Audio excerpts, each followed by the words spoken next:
Day 16. It's all wrapped up, guys. We are so close to sleep in Sunday. Gotta tell you, I'm really looking forward to it.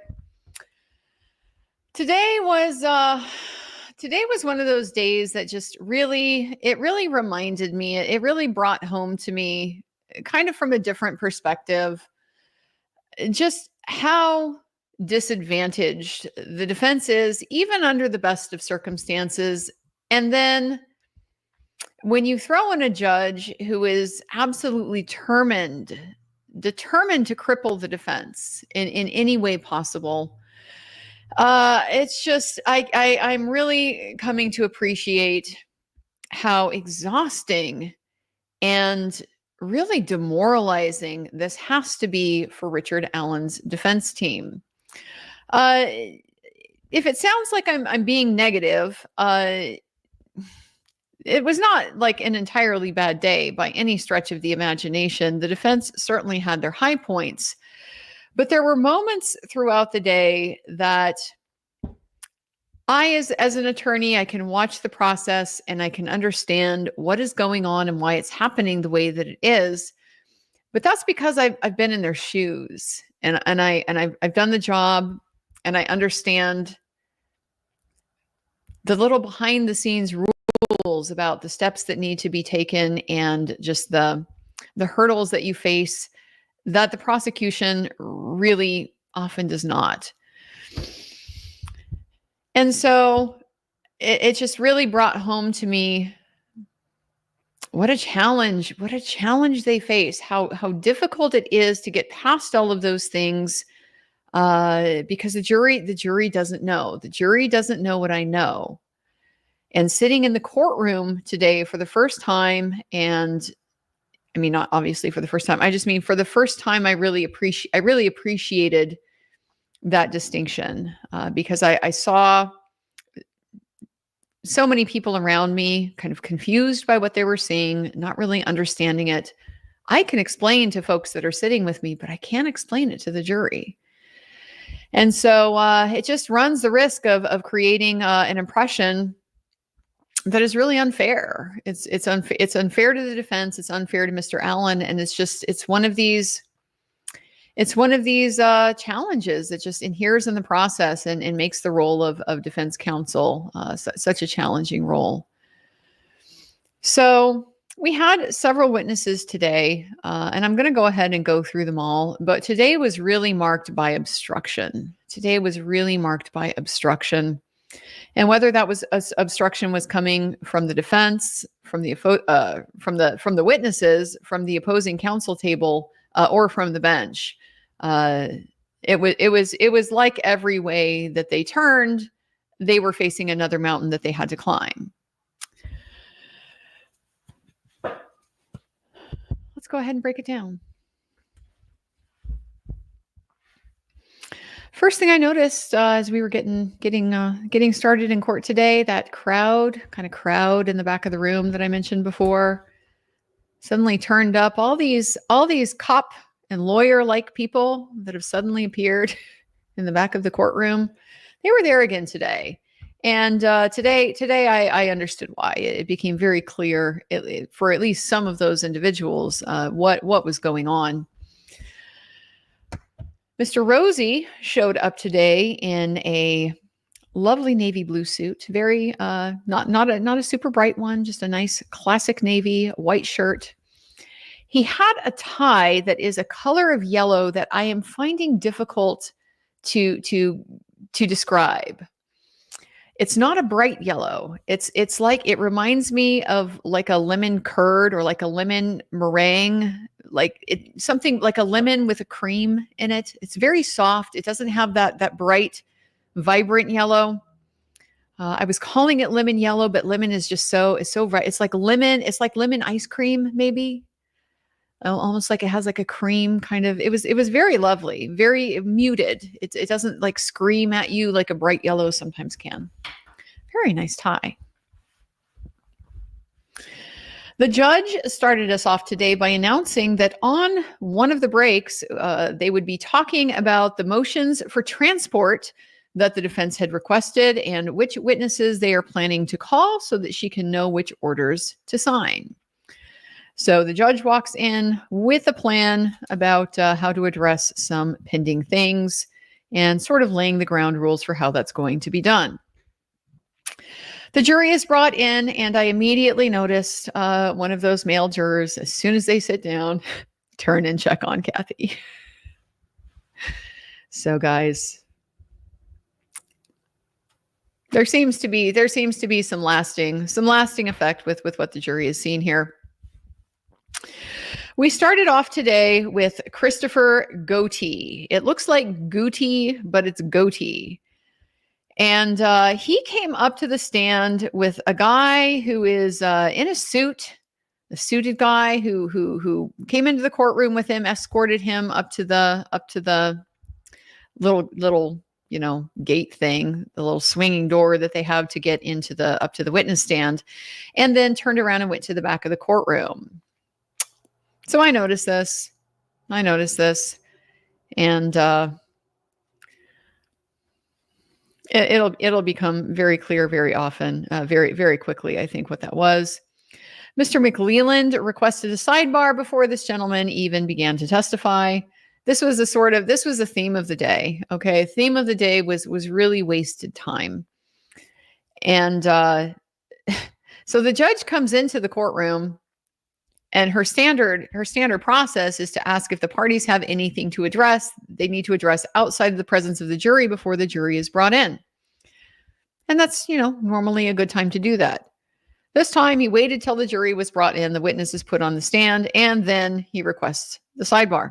So we're immediately interrupted. And I did notice this was a long sidebar. This was extended, long sidebar. Mr. Baldwin at one point joined the sidebar. At the end of the day, this also became clear what this was about. The main thing that I noticed during this long sidebar was that the jurors were also very interested in the people in the back of the room. This is new. This is a new development. This really wasn't happening, until those DOJ witnesses, Attorney General, I'm assuming, attorneys showed up when the Department of Corrections witnesses were on the stand. That was like the first time that the back of the room got real full, and suddenly there's suits back there, there's plain clothes back there. There's just a lot of people who seem to be paying attention to what's going on. So today was quite similar. It wasn't nearly as crowded as that DOC day, but still probably about 10 people, maybe between 8 and 10 people back there in the back of the room. 3 of them sitting at this table that's been the reserve table that, other than when the Attorney General was there, like nobody sits at this table. It's reserved for somebody unspecified. And clearly when they show up, they know that it belongs to them. So the jury was noticing, they were taking a look, checking some of these people out. It's different. Once the sidebar concluded, Mr. Goatee introduced himself as, I believe, again, I'm sorry about not knowing the Indiana counties. It sounded like he was saying Hampton Police Department. I don't think it was Frank. I don't think it was like Frankfurt, which is fairly close. Anyway, he was a police officer,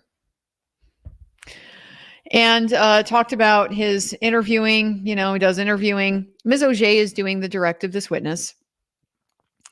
I wasn't sure where we were going with him because I didn't know who he was. She spent some time talking about how he learned different ways to interview people. He has received the Reed technique training, and the documentation is important when you're doing interviews. You have to detail what they said and include all of the relevant information and so forth. Talked about him serving on the FBI's GRIT task force, which is the gang response team. And so they are embedded in an FBI squad, and they investigate various gang-related violent crimes, homicides, robberies, kidnappings, things like that. And said there were the task force. It consists of a lot of different law enforcement agency members, Idaho State Police. He identified Maryville PD, Gary PD, another county sheriff whose name I couldn't get. At this point, the judge interrupts the process because the screen that has been on, it's just like, they attach it to the laptop. It's just a HDMI attachment. And so when they're not displaying anything, it's just a background that's on there. And it's been like that for every day of the trial so far. Some days they will like when they first come in, they'll have the screen like turned to the side. But the screen spends a lot of time just kind of sitting there in the courtroom with nothing on it. And this has never been an issue until right at this moment when the judge decides, sorry to interrupt, but we need to put the screen off. And so the intern, the assistant, one of the assistants that works with the defense team has to run over there and turn the screen off. Because apparently today that became an issue that the jury is looking at nothing. He assisted in the investigation of the murders of Abby and Libby. He did that with FBI agent Gavin Pohl. And what they did is they conducted canvas interviews. So basically the command post would give them an assignment. Oh, wait, I got the name wrong. His name was Agent Adam Pohl. And so they conducted, he said, probably more than 10 interviews, but really wasn't very specific. This particular witness was not very forthcoming, which is extremely typical when defense is trying to call somebody from law enforcement.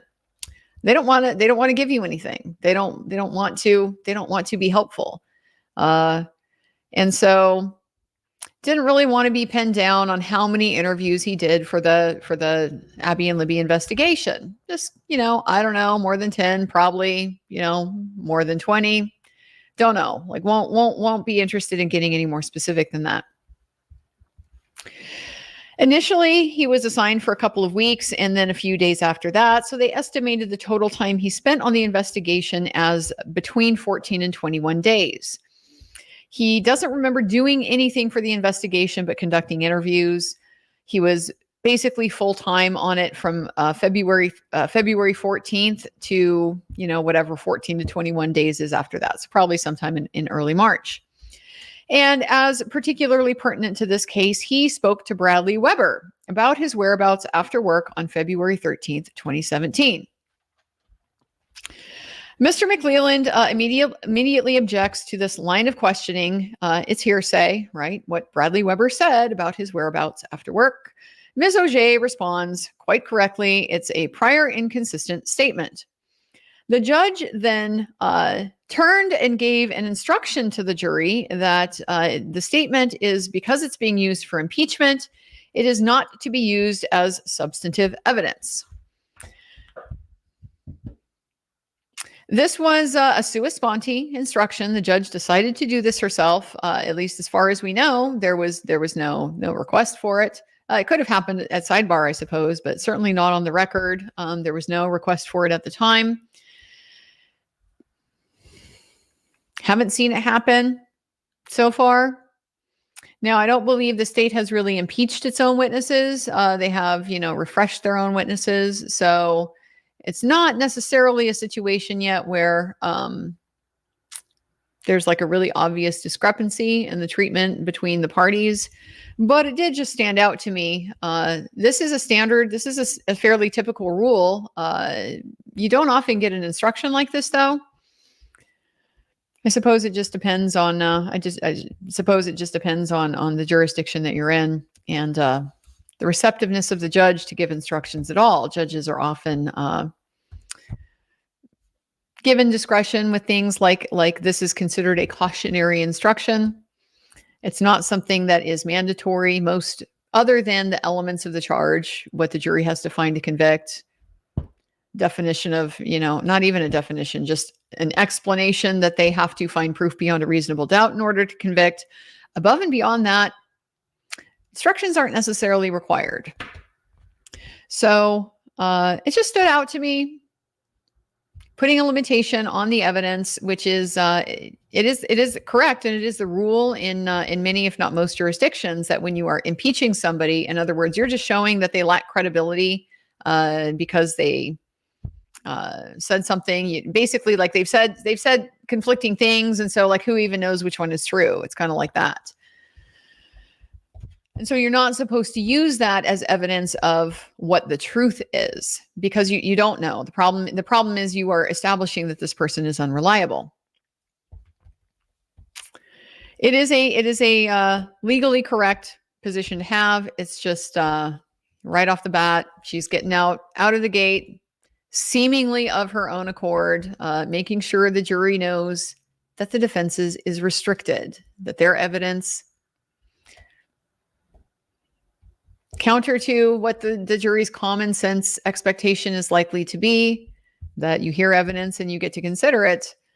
In this particular case, they can't. So Ms. Auger asked him what he said, and he said he went home. And Ms. Auger asked, straight home? And now the witness says he doesn't recall. A sort of strange thing happens at this point. Ms. Auger approaches the witness with a document that she identifies as an FBI 302. A 302 is a form that is created by federal agents when they conduct an interview. It's like they have a lot more formalized structure for how their reports are set out in the federal law enforcement. And so the FBI 302 is basically an interview. It's an interview report. But I,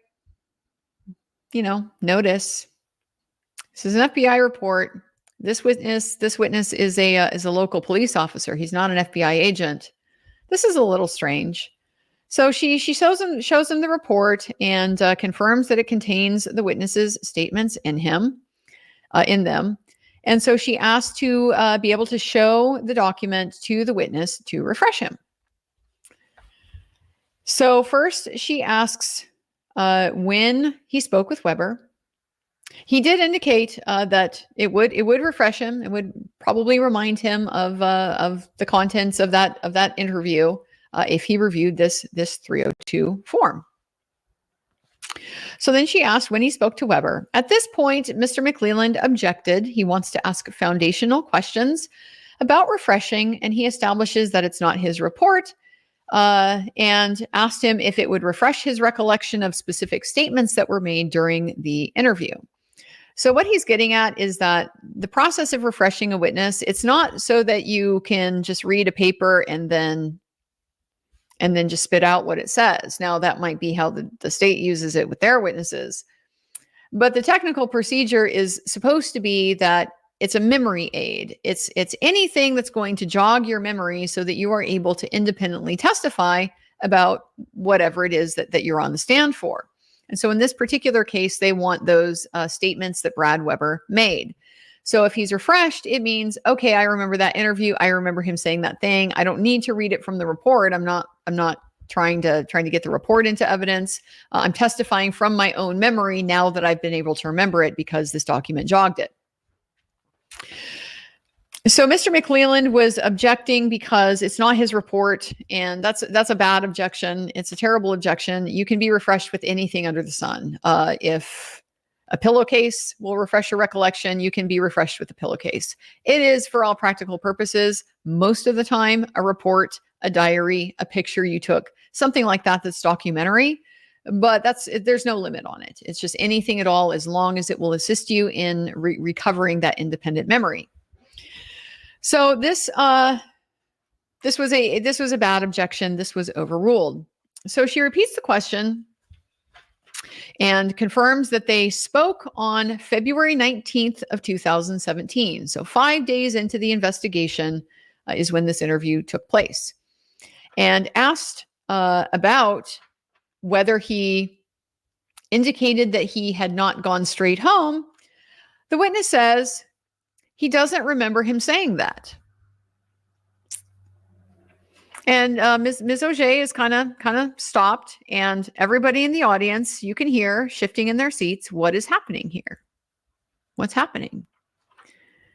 And she confirmed that he reviewed the report and, asked, does it not refresh your recollection? He said, no, it doesn't. He said before it did, but now he says it doesn't. So that was it. That was it for this witness. And Ms. Auger just, okay, went and sat down. This, it looked, the problem, the challenge the situation posed. I'm going to tell you what's going on.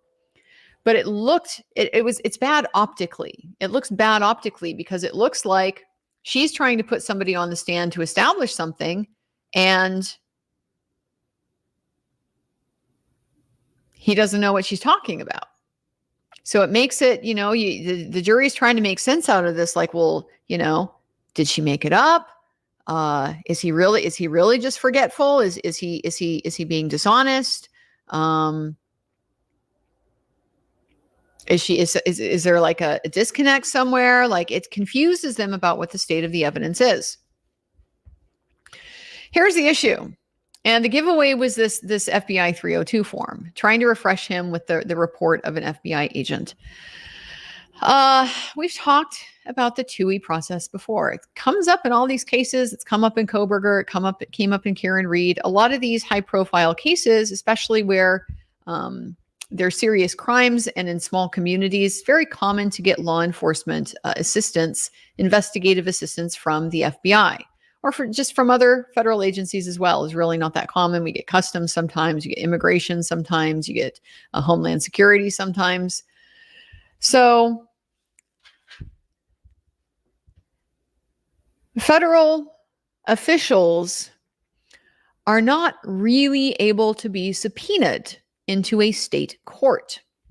And that's because the federal government and the state government, they are separate sovereign bodies. They each have sovereign immunity. And so a state court is not going to have the authority to enforce a subpoena against a federal officer because they haven't been granted by Congress a waiver of Congress's sovereign immunity to be able to call in members of the federal administrative state into state court. So there's a whole complicated process that you have to go through if you want to subpoena federal records or compel a federal witness to appear at a trial. And this is called TUI. It's just, the name comes from a case. It's TOUHY. Comes from a case where that was the name of the guy. And so what TUI basically says is that, what it establishes is that agencies can comply with subpoena requests, provided that certain procedures basically have to be followed, that the agencies who oversee these witnesses, they can set rules for when they will allow their witnesses to appear or not appear, when they will allow evidence to be produced and not produced. And so the Department of Justice has TUI regulations that relate to getting federal law enforcement files and getting access to federal agents who have conducted and participated in investigations. And so this is just one of these hurdles that you deal with in a small, especially, it comes up a lot in small communities because they don't have nearly the resources that larger ones do. So in big cases, they often need a lot of outside assistance, and the FBI is very well equipped. So they are a very common go-to. And in the FBI's TUI regulations, there's just a number of things that you have to show. There's some things that are presumed to be exempt if it's going to impair national security, if it's going to interfere, to the detriment of an ongoing federal investigation. Well, then no, they're not going to give you that stuff, and they don't have to. But if those things don't apply, there's still some standards that you have to meet to get it. And one of those standards is you don't really have a reasonable alternative way to get the information. The FBI is your only choice. They don't want to have to give up their files or send their agents into your court. And so if you can get the information that they would be testifying to from somewhere else, The TUI regulations require you to do that before they will honor the subpoena that you sent. So in this context, it made it very clear to me that this was a foundational requirement for the TUI regulations for the defense to be able to call Agent Pull, the one who wrote this 302 report. It would have been nice, presumably, if this witness would have remembered and would have testified to that, but he did not, whether that was legitimate or just simply not wanting to be cooperative. No one is really to say, but the bottom line is if he could have testified to it, then they wouldn't have needed the federal agent, and the TUI regulations would have allowed the Department of Justice to refuse to honor that subpoena. But since he didn't remember, there's nobody else there, nobody else that can testify about this interview. We've already got Brad Weber, and he's denying this information. And so now this witness who is present, he doesn't remember. So that we're stuck with the FBI guy. He's the only one that's left. The problem was, like I said, it looks bad. I mean, I know this sitting over there. I'm like trying to tell people in the audience, this is what's going on. But it makes it looks like the defense just got cold cocked by their own witness that they called, who doesn't remember the information that they're trying to get out. And then that just raises all kinds of questions about why did the defense even think this guy was going to testify to it? So the reason why this is a major structural advantage is because there is an exception to the TUI requirements for cooperation with local law enforcement. They can always hand their stuff over to the state. They can always cooperate with the prosecution. They don't necessarily have to go through this whole procedure in order to get access to it. Now, the Department of Justice, it's always discretionary. They don't have to turn anything over at any time. And even within these TUI regulations, there are pretty much catch-alls that, if they really, really don't want to, they aren't going to have to. But just as a matter of course, as a matter of practice, if the feds want them there, they'll be there. If the defense wants them there, they got to go through this whole process, and they got to do stuff like this that the jury isn't going to understand. That's going to be confusing in order to get that right established. So just right off the bat, out of the day, here we go. This is a great illustration of the structural disadvantage that the defense has in the trial process.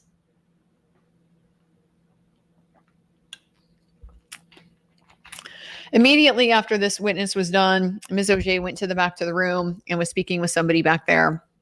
And so that, if I wasn't already pretty well clued in on what was happening, it was very clear. There's, the people back here, probably the FBI guy is there, probably the Department of Justice lawyer is there. She's going back there to, confer with them about, you saw what happened. You just saw what happened. And clearly there's no alternative way to get it now. The second witness we had was, I wrote her name down and now I can't quite remember how to pronounce it because it was a strange name. It was, I think, Delon Wenger. Mr. Rosie handled this direct examination. Ms. Wenger, Dr. Wenger, is another PhD clinical psychologist who is over at the Department of Corrections.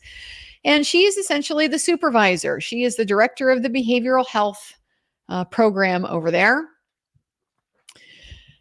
She oversees the staffing, the Centurion contract. We heard that Dr. Walla, she did not work directly for the Department of Corrections. She worked for this contractor named Centurion.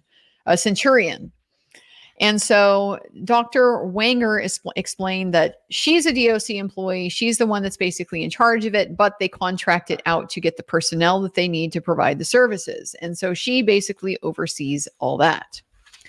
She was generally familiar with Richard Allen. She knew that he was in Department of Corrections from November 2022 until recently, and she oversaw the contractors providing his care. Confirmed, yes, Dr. Walla worked for Centurion. She has her own reporting structure because she's a subcontractor. So Dr. Karras was her boss.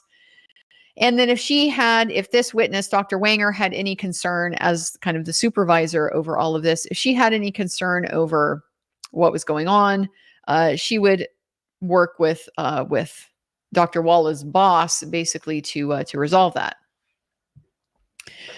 She confirmed that Richard Allen was in the WCU in the solitary confinement unit until he was transferred to Wabash. They pointed out, never quite tied this up, but I understood what they were getting at, that when he was transferred to Wabash, it was a couple 100 miles south. It's over near Evansville, about an hour south of Terre Haute. And so what I'm pretty sure the defense was getting at was just, this is a circumstance that we haven't really fleshed out a little bit because so much of the focus has been on Westville. But he did get transferred to a different correctional facility, just a different solitary wing. And the disadvantage of this one is now it's incredibly distant. And so it's hard for his lawyers to get there. It's hard for his families to get there. It's going to be even more isolating than the situation he was already in Westville. She said they were very similar units. He was in solitary in both facilities. She herself had never met him. I believe today she indicated was the first time she's ever actually seen him in person. She was not involved in any of the decisions about where he was being detained, and she doesn't know who was responsible for making those decisions. Curious. When asked if the Department of Corrections has designated mental health facilities, she said, why, yes, they do. There are 3 designated mental health facilities for men and 1 for women. The 3 for men are at Newcastle, Pendleton, and lo and behold, at Wabash. They have a special mental health unit at Wabash. But we made sure to clarify that when he went to Wabash, he was not held in the mental health unit there. He just went back in the same solitary structure like he had been in at Westville. We spent some time talking about Dr. Walla's personal interest in Mr. Allen's case. This witness claimed that she had informed them she had a personal interest in the case after she began his treatment, that she first contacted this witness, Dr. Wanger, in early 2023 when she was advocating for him to have contact with his wife. She alluded to being a true crime fan, gave her a brief overview of what had happened in Delphi, like what the murders were about and stuff. And she even made a podcast recommendation so that the Dr. Wanger could be informed about the situation. So Dr. Wanger then from this conversation was aware that she has this personal interest in the case. And she was also aware that she had visited the crime scene. But Dr. Wanger kind of minimized this because she said she had done that before knowing she was going to be involved in the treatment in the case. That's fine, but it means you should have declined to be involved in the treatment of the case. It means you have a conflict. You shouldn't be participating in it. So she did try to minimize that. She did say it was unusual to have been to a crime scene of a person that she worked with. But again, because she had done that before working with Mr. Allen, they didn't think that it was particularly troubling. And apparently that whole situation was, they brought it to their attention and nobody seemed to have any real problem with it. Yes, everybody thinks this is a gray area in the APA guidelines. The state objected at some point in here and had a little sidebar. We're going to start a sidebar counter pretty soon, guys, by the way, because you're going to hear this a lot today. We had sidebar after sidebar after sidebar. Some of them are quite extended. It did not take long to realize that part of the reason why the defense, when they were resetting the trial dates, had requested, like pointed out, we're going to need more time. I suspect they anticipated how this was going to go, that you're going to lose, 2 to 3 hours of every day that you're in court at sidebar, arguing about stuff. So what she appeared to have taken issue with here was the question using the term crime scene. She hadn't been to the crime scene. So they came back after the sidebar and confirmed that what she had specifically visited was the Monon High Bridge. She then identified Dr. Martin as the psychiatrist, and that the psychiatrist is different from the therapist because they do symptom management through medication. And Dr. Martin was Richard Allen's treating physician, treating psychiatrist at Westville. So he would have been a part of the decision to involuntarily administer the Haldol. Dr. Wenger indicated she had only met him once and he no longer works at the Department of Corrections. So maybe that's why he's on the defense witness list. Richard Allen had been classified as a safekeeping. So this was, as she referred to it, this is a term of art in Department of Corrections. This is something that has a very specific definition to them. He had been assessed at the RDC very briefly. She recalled it as being a day or so, and he was given a D code at that time. So then she describes what the D codes are. She agreed that it was on a continuum from least severe to most severe. A means there is no active treatment plan for this individual. They have some mental health, issue, but like not, or they don't. But either way, there's no need for any kind of active mental health plan. B is a situation where the person is on medications that they might be on forever. So typically they're looking at antidepressants, sometimes antipsychotics, things like that, where there isn't necessarily like active management, active therapy that needs to be happening, but there is medication management that's required. C goes for group treatment, people who are in need of a group treatment setting. So this could be things like anger management, stuff along those lines. D means that you have a need for individual therapy. So the need for intervention is starting to become a little bit more individualized. Like it's not going to be enough to just go have some social time and share insights and things like that. Like you're going to need some fairly intense one-on-one to make sure that your issues are being addressed. And then finally, E means that person needs to be in the mental health unit. So Mr. Allen came in already at a D, meaning he needs the individual therapy. She said that they did have safekeepers in the Department of Corrections regularly. Last time that she looked, they had 9. And generally speaking, people on safekeeping orders go to them because the jail can't manage them. Many of them go to Newcastle because they have mental health needs that are not being met in jail. And so what happens is a person, Mr. Rosie was asking about competency restoration and sort of the role that played in the facility at Newcastle.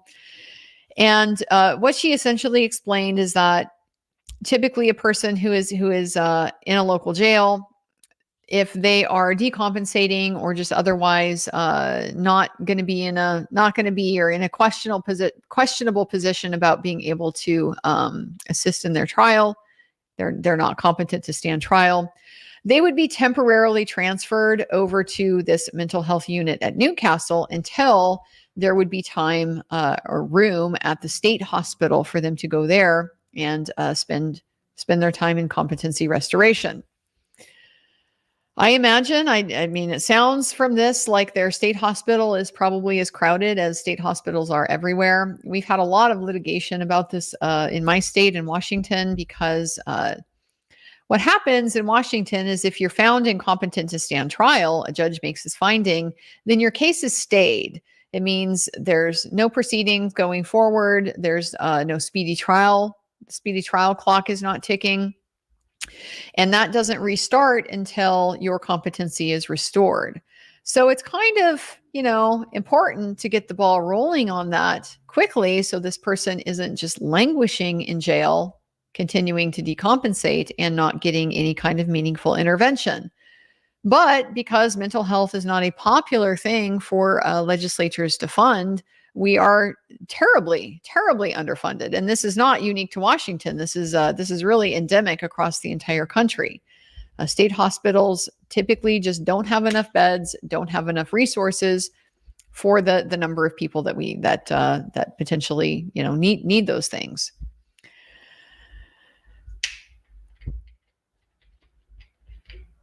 She said she did not know of another safekeeper ever being in the WCU, which we've heard before. Richard Allen is unique and the first. Being that he was a pretrial detainee on a safekeeping order, being held in the max solitary confinement. And she did not know why he was placed there. She did hear that he was regularly being threatened by other inmates on the unit. She was aware that he had cameras in his cell and that there was what they called a movement video. This is when anytime he's out, they come in and record him with a camcorder. So he is, we've talked about this before, under complete, total, constant observation. He's being surveilled at all times. She became concerned about the effect these cameras were potentially having on his mental health. She had recommended removing them, and that was just to give him more of a sense of privacy. She thought that because he was being very depressed, it would maybe help him to have that little bit of dignity restored to him. But despite her recommendation, that never happened. She also never watched any of the in-cell or the transport videos. As far as solitary confinement goes, she did agree it was generally recognized in the psychological profession that it can be very damaging to mental health. As with respect to longevity, like long-term solitary confinement, she says there's mixed results, mixed research. Some of it says that it's really no more damaging than just being in prison in general, which to me, that seems extremely hard to believe. Certainly prison itself is going to be stressful, but I would have to think this is probably related to your status going in. Like if you're a first timer in, it's probably going to be as stressful going to prison than it might be if you just, if you end up in isolation. But if you are a repeat customer, then I would think that prison itself is, it's less stressful. You're familiar with it. It's not the strange and scary and foreign environment that it was when you went there the first time. However, there is certainly some other research that indicates that the sensory deprivation and isolation that is inherent in solitary confinement, that would make a person's mental health worse. Addressing the policies that the Department of Corrections has about solitary confinement, we established that there is a 30-day requirement, a 30-day limit on solitary confinement for people with serious mental illness. And there was no dispute that at least at some portions of his stay, Richard Allen was seriously mentally ill. So the policy requires his stay in solitary should have been limited for 30 days. And she also acknowledged that this policy was created specifically to respond to concerns about the risk that long-term solitary confinement would pose to a person's brain. So what was the deal with Richard Allen then? Why did he not get released from solitary confinement, or why did they not transfer him somewhere else? Well, according to her, they weren't sure if the safekeeping order meant that he was exempt from this DOC policy that put the 30-day limitation on it. He's different. So he may not actually get all of the protection that those incarcerated individuals have. This is quite nonsensical to me. If the point of having the policy in the first place is because you recognize the risk of serious long-term consequences from extended solitary confinement, then it doesn't matter what their status is. Their status as human is what matters, and that's the status that is probably the hardest for any inmate to get recognition of in places like the Department of Corrections. So she said they talked about this when his health decompensated. Wasn't sure if the safekeeping order meant they have to apply this 30-day policy or not. And clearly, however they resolved that, whether they decided it didn't or whether they simply kicked the can on the road, the bottom line is simply they chose not to enforce that policy when it came to Richard Allen. At different points during his stay, he was found to both have a serious mental illness and to be gravely disabled. The goal of the behavioral health system in the Department of Corrections is to prevent harm. And when asked about the segregation of mentally ill people like Richard Allen, there's immediately an objection here. Ms. Diener is handling the objections. She cuts in. This is leading. These objections get sustained a lot. This is going to become a pattern, and it's going to reach a level of absurdity as we get closer to the end of the day. Eventually, Mr. Rosie is able to ask a question in a way that satisfies Ms. Diener as to the form, and we learn that yes, no question, even if he is in a safekeeping order, long-term segregation could possibly lead to serious harm. I'm drinking a lot more water today, guys. You might hear my voice is starting to get a little wrecked. It's mostly from the sleep. After I got off the stream last night, I had such good intentions for getting a little extra hour. We still went later than I meant to, which is just like becoming a running theme here. But what can I say? We got a lot to get through.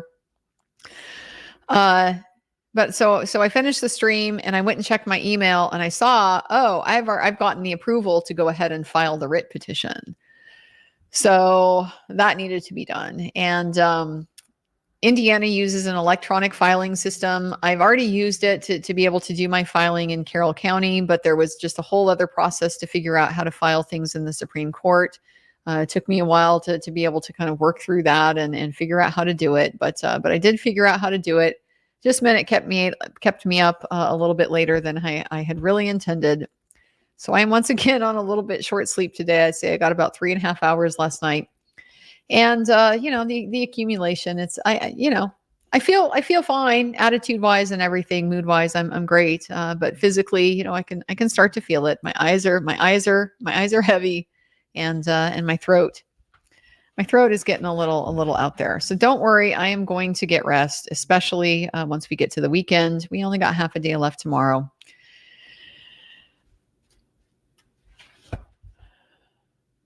She talked about the difference between mental health monitoring and treatment. So the difference between monitoring and treatment is that when a person is in restricted housing, they get monitoring. Restricted housing was her nice way of referring to solitary. That was her, what's the word for a nice way to talk about something like gentles it. Somebody in the chat, give me that word. Starts with an E. Anybody? Oh, well, euphemism. Yes, euphemism. That's her euphemism here. Restricted housing. That's what she's talking about with solitary confinement. They all get mental health monitoring, which is basically just a check-in. They just get checked in on, peek in through that slot. Remember the slot in the door to make sure that they're not deteriorating. So they know that putting you in solitary confinement creates a risk of mental health deterioration. So anybody that's in restricted housing gets monitored so that, at least in theory, the idea is, if somebody starts to deteriorate, we would catch it in time.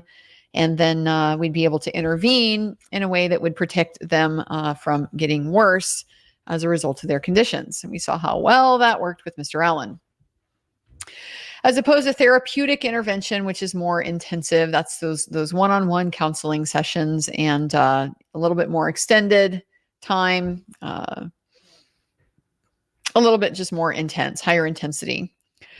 So in the WCU, far more people are monitored than are treated. It's harder to get people that are in that setting out regularly for treatment. Some of that, I'm sure, is just because they don't staff it. How much do you think legislatures want to throw money at services in prison? That's I probably don't even need to ask that question. It's not a popular use of public funding, so nobody is really out there advocating for more services for convicted felons, especially convicted felons that are in the max. The worst of the worst people, as Mr. Rosie has made a point of pointing out. It's not popular. A lot of people would take the attitude that let them rot kind of thing. So a lot of people that are in there that could potentially benefit from treatment, they're not going to get it because nobody's going to pay. Nobody's going to pay for that. So we throw them in isolation. We keep an eye on them, see if they deteriorate, and then we deal with it.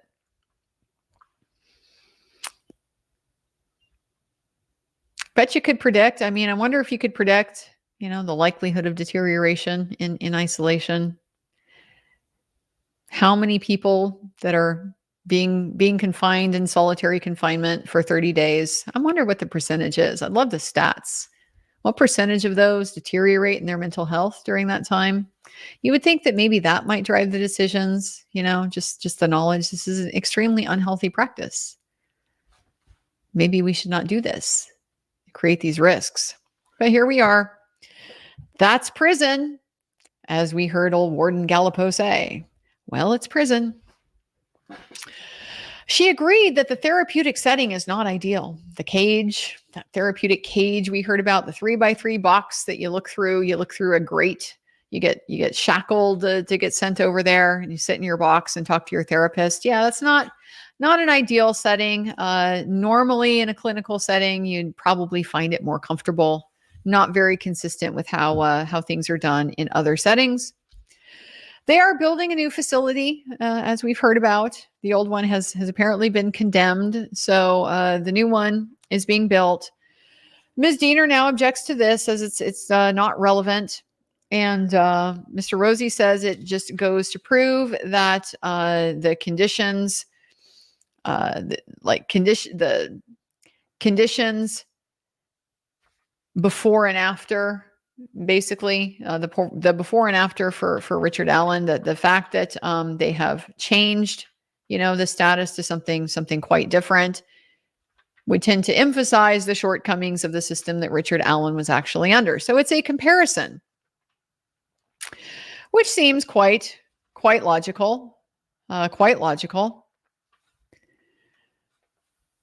So Ms. Diener, then there was an interesting point in here that I noticed where Mr. Rosie is explaining this. He's explaining what his response is to her objection. And before he's finished, she's still in the middle of talking, and Ms. Diener interrupts him and asks if she can ask foundational questions. And the judge, do you think the judge admonishes her in any way, corrects the situation? Ms. Diener, please allow Mr. Rosie to finish, and please don't interrupt him. Please, wait your turn. Wait your turn. No, she does nothing like that. So I do wonder, now that leave has been granted, are we going to start to see the state just not even let the defendants let the defense get their explanations out? Just cut them off and go do your thing, because the judge is not seemingly going to enforce basic decorum.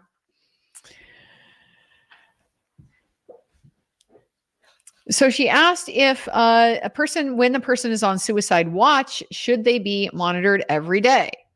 And, the answer is yes. And so she states that her objection is that he got daily visits.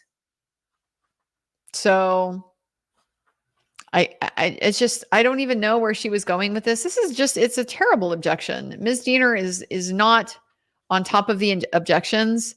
I don't even know what this is supposed to be like from a legal standpoint. Is she saying relevant, foundational? I don't know what the foundation of this is. If she knows that there's a new facility and she can describe what the new facility is going to be like and how it compares to the old facility, there is a foundation for her to testify. So this was for me just a bit of a head scratcher. It's annoying. Like what are you even talking about? You're just kind of being obstructive to be obstructive. And the judge says, well, let's just limit it to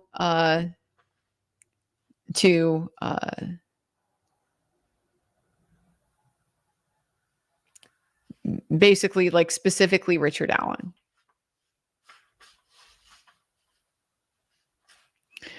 So they establish that Dr. Wanger was on Richard Allen's treatment team, that they had to discuss his care. She did not actually provide care, but was basically like a sounding board or a supervisor. So people would go talk to her about his care needs, and she would kind of help them soundboard it. which sounds like a nice way of saying not taking responsibility for it. She does personally believe that segregation of mentally ill offenders is toxic to their welfare, and that includes Mr. Allen. If under the DOC policy, if someone is in restricted housing, there's that euphemism again, if they're in solitary confinement and they have a serious mental illness, certain things need to happen so that they don't deteriorate.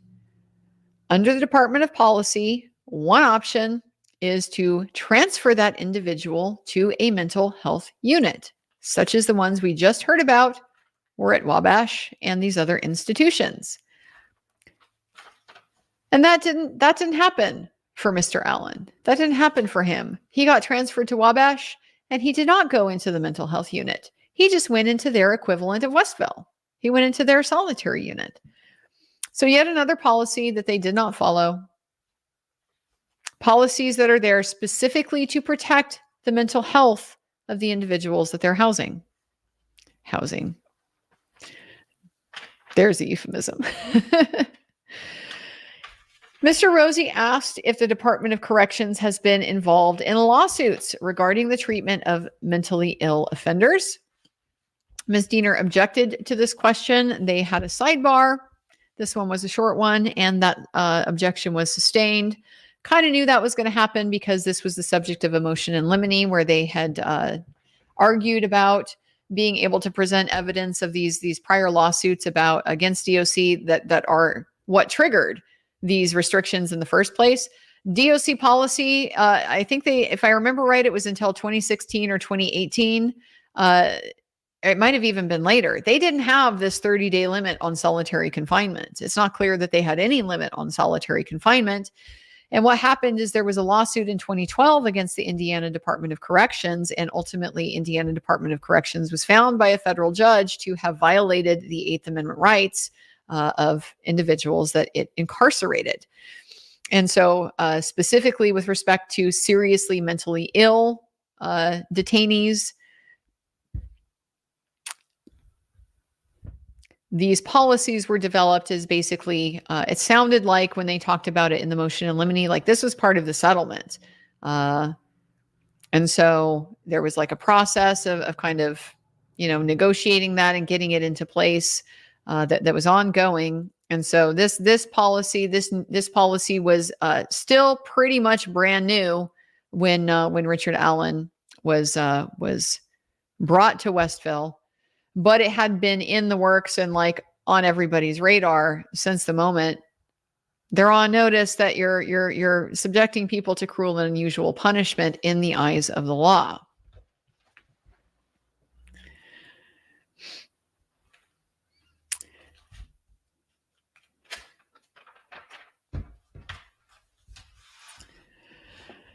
She was familiar with Richard Allen's assessment at the RDC. He was not seriously mentally ill on intake. That did not occur until he began to deteriorate at Westville. And that's consistent with what we heard before from Dr. Walla about what the policy is. It's not his diagnosis alone that made him seriously mentally ill. It was the diagnosis with the combination of the functional impairment. So her first contact with him was about April 2023, which is, as we're hearing, this is kind of when things are coming to a crisis. So Dr. Walla visited. Dr. Walla was at that time advocating for him to have the in-person visits with Kathy. She thought that was going to be beneficial to his mental health. And ultimately, she reviewed this doctor reviewed his intake with what they call the multidisciplinary team. This is just basically like this is a committee to review, special cases, hard cases, or whatever. So they began reviewing his case in May. If he had come in, she establishes just with depression or anxiety in the intake, that is not in and of itself a serious mental illness.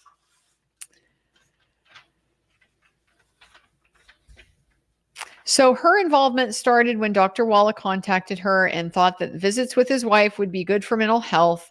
Dr. Walla was explaining the symptoms, and she was talking about feigning them or whether he was really becoming psychotic.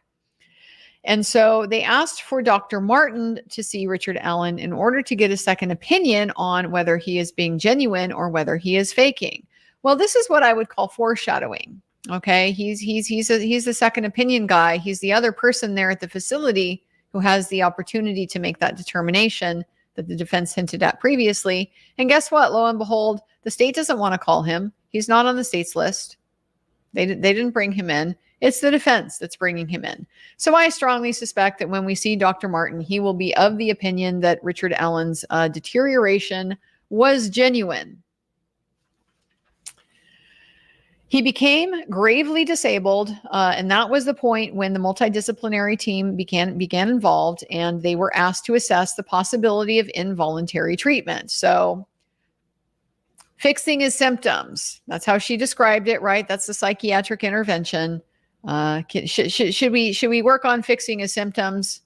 Forget about the underlying problem. Let's just see if we can slap a Band-Aid on this. He wasn't sleeping, and so they didn't expect him to be able to recover on his own. The first multidisciplinary team document is dated April 13th of 2023. So that's the point where this had gotten escalated up the ladder to this kind of, triage type of committee.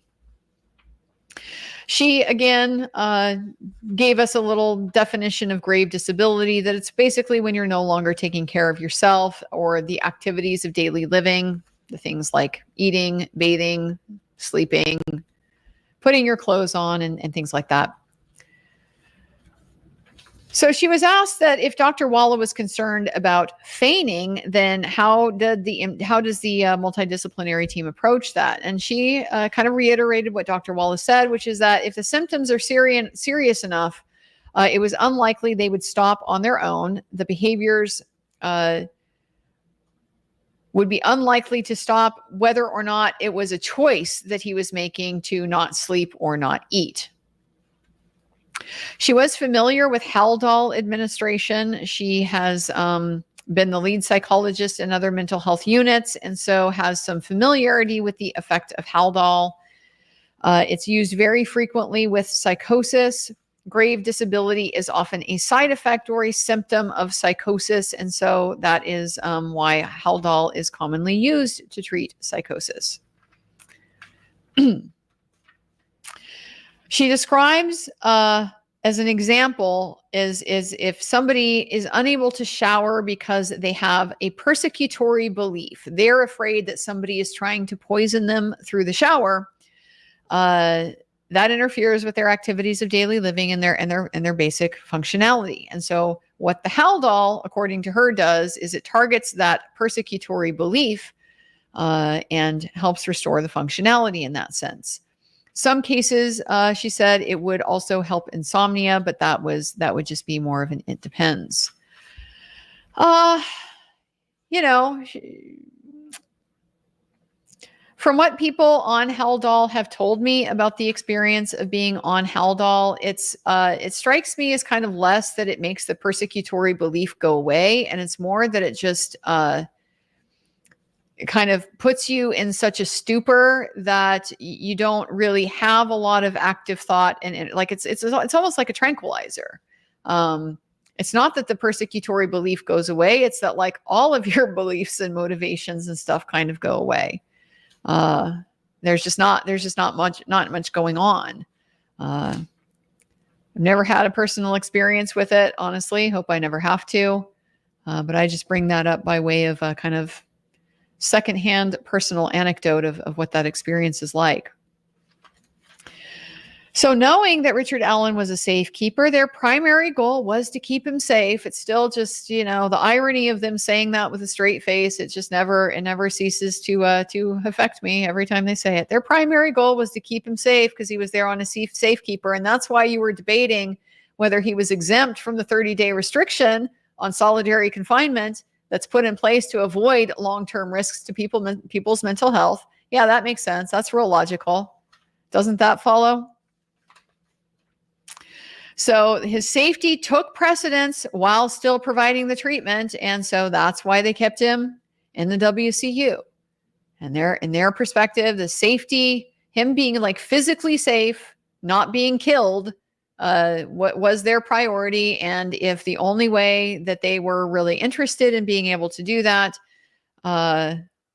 was to keep him in solitary, then that's what they were going to do. It's really still not clear to me what's wrong with the mental health unit.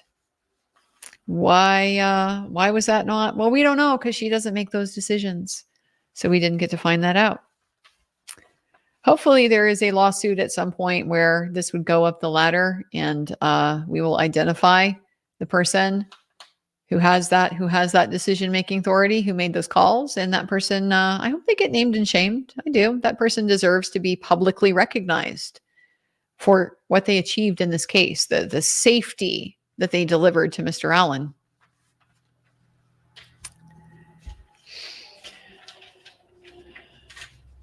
I haven't mentioned, by the way, we are on cross-examination now. I'll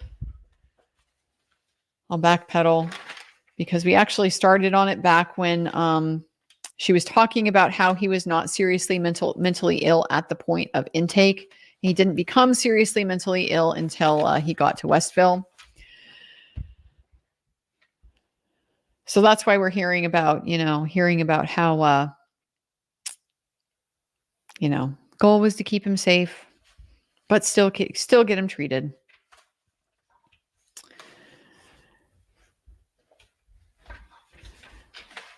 Ms. Diener then asks if that's why this precedence for keeping him safe. If that's why he was kept at WCU.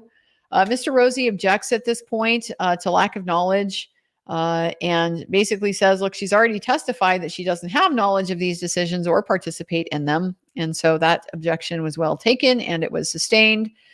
He also, she kind of tries this question again, and Mr. Rosie objects to it being leading, and Diener says it's cross. We heard that yesterday. The judge says that she sustained it.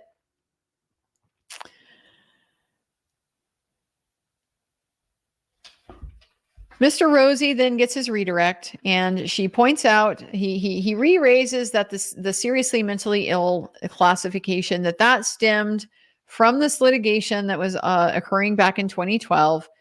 Ms. Diener objects at this point. We've already discussed this at sidebar, and she says it's sustained. So Mr. Rosie then requests another sidebar, and they go and argue, and then it's come back, and it's still sustained. She doesn't want them hearing anything about this lawsuit, like that's how bad the conditions were. They've been found liable for it, and they've been forced to correct it. They said, if you haven't seen those streams, the reason why they said it wasn't going to come in at this trial is because Mr. Allen was incarcerated there after the new policy was already in place. So this lawsuit resulted in that judgment. They developed a new policy as part of the settlement, and that policy was being implemented when he was being housed there. So therefore, the process and what it was like before he got there was not relevant.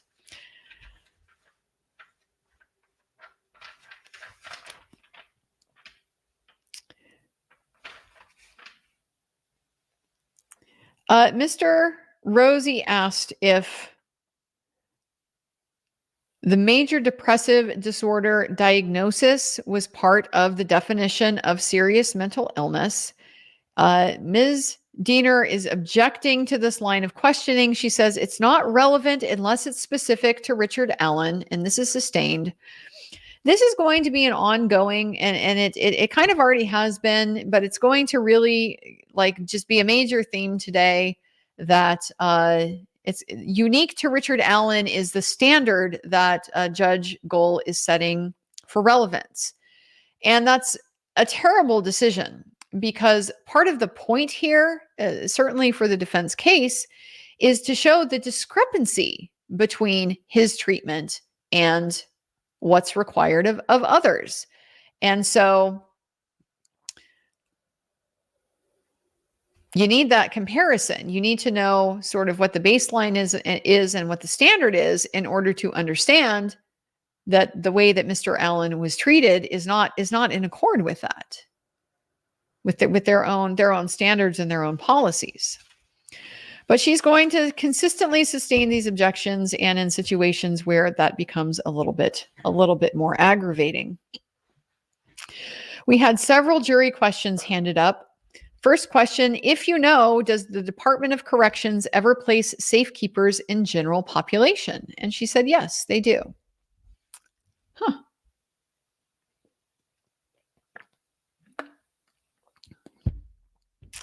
Didn't explain any more about the circumstances there. Yeah, they do. Safekeepers, pretrial detainees that are there that can't be managed in the jail, they can go into Gen Pop. Just depends on the circumstances. Could it be possible Richard Allen was faking so he wouldn't be moved to populated areas because he was scared of being harmed? I thought this was a good question. This is somebody who is clearly trying to put themselves in Richard Allen's shoes and trying to make sense of how he was behaving and how he was feeling and what motivated it. She said that it was possible and that she has seen that type of thing before, but as far as evaluating that in his particular case, that would be speculative. And so Mr. Rosie just followed up to say that with respect to his status and so forth, she would have to defer to Dr. Walla, the treating provider. Here was a question that struck me as a little bit odd. You heard Mr. Allen was being threatened by other inmates with your own ears? No. I don't know what that one was about. When faking or not faking, could people slip in truths in a confession? This turns into quite an extended discussion here. We had mixed feelings in the courtroom kind of about what this meant and about how this went. So I'll be interested in your guys' take about it. So first she says it's very hard to tell if somebody is faking. Like when somebody is faking, it's hard to tell because she's seen it both ways. She's seen a situation where somebody will get psychotic and they will confess things that they have actually done, but she'll also see that people get psychotic and then confess things that they have not done. And so it's very difficult to be able to tell one from the other. If somebody is faking, then yes, it would be very easy to slip in truths into that confession.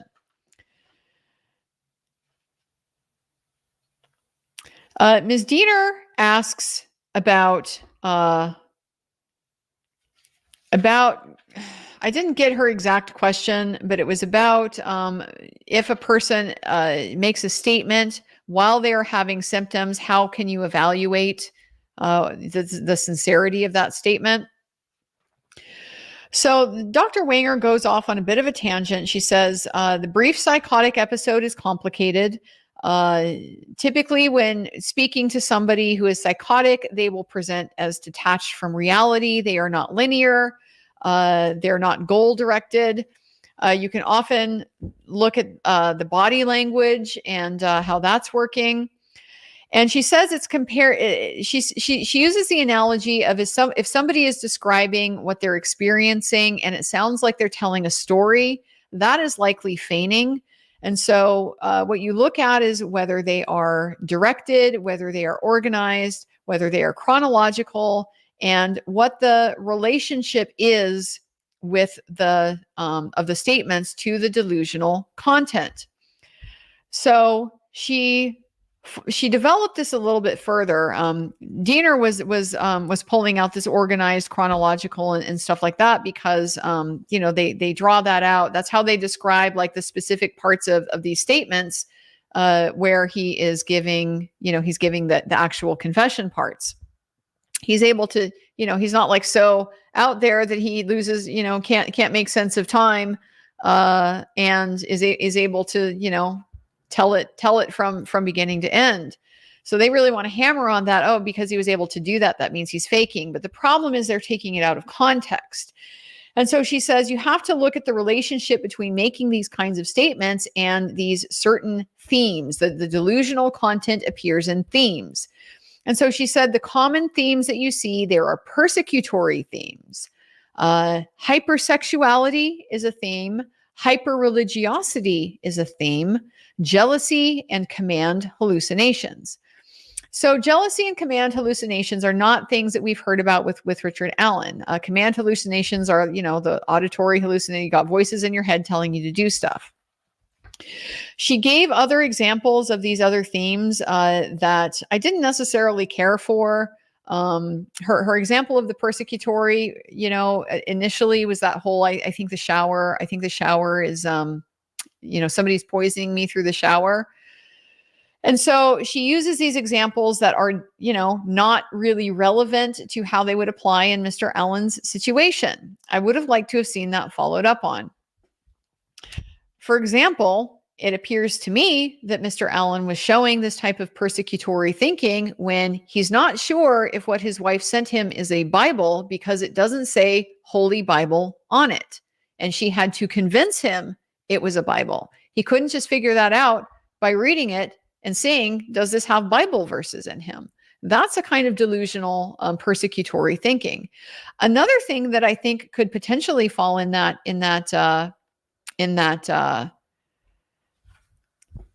category for him in particular, we've heard about, he's very concerned about what other people think of him, and particularly about people not loving him anymore.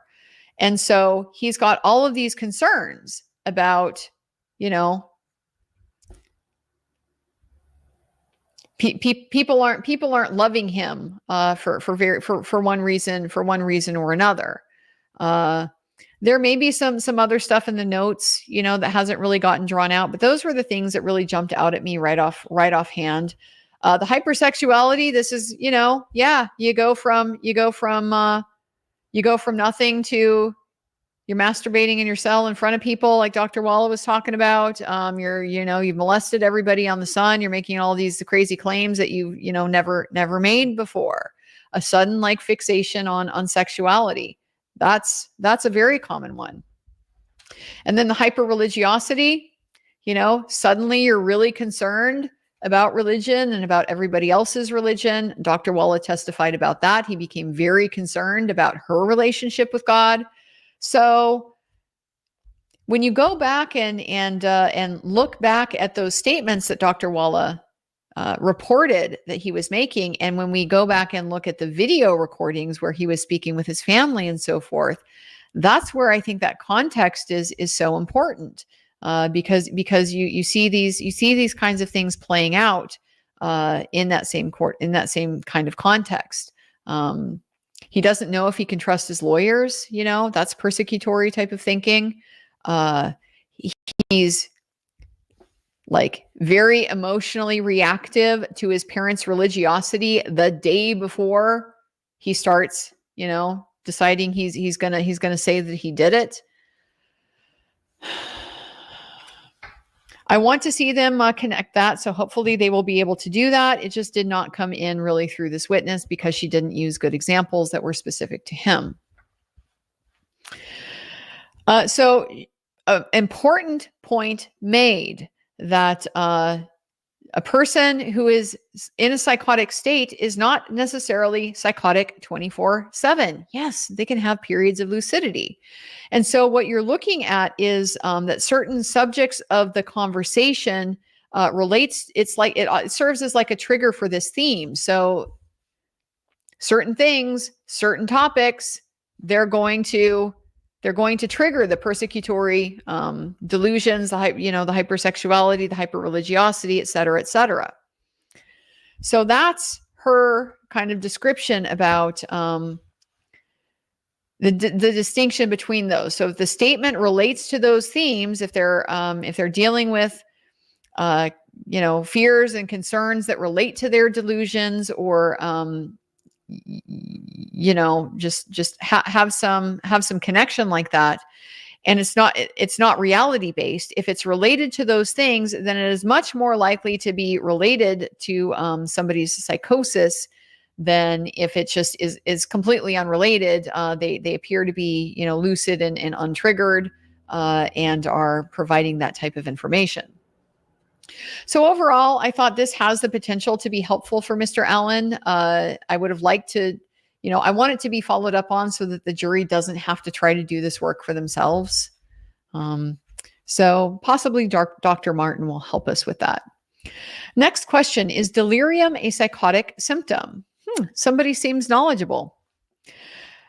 She says it's what delirium is it's when psychosis emerges from a medical situation. And so a really common example of this that happens a lot is elderly people who will get a bladder infection or just a similar like low-grade infection like that.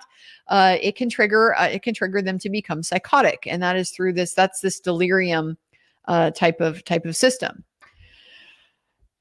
She agreed that she would have to defer to Dr. Walla as to his actual symptoms, and that Richard Allen had been medically assessed at this point and was not found to have delirium. There was not an underlying physical condition that was causing it. What would the typical process for a safekeeper with a serious mental illness be? And the answer was the same as somebody who has already been adjudicated, the same as a post-adjudication person who's been convicted of the crime. There's no difference in her treatment as far as the policies for how they address serious mental illness. It doesn't depend on whether you've been convicted or not. And what is the primary obligation of Department of Corrections to a safekeeper with serious mental illness on suicide watch? And she just answered the same as with a post-adjudicated person. So not a very helpful or detailed answer. I feel like it is a question that's a little bit ambiguous. I'm not entirely sure what they're trying to get by asking it. But it didn't seem like it was looking for a comparison. It seemed like it was looking a little bit more about an identification of responsibility. But they would just come back to, it's always about safety. It's about safety.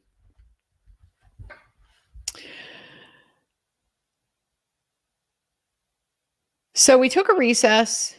And after the recess, we come back and we have a sidebar, and it's long. We actually have several, and the defense is emerging from these sidebars with solemn faces. They're not coming back smiling, clapping each other, chit-chatting and stuff like that.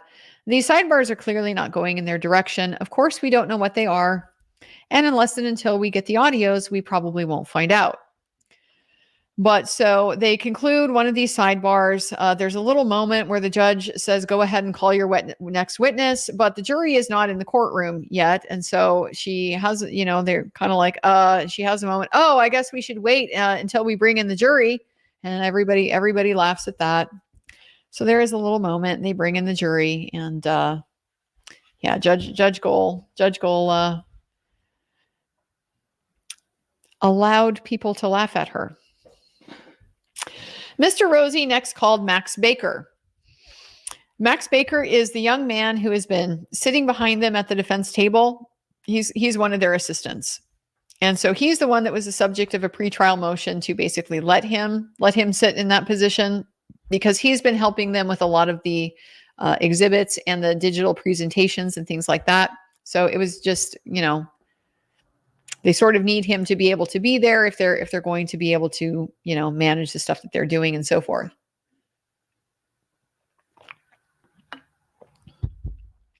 So basically the same kind of standing that the state was allowed to give to investigator Steve Mullin.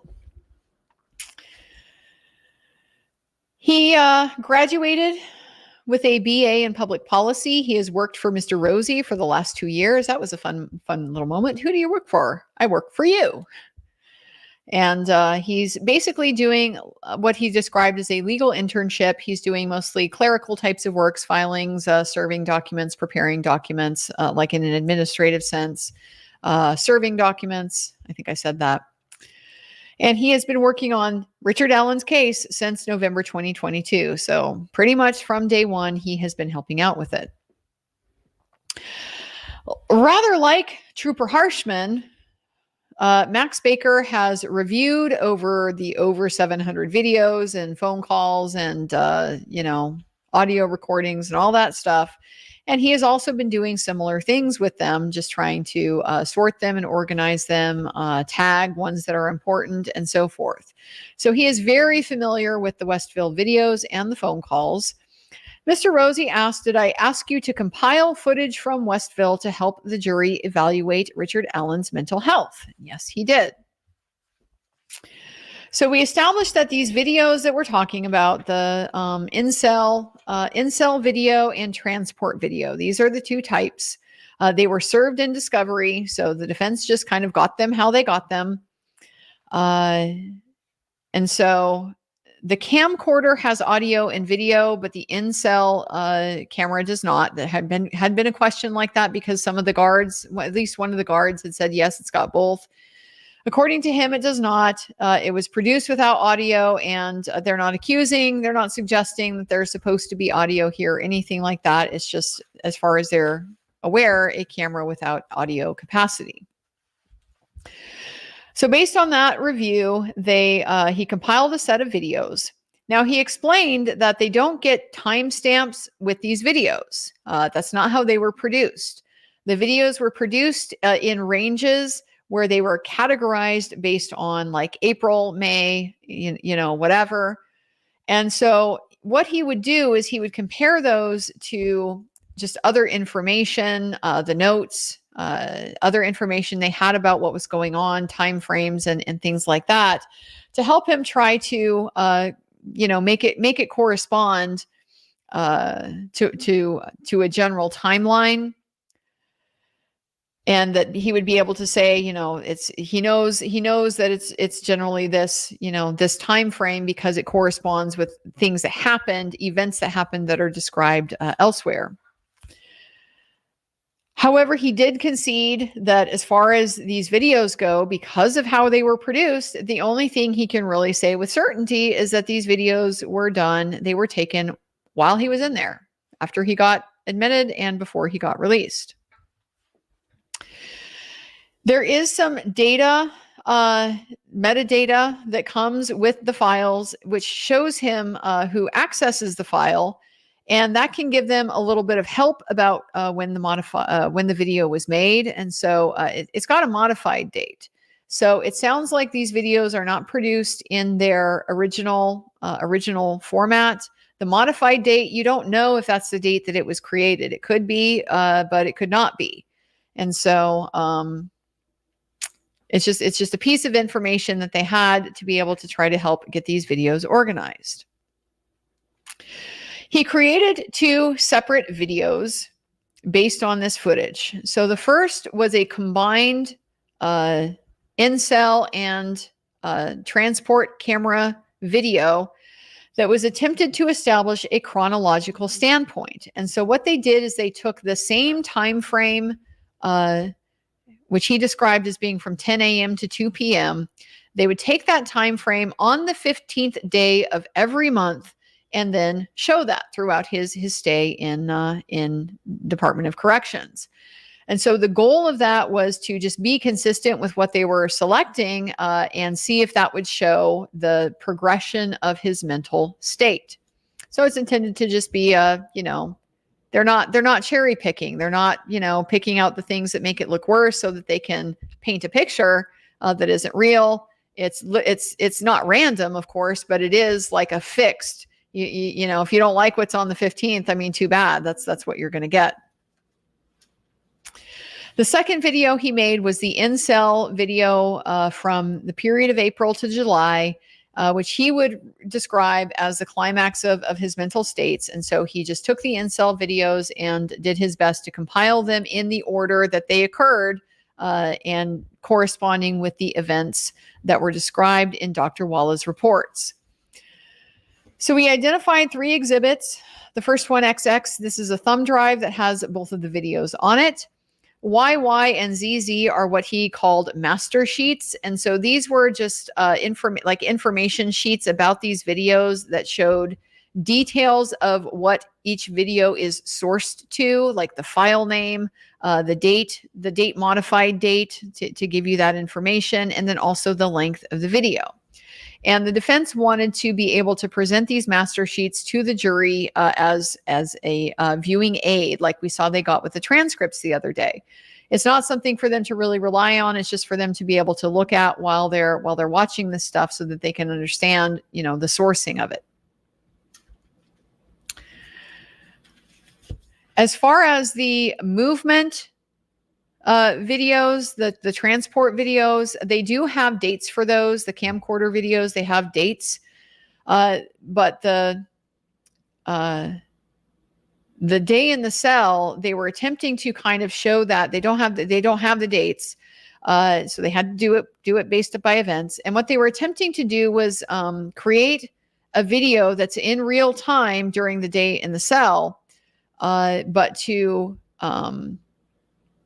condense them so that you wouldn't be watching, potentially hours and hours and hours of stuff, just essentially like speed it up, really, is what it sounded like. And so he gave the example that a 14-hour video, they were able to compress down into 29 minutes. He did also point out that the in-cell video, the in-cell camera only records movement in the cell. It's motion activated. So there would be periods of time then where the camera would not be recording if he is not moving.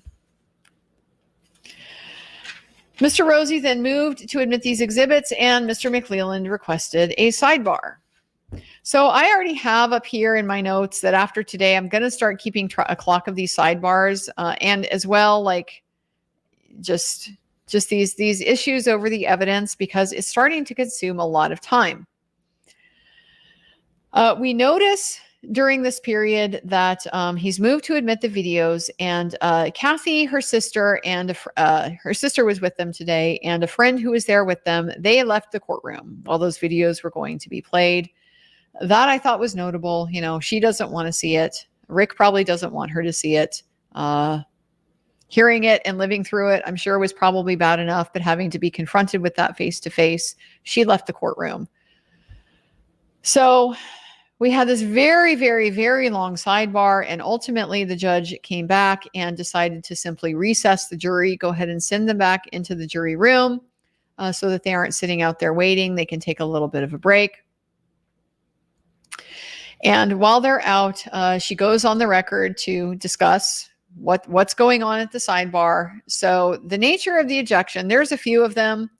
She says there's been an objection on the transport videos to the audio, which she is sustaining on hearsay grounds, right? Richard Allen can't put his own statements into evidence. Only the state gets to do it. So they get to cherry pick the ones that they want to present. And then on the other videos, she was sustaining an objection on relevance grounds that here we once again have this restriction that the only thing that is relevant is the time period of April to July. The deterioration seems to me to be highly relevant. And to understand the scope of the deterioration, you have to have it in context. You have to see what he was like when he was functional and how that transitioned into being dysfunctional, especially when the state is accusing him of making it all up. It's highly relevant. So this is just a ridiculous decision. It doesn't make any sense at all. She has just decided, for whatever reason that is not being explained, certainly to us, and I would imagine probably not to them either, why only April to July is relevant. The conditions he was in there the entire time would be relevant. I mean, the defense is arguing the conditions broke him, and that's why he confessed. So don't we need to see the process of the conditions breaking him? Don't they have the right to present that? Apparently not, according to Judge Gohl.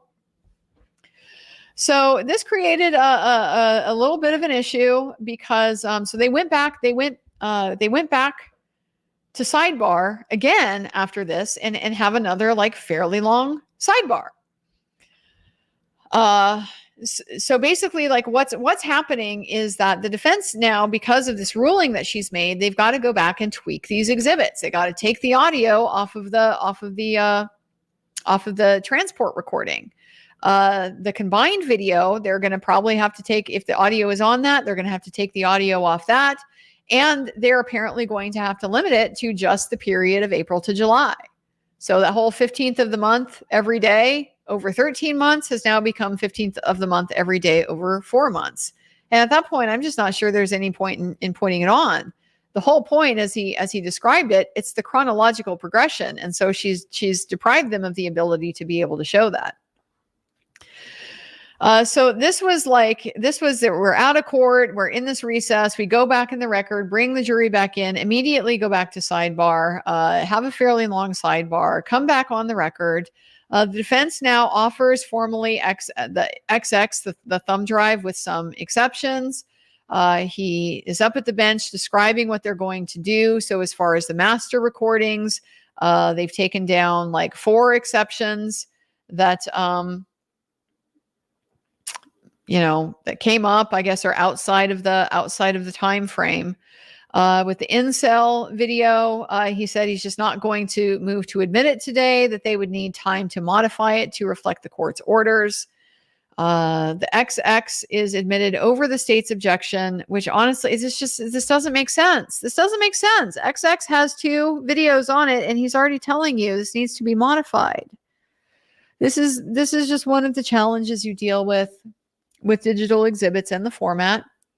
And I have, part of my perspective about this is because this was something that came up during pretrial, and Judge Gohl had expressed that, there's a concern with the digital files, because if you have a bunch of things on it, only the things that are actually admitted, need to be on it.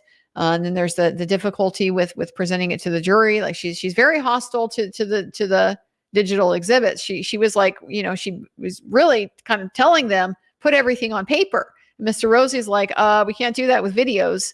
There's gonna have to be some digital exhibits. So she had highlighted that she expected this to be a problem, and so she's gone ahead and promptly made it a problem for the defense. Now, remember the other day when Mr. McLeland was playing those interviews, or playing those confessions, those phone calls, and he got them all mixed up, and he literally had to take the item that's already been admitted into evidence and modify it, which is like, no, you don't do that. This is exhibit. This is admitted. This is admitted into evidence. It needs to be part of the record, but that whole situation was a big mess. Like normally what I would do in that situation, if you have multiple videos on one disc and it turns out something is wrong, you leave that disc in evidence, you go create you create a new disc or a new thumb drive or whatever it is. And you just subcategorize it. So it's like if the first one is item number, exhibit 310, then you would make the new one 310A. And you would just note it on the exhibit list that this one is the corrected version of the original. But you would leave them both admitted into evidence. You don't go back once things are admitted into evidence and modify them. This was like horrifying to me because it might matter. I couldn't really hear, I couldn't necessarily hear this wrong recording that they started playing, but they started playing it in court and it played for a while and the jury heard it. And so you don't know if that's going to be an issue.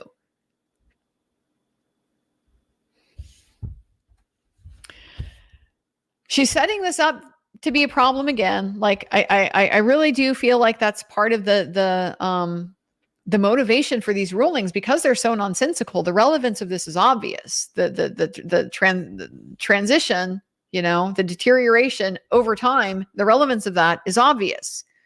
So creating this fine distinction that, it's only relevant during the actual period when he's actively psychotic. It just doesn't make any sense. The hearsay objection, the exception to hearsay, it's not actually hearsay at all, is the argument I would be making. This is not being offered for the truth of the matter asserted. Whatever Richard Allen is saying in these audio recordings, nobody is saying is true. It doesn't matter if it's true or not. The point is simply to show his state of mind, how he is functioning, how he is using language, and so on and so forth. So it really feels to me like these objections being sustained are kind of just malicious, to cause the defense problems, to make them have to go and scramble with these exhibits and make it logically, logistically challenging to deal with that. Because there's no good reason for these rulings. There's really not a problem with it. And then she goes ahead and admits the thumb drive that has both of the videos on it, when Mr. Rosie has already just specifically said, I'm not moving to admit the second video. So it's just really a train wreck how she is setting this up and how she's managing these exhibits, and making it so that there are more problems than there necessarily need to be. So Mr. Rosie then asks if YY can be published. This is the master list that was related to the video that they had modified. They took time during this recess to go ahead and modify the one that was the combined audio and in-cell, the combined transport and in-cell ones. Took it out. The ones that she was concerned about that weren't within the relevant time frame. The master list was the sheet that related to that. Well, the problem is the master sheet still shows the original videos. They didn't, go and redact that. So that was going to be an issue. We get finally back to questioning. This whole process takes probably 45 minutes at least. I mean, it takes a while, maybe an hour. I mean, it takes a while. So we finally get back to the testimony. You combine these videos of Mr. Allen while he was in custody from April, May, June, and July. Judge immediately says, counsel approach. We're having another sidebar. Like right off the bat. They combine the videos, April, May, June, July. They have this sidebar. I don't know what it's about. Mr. McClelland gets back when they're back on the record. Mr. McClelland has foundational objections and asked how he was able to determine the time frames of the videos. And so Max Baker explains that they had received all of this discovery in initially, like the first batch in fall 2023. So that kind of gave him a starting point. Everything they had came before that. But it came in very disorganized, fashion. All they got was just a grouping of the video by months. So what he did is he reviewed the videos month by month, compared them to the exhibits from the notes and just exhibits that were events that were known. As far as the camcorder would go, it would show you events that would specifically tell you when it occurred. The in-cell video was the one that was likely a lot harder to be able to pin down, because it's, not necessarily going to be tied to an event. It's just some of the days are just going to be normal days for Richard Allen. Not every day gets described in a note. He said he saw the folders at the beginning, and so worked with that, but not all of the videos have events. He was able to kind of see a general range based on how the folder was labeled during the discovery. And none of the videos came before April. So those are essentially the foundational things that he grabbed, that he provides.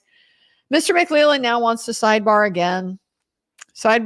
And by now it's like 1:45. And so the judge says, let's just do lunch. So she sends the jury off to lunch. Now we got to revisit yet again what it is that we're dealing here, because it's been made unnecessarily complicated. The in-cell video is from April to July of 2023. The transport video is allowed to be shown without audio.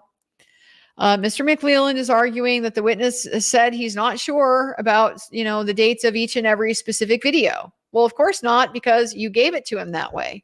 And so the judge says, well, I'm not going to allow him to publish until he's sure what time they were. Now, she says what time they were. We've only been talking about like dates so far. And I'm always suspicious with this judge. does she mean he's going to have to be able to say, like, at this hour this happened? Because that is just unrealistic. And they've put it in a situation where, through no fault of the defenses, they didn't control how this material was provided to them and what data was associated with it and what the file names were. They didn't have control over any of that. And so it's just produced to them in a way that, under this system that Judge Gohl is setting up, they can't effectively use it. So it's of no use to them. A little bit of a disadvantage, you think, for the defense? A little bit of tying their hands behind their back? Here's all this discovery of this guy, behaving crazy in his cell, when we've just talked about how you need to consider his body language as part of whether he's feigning or not. We need to actually see. We need to see the conduct. We need to not just like analyze his words and the statements that he's making. And under this standard, it's going to be extremely difficult for that to be met. So hopefully the correspondence with the events that have been described in the notes is going to be enough to get past that. But it sounds like now, once again, now she's going to go send off this kid, this young guy, who's been doing the assistance with him. She's going to send him off again to have to correct his homework, fiddle with it to her satisfaction. So Mr. Rosie said that they were doing the best that they can with what they were given. Yes, I think that they are. That they might be able to use the file names to verify. They'll recess him as a witness, meaning we're not going to try to fix this over the lunch hour. People are hungry. People got other things to do. All kinds of stuff, things have already come up this morning with Tui and Ms. Auger's having to, run around with the Fed people and stuff like that. Like, this is busy and complicated. And they're, in the meantime, managing their witnesses and trying to figure out who's supposed, who needs to be where, when, so they're not sitting and waiting in the hall, for hours while you're doing stuff like this with exhibits that really should be perfectly fine. There should not be any problem with these exhibits that they proposed. So they're going to just go ahead and take him off the stand and move on to their next witness once they come back from lunch. And here the judge tells us, well, we need to be sure that we use this jury's time expeditiously. Yeah, this judge who has sustained beyond the scope of objections so that the defense has to bring the witnesses back. They can't just ask their question for a witness that they have on their own witness list. They can't just go ahead and treat him as if he's on direct and just do it all at once. The expeditious use of the jury's time. While we just sat here for probably at least half of the morning, content, substance-wise, time-wise, probably a good half of the morning, messing around in these sidebars over her just need to nitpick, need to have like control over how the defense is presenting their case. And in her view, if it's not being presented the way she thinks it should be presented, then it's irrelevant.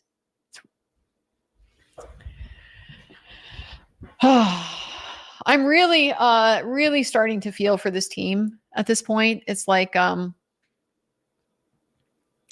they just had a very rough morning. They had a very rough morning. They have the first guy that's procedurally needs to get through, but it looks bad through no fault of their own. They have the second witness, who is the state's witness, who's not particularly friendly to them. And while she gives them some information that's pretty good, she also is kind of setting the stage to try to give the state, things that they can use to argue that Mr. Allen is faking. Is that benefits her and her position and her employer at Department of Corrections. And then finally, just this unbelievable standard of what is relevant. I saw some of the Google searches. That she let in. I'm gonna pull it up. Where I saw it, like I've mentioned before, I am following Dave Bangert. He is His channel is Based in Lafayette is the name of it.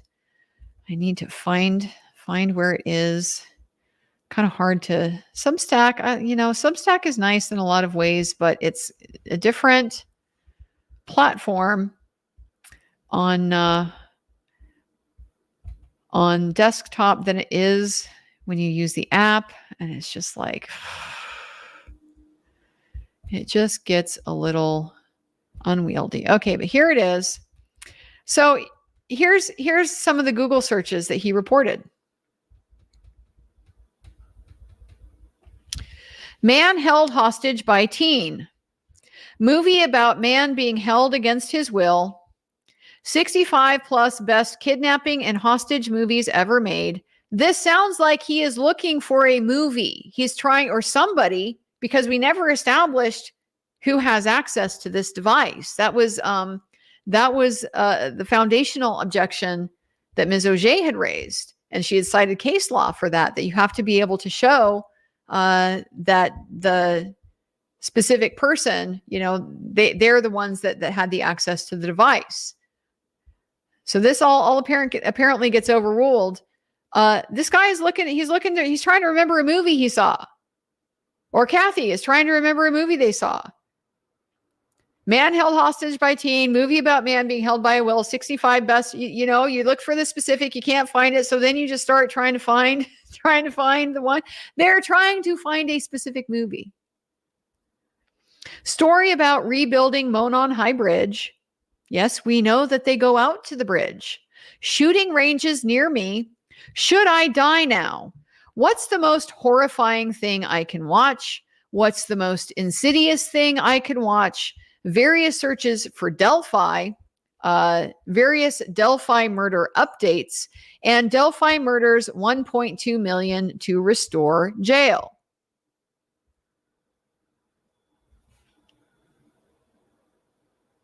That shit cleared the relevance hurdle for Judge Gohl when the state wants to put this in. That shit cleared the relevance hurdle. That, according to Judge Gohl, has a tendency to show whether Richard Allen killed Abby and Libby.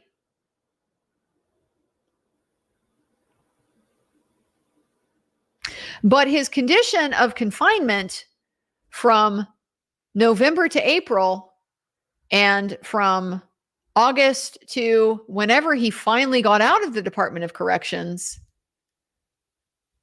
to show his baseline and his deterioration and what, if any, recovery he had, that's not. You see the double standard here? It's so blatant. It's so blatant. And it just gets clearer and clearer every day that the same rules are not applied to both parties. When we came back from lunch, Mr. Rosie called Brad Heath. Brad Heath is a man who lives just outside of Delphi. He is 70 years old. He has been retired for 5 years, but at the time of these crimes, he worked for an exterminator. On February the 13th of 2017, he had regular customers that he serviced, and that particular day, he was going out in the afternoon to what he referred to as Anderson's. And so we looked at the map and saw where Anderson's was, and it's essentially just beyond Freedom Bridge. There's a series of buildings, and there is a warehouse that's just below. And he went to this area to service those buildings. So basically, he's going to check for pests and probably apply treatments if they're needed. So he did his first scan of the buildings at 1:43, and by 2:06 that was his last scan. And so these are done both inside and outside what he calls a small pack building. Exhibit AAA was introduced. This was essentially notes of his activity when he did the scan there, and it shows the times basically where he did things. So asked why he had gone, and he personally went and requested this document from his employer. And when asked why, he said because of the vehicle he saw that day. So he first saw this vehicle at 8:45. It was still at the same location later on in the afternoon. And the location he described was the CPS building, which he then went and identified this on the map as well. And so this basically sits, if the Anderson property is like this, the CPS building is just kind of kitty corner to it. And these are both a little bit above where the Freedom Bridge is. So he said, asked how he knows the CPS building. Well, he has been in this area, been to this spot twice a month for 40 years. So he knows it pretty well. It's halfway. He describes it as being halfway down the road by the CPS building where the road starts to curve. The car that he was interested in, it was parked just off the road on the west side. It was an older vehicle, maybe dark blue, and it looked out of place. So that's what caught his attention. When he first saw this in the morning when he was heading out in a different direction to his morning job, he would have come back in the afternoon from the other side, from like the downtown side of Delphi, and he saw the same vehicle in the same spot. So he's got his log for the day is the exhibit, and he has circled the times when he was there and when he saw this vehicle.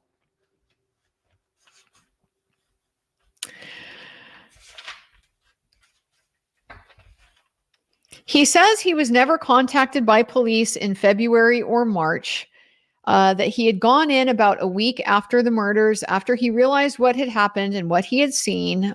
So he spoke to them a few times, and it was all him initiating them. He said a few times recently he was watching this old fugitive movie. I didn't catch the name, but there was a police car in it. And he said it was like exactly like the car. It was like almost exactly like the car that he had seen.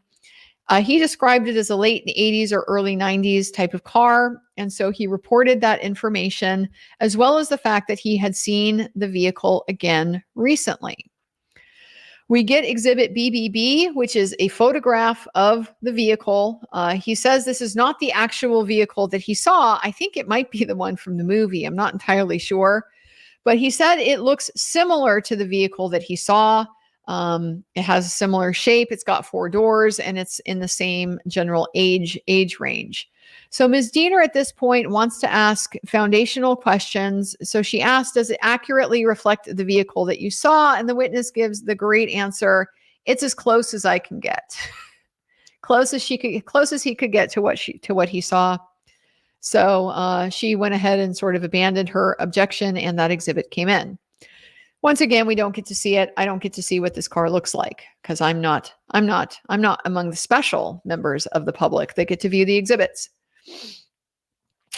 He did not remember any other vehicles there. He couldn't say definitively that there weren't any, that he was used to seeing vehicles there. And so he may simply have just not noticed if there were other vehicles there. It was just this particular one that stood out. Because of the way that he had come and gone from the area, he saw the vehicle twice from different angles. Ms. Diener's only question on cross-examination was confirming that this vehicle in the exhibit, the specific one pictured in the exhibit, was not parked at the CPS building. Next witness is called by Mr. Baldwin. This is David McCain. David McCain lives just north of Delphi. He's been there for 24 years. He lived out of state before then, but he's been involved in volunteer activity, including being the project manager for the development of the trail system. He was a member of what he calls a Deer Creek Township Board. And so based on that, he is very familiar with the Monon High Bridge and the trail. He said as a child, he started going out there. And beginning about 2013, they were starting to try to acquire and be able to develop the trail. He had a brother who was involved in it a bit earlier than that. He's very familiar with the bridge because of his own experience, and he also had it examined by an engineer as part of this process of trying to acquire it from the railroad. It was developed. He has walked across it many times. He says, I haven't been across the whole thing since it had the pedestrian thing. I think he means the modification that's since been done. Last time he was out there was a week or so ago. And he is 79 years old and thought that, yes, there would be nothing that would keep a person from his age from being out there on that bridge. On February 13th of 2017, he was out on the trail and the high bridge. He was not super sure of the time. He said he knows that when he got to the trail, he was out there for probably more than an hour, sometime between 2 and 4 p.m. He would park across the lane from Sherry Mears' house. We have now a third name. We've already heard that this place is called the Mears Entrance, which is like what most people are calling it. But we've also heard it referred to as Mitch's Lane, and now we are hearing it referred to as Sherry's Lane. It was Mitch's Lane is how Richard Allen referred to it in his interrogation, which I just thought was interesting because it seems like that is, it seemed like it was a personal name because Sherry is just the name of the homeowner, the owner of the farm. And so Mitch, I would assume would be like one of the previous owners of the farm. It seems like one of those things that is like a local piece of local knowledge. And so even though Mr. Allen hadn't necessarily been in Delphi a super long time, he had that insider knowledge about this particular area.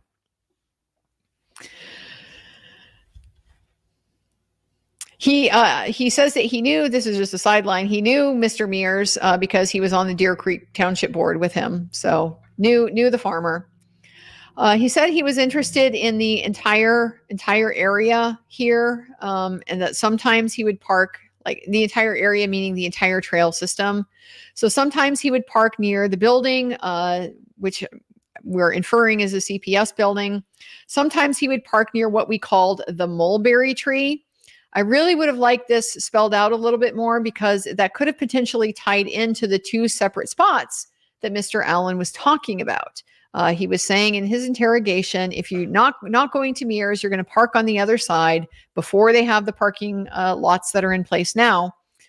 There was one place that he just described as being kind of side of the road type of area, and then the other one being over by the building. And he was insistent that he had parked in this other area. I mean, not insistent, but that's where he indicated he thought he parked.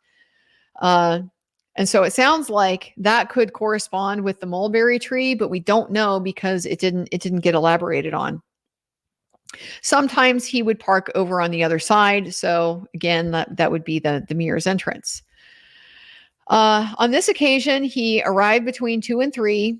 He did park at the Mears Entrance. There were no other cars there at that point, and he walked towards the high bridge. That day, he probably went straight towards the high bridge. He can't remember for sure if he might have taken a little side detour over towards Freedom Bridge, but he thought he went straight towards the high bridge. He was out there taking pictures. He had his camera with him. So he got out on the bridge, which he knows a lot about. It's 852 feet long. That's going to be helpful information. He said the most interesting part of the bridge is right over the creek, and so he probably just went to that part that's right over the water. He described the first platform that's on the right. He says the bridge is 65 feet up in the air above the water. Asked about what you can see when you look down, he says you can see rocks in the water, you can see down to the bottom. When Mr. Baldwin asked specifically about seeing fish, he says, well, I don't know about that, but it is clear. He doesn't remember the specific conditions, how clear is the river, the creek on that day.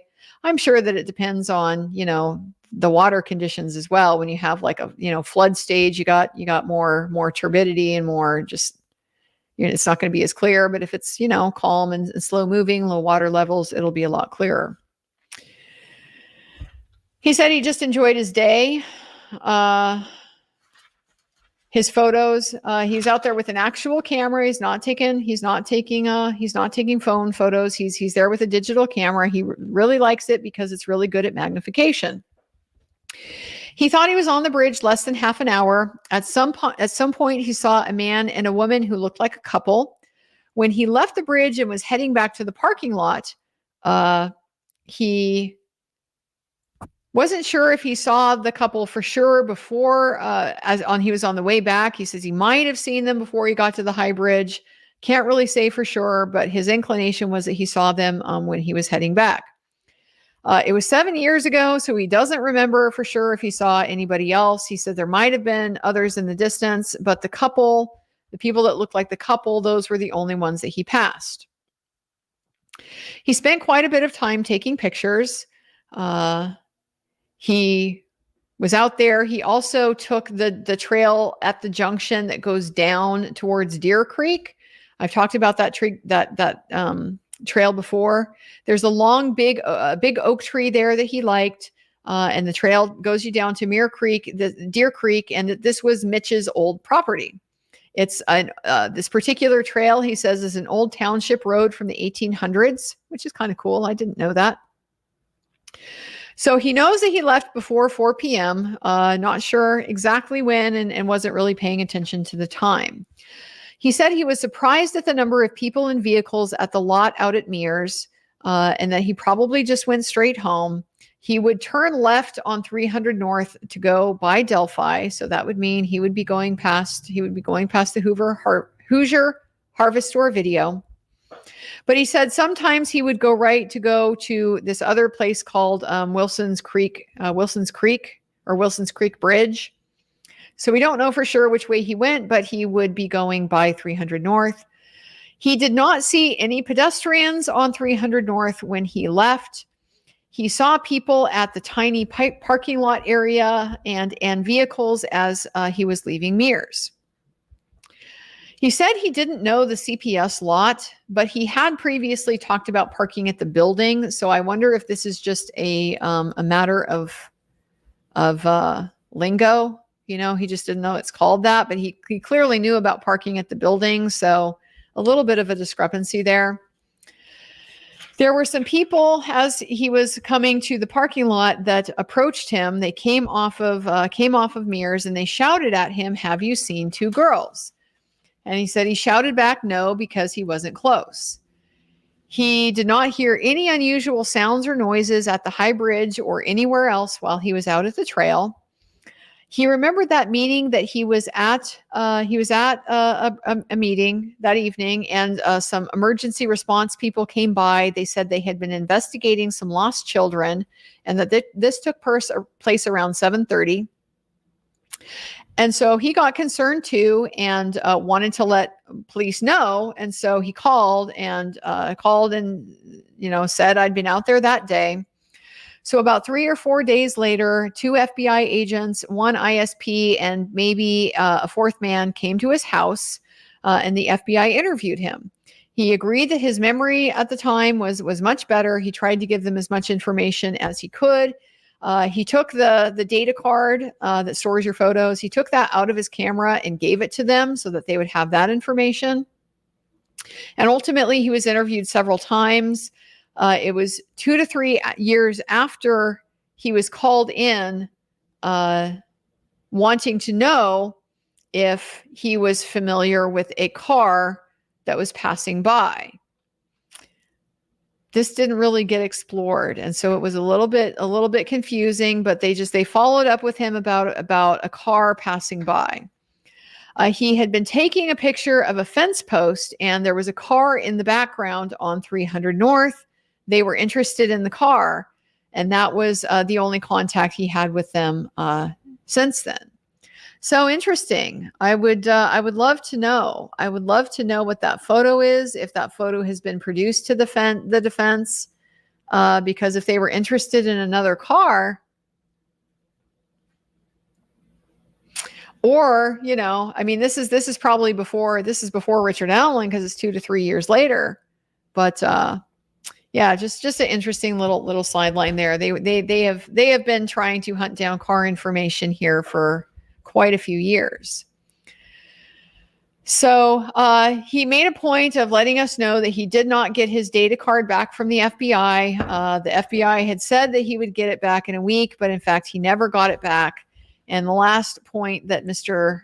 Baldwin makes is that the Idaho State Police never subpoenaed him to this trial. I don't know how important his information was. The usefulness of it mainly seemed to be to corroborate Cheyenne Mill, who had reported seeing an old man with a camera around his neck. He doesn't remember seeing her, but he also says, doesn't necessarily remember. Just that the ones he specifically remembers is the couple that he passed, and then the two that he saw at the entrance at Mears. Mr. Luttrell just asked him about how long he had spent on the trail. Said it was about an hour, a little bit longer.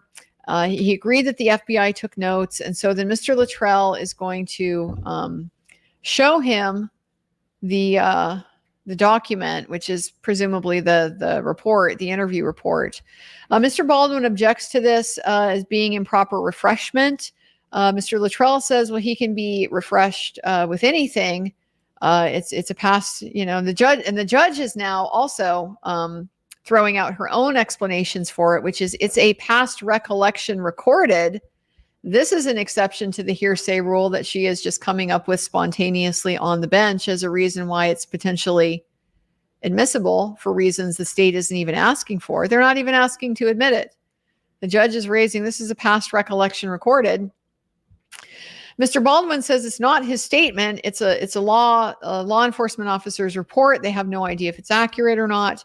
His objection is overruled, and so he's allowed to read the last paragraph of the document. Asked if it would refresh him, and he said, "I would hope that the notes, because one agent questioned him while the other one was taking notes. I think I would hope it would be more accurate than what I remember." So they went through what he apparently told the officer in the notes, that he had left around 4:00 p.m., that he had been there about an hour or a little bit more, that as he was leaving, the man shouted at him. He was going across the trail to Mitch's property. So it sounds like they might be challenging his timeline a little bit as far as to when the man yelled at him. He had placed it seems like on the way out, but now they're clarifying this is before he went down that Deer Creek trail. So we have a possible discrepancy there. He agreed. He continued to say he was there for about an hour or a little bit more. That when he was leaving, the man. Okay, I already said that. And so asked to describe the man, he was a pretty large man. He was wearing an orange jacket. He described the man as portly. Didn't know how tall he was and didn't see his face well at all. And he shouted, "Have you seen two girls?" And asked about his impression. He said he had the impression that he really was looking for them and that he seemed concerned. He said that he arrived, his estimate when he arrived was about 3. Mr. Luttrell is like giving him dates. Okay, if you're there an hour and you left, could it have been 3:15? He says it could have been, but it could have been 2:30 or so. So he does a good job of not getting pinned down on that.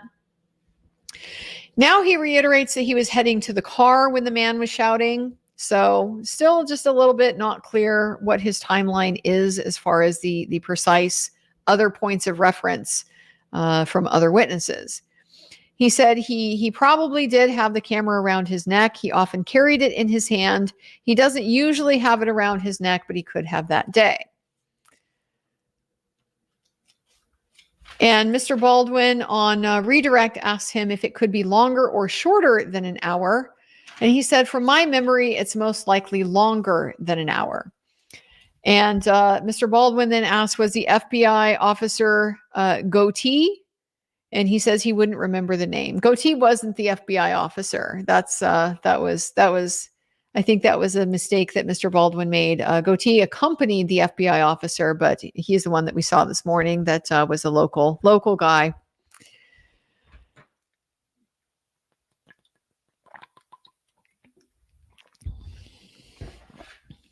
Mr. Baldwin next called Fire Chief Daryl Sterrett.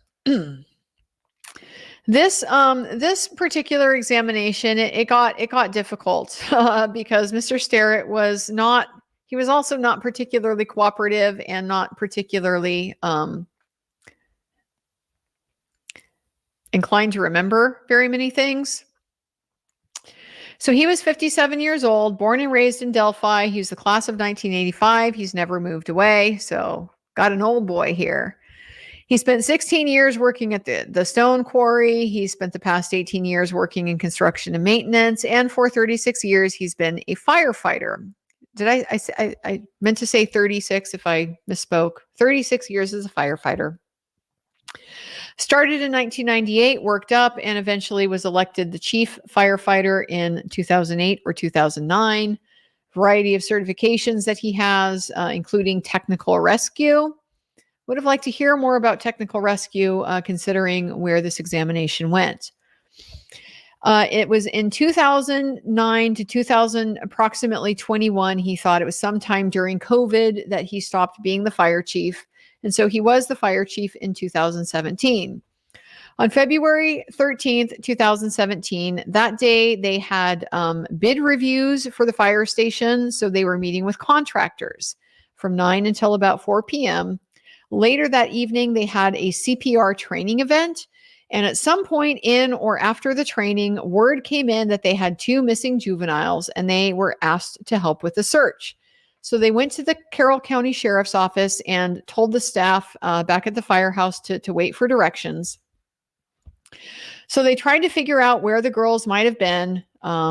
There was basketball that night, and so they wondered if the girls might have been with friends, might have left there, gone somewhere. So they searched the town first, just that area, a lot of places where they thought they could have possibly been. Basically took their direction from dispatch as far as where to go and where to look. So they were getting information coming in from tips. He said he thought maybe it was relating to phone pings, but he doesn't know, and that maybe he got that wrong in his deposition. So this comes up because his deposition, he is going to be confronted with it pretty much over and over and over again.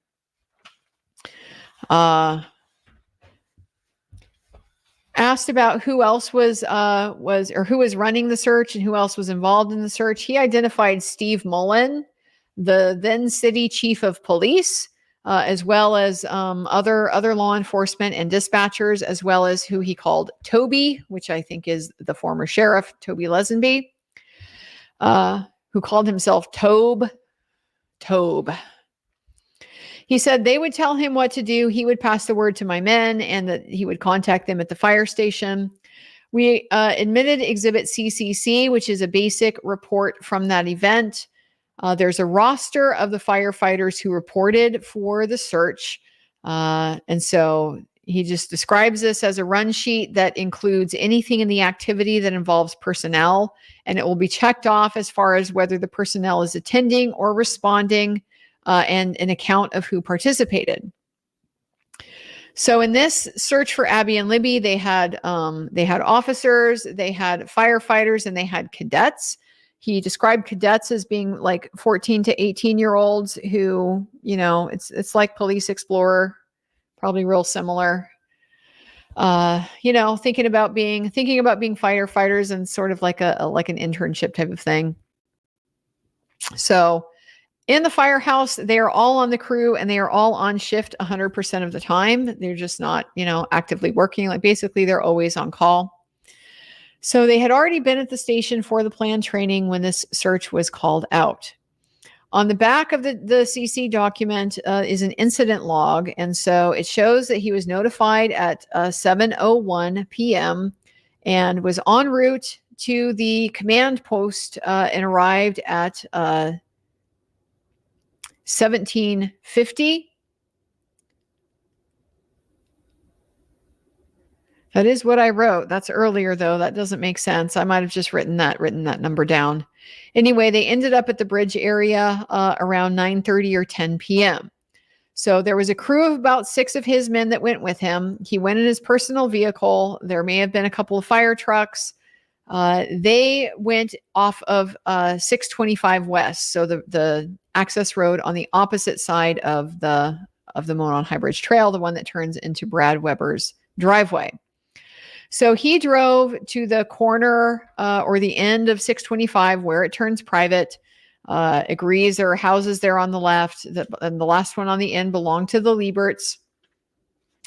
So at their yard is where he met up with the rest of his crew. They walked in a column towards the bridge. Down there, they had another squad and truck down there at the lane to have its lights on. So they went to they were at the south end of the bridge where they were requested to go. And they walked up the road to the end of the high bridge. He said they were deeper, they were deeper in the woods by the creek. So they were searching in the area that was roughly south and west of the bridge. It was a flat area.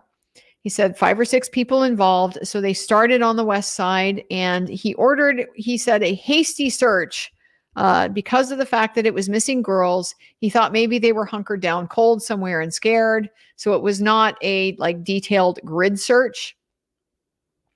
He did not search on the north side of the creek. The men were very far apart during the search. His 5 to 6 men, maybe 10 feet ahead is all that you could see. And again, they concentrated their search to the south and west of the bridge. So this is the point where things start to get like mind-numbing and just not fun, frustrating, I'm sure, for Mr. Baldwin and probably for the jury as well, because they were looking like they were starting to have a hard time staying awake. So we turn to his depo. We confirm he took his deposition, and he says he may have said in his deposition that they only searched on the east side and on the road side, and that but that now he feels that they were more on the southwest than at the east. They cleared the scene at 2:30 a.m. They left the scene at about 1:30 to 2. So basically, leaving that particular area that they were in at about 1:30 to 2, and then 2:30 clearing the search scene. So where that command post was. So we reiterated about searching. We revisited now the searching on the east side of the bridge. Now, Nicholas, Mr. McClelland objects that this, he's objecting, asked and answered. He already testified to this. And Mr. Baldwin says he seemed uncertain. And judge said he searched. So she's overruling it. This is a situation where, okay, I've mentioned before that Mr. McClelland has required them to do their impeachment in a way that is really not proper impeachment. He has conflated refreshing and impeachment. And so he has made it so that they have to ask to use the deposition to refresh the witness's recollection before they can ever impeach him with it. And that is not the standard. That's, not how it works. These are separate things. I talked about this, I think, yesterday. Refreshing is just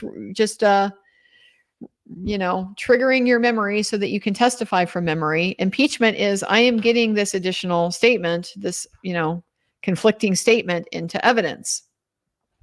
So we've just really been kind of all over the place with what's required to do to impeach people. And Mr. Rosie has had all these objections sustained, objections against him sustained that he's not doing impeachment properly. Because as we saw, if you ask the question verbatim, that will be objected to and sustained. And if you reword it, that will be objected to and sustained. So they're really creating these major roadblocks for them to be able to point out, if your story changed on the stand, you said something differently before.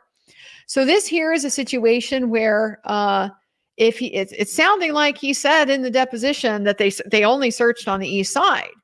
And so that's pretty important because that's the area that Mr. Baldwin is interested in, because that's what's directly across the creek from where the girls' bodies were found. If he said that in his deposition and he's saying now, we searched on the south and west, and when confronted with, that prior statement, He may have said it, but he feels that we were more on the southwest side. Well, now is the point where you're impeaching him. In your deposition, you did in fact say east. It's not about whether you remember saying that or not. It's there in black and white. Either way, judge isn't letting him do their work. So he says he ordered a general search of the area. He didn't specifically say north or south of the bridge. Basically, both north and south of the bridge and east and west of the creek and the bridge were being searched. He said there was possibly a floodlight. He didn't remember which way it was pointed. He's being approached with the deposition again. He's being approached with the deposition at this point at like almost every question, like just about every other question. Do you remember telling me? Do you remember telling me? Do you remember in your deposition you said? So he doesn't remember which way the floodlight pointed. Mr. Baldwin is approaching for some type of impeachment at this point, and Mr. McClelland objects. For the record, the deposition is consistent with the answer he gave. This is, again, not an improper question, and this is just speechifying in front of the jury. This is improper. This is highly improper. You're not here to say what's consistent or what isn't consistent. And so he's doing what he gets away with, and the judge lets him get away with.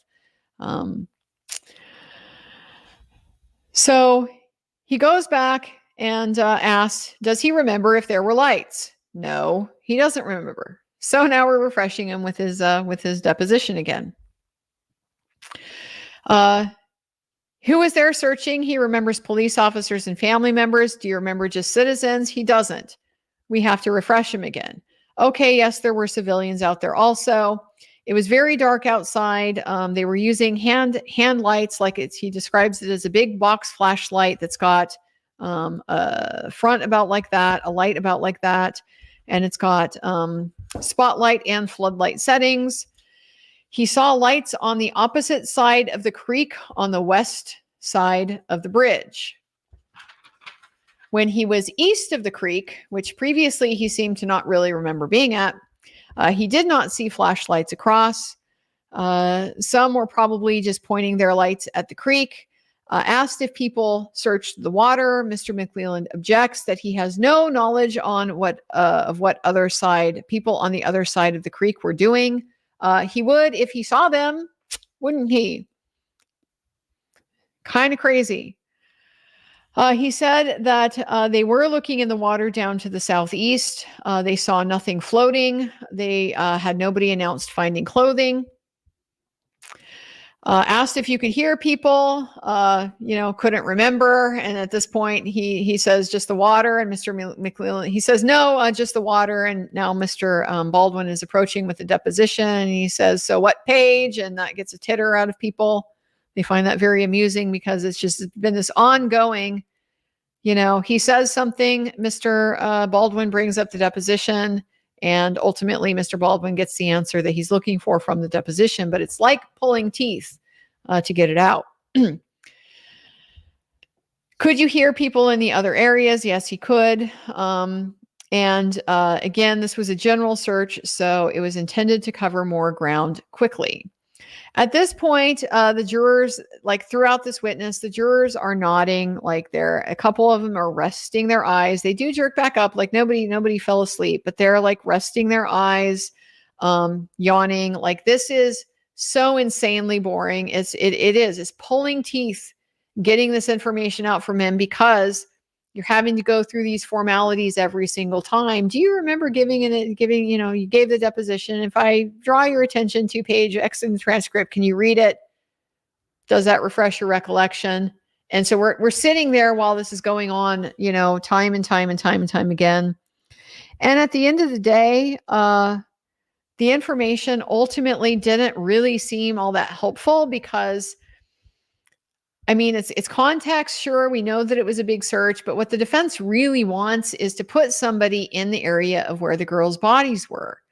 And he doesn't seem to be able to do that. This guy says when he was searching on the east side, he did not see flashlights across. To me, this is just convenient. This is convenient because you were just telling us you weren't on the east side of the creek. You were on the south. You were on the south. Or maybe I guess I'm confusing that with the bridge. That's maybe not fair.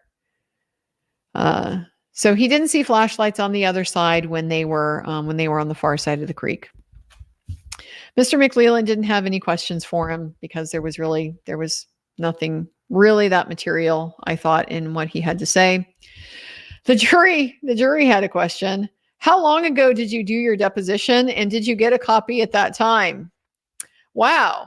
Like this guy, call him out. Why don't you? I mean, it was a, you need to be constantly confronted with, you're changing stuff. We got to pin you down. And his answer was 3 weeks ago. They took this deposition 3 weeks ago, and a copy came in the mail. He didn't get a copy at the time. It came in the mail 2 weeks later. That would be 1 week ago. So his lack of familiarity with the transcript, I think that, and just what he had said last time, I wonder what they thought of that. Did they take that as disrespect to the defense, which is kind of what I did? Like, I don't even give a shit what I say to you. It doesn't matter to me what I said before. It doesn't matter to me what I said now. If you want to talk about both of them, fine. I didn't particularly think that was a great look, but that jury question, that's just, somebody was maybe not impressed. And then, did you search in the area southeast of the cemetery? His answer was not personally. He didn't personally search there. So he's not the one, I guess, that would have knowledge about whether that particular area was searched. So probably the best answer he can give, really, but it was not all that helpful. We have our afternoon recess. Then when we come back, we're going to have, actually, I take this back. I see they call this into recess.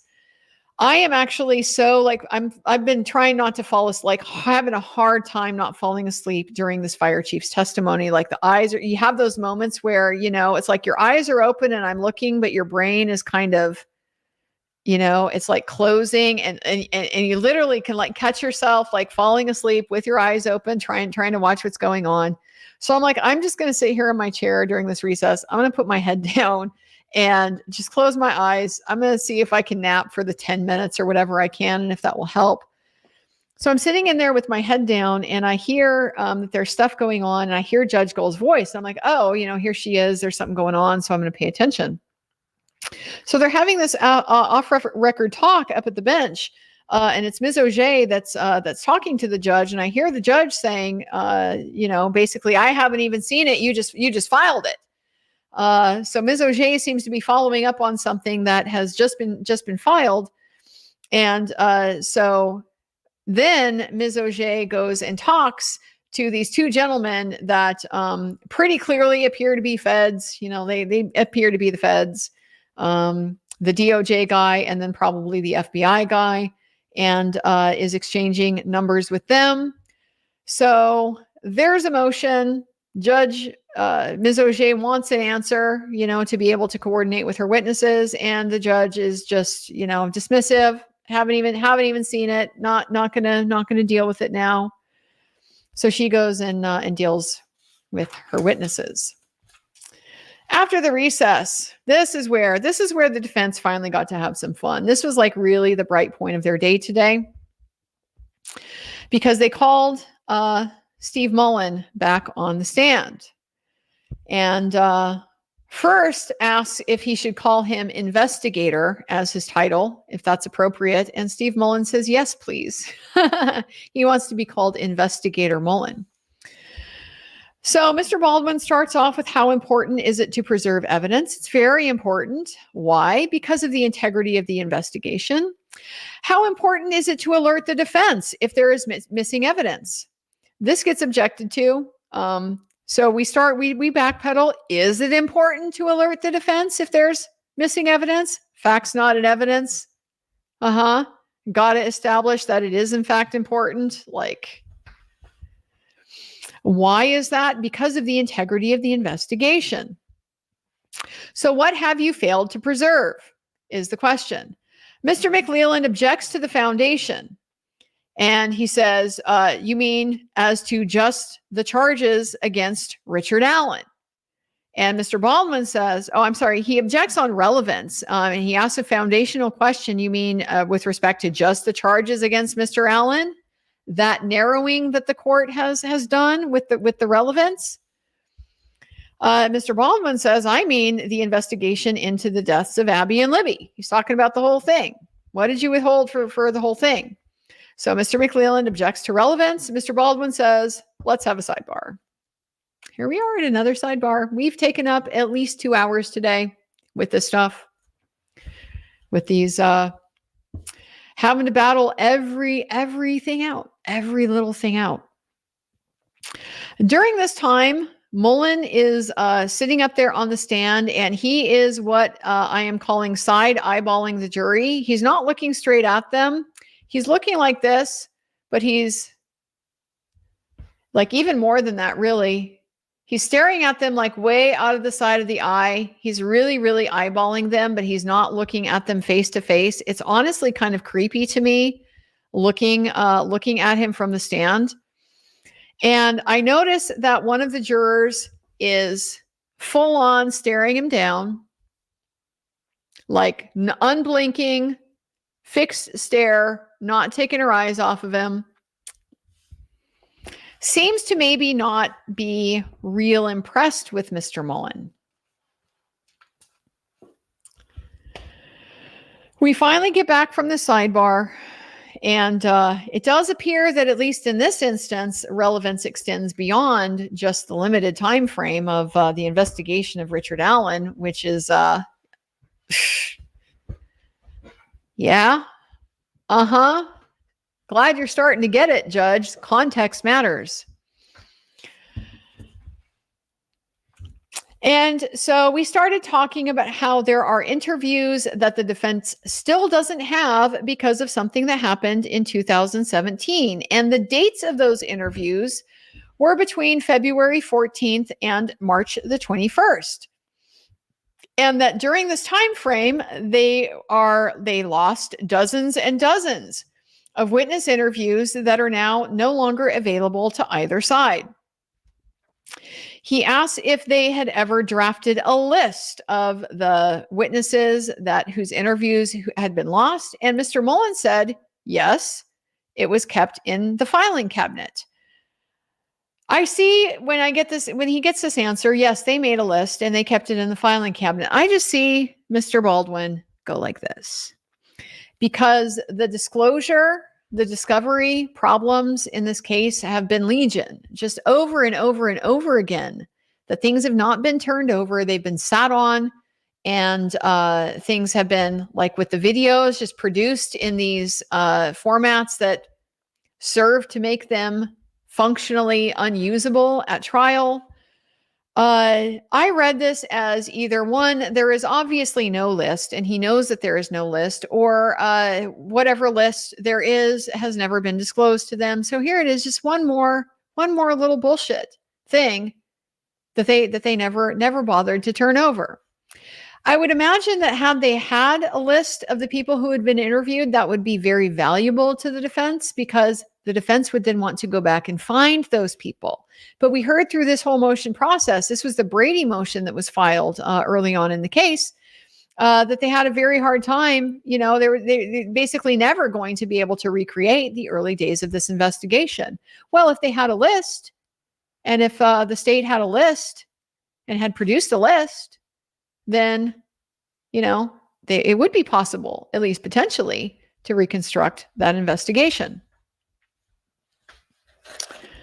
So Mr. Baldwin's like, there's a list of people who were interviewed in the filing cabinets. He's confirming this. Yeah, there's a list of people who were interviewed in the filing cabinets. So he refers him back to testimony that he gave in Fort Wayne on March 8th. This is the Brady hearing.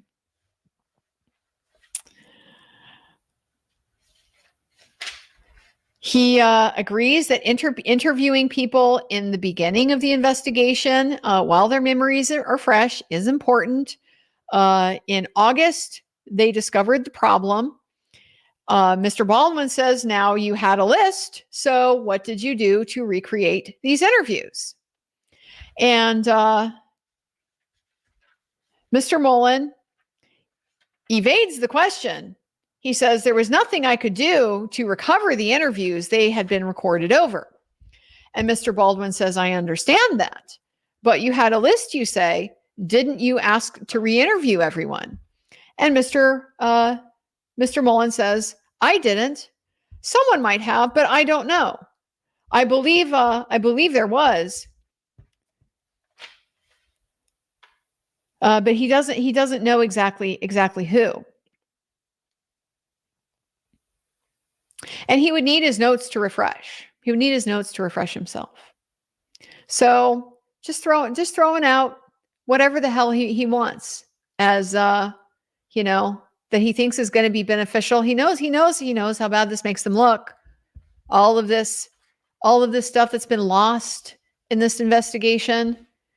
It looks terrible. So I don't know. He didn't try to recreate the interviews, but he believes somebody did, but he just doesn't remember exactly who it would have been that would interview. He would have to check his notes to refresh himself. Here's what I would have done if I were the attorney and had I not been like rocked and beaten down by and fatigued by all of the bullshit that this defense team had to deal with today. I would have said, those notes are still available to you.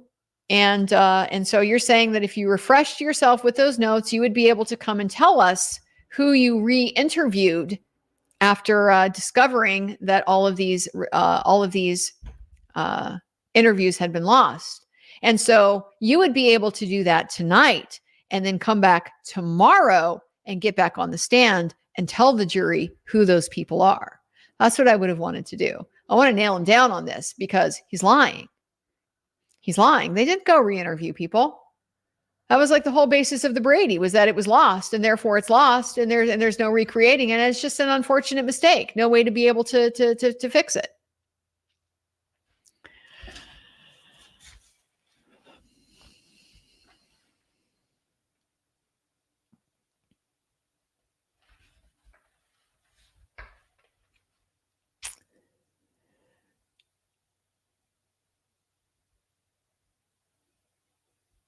So when asked about, why this information about being re-interviewed and so forth would be, important, like why did they choose to re-interview some or not? Like, yes, that would be important. That would be an important thing for the defense to know. And he said he drafted a document to say what happened. And it turns out he didn't date that. He didn't date that document. So we don't know when he wrote it. That's why we started off with the importance of how you write a report. Then there was a second event where interviews went missing. And he says, yes, this was a problem later on with the digital video recorder and the videos were lost when they had the hard drive reformatted. They were able to recover the videos, but not the audio. And the time frame for those was from April the 28th to June the 2nd. Lost all of the audio from the interviews from April 28th to June the 2nd. He wasn't exactly sure about the dates. That came from Mr. Baldwin. He doesn't know.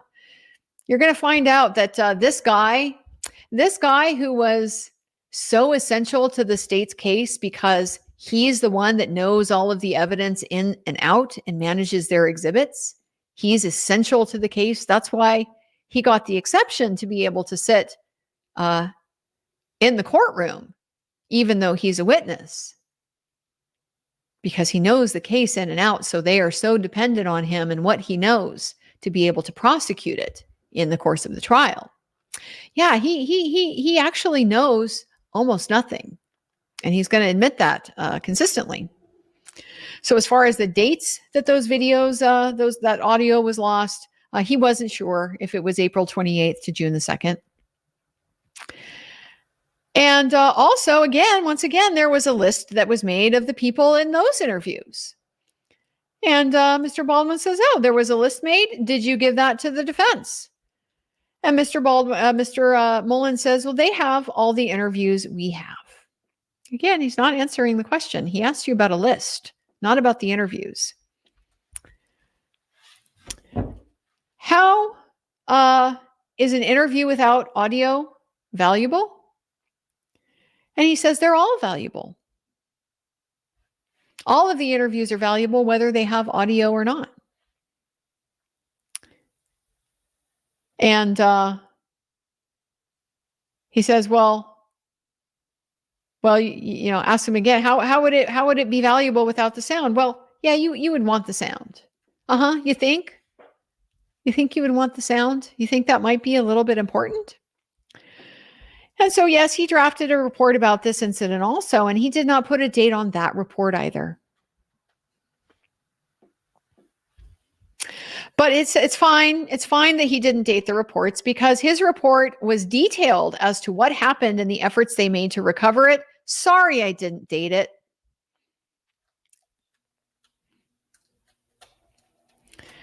He's getting this attitude that is not, it's not going over. It is not flying. Sorry, I didn't date it. Everybody's seeing through at this point. Like everybody, this is becoming very transparent. Very transparent. You lost these things. You didn't provide it to the defense. You didn't go and recreate it. And when you got called out on it at some point later on, you came in and wrote this report, and you didn't date it so that you could say, I wrote it way back when it happened. We all know that's what happened. And this guy's up here smirking on the stand. He thinks he's so clever. He thinks he's so clever with these answers that he's giving. And he just looks like a little rat scurrying.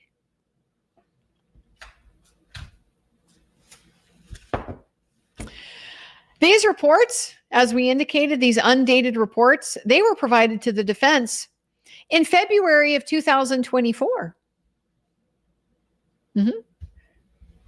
These things that would probably be of value to the defense, that according to him were written back around the time of the events that they occurred, which would have been back in 2017. And after the defense came on the case in 2022, they sat on it for almost a year and a half before they gave him these reports about where all of this critical early stage evidence in the case went.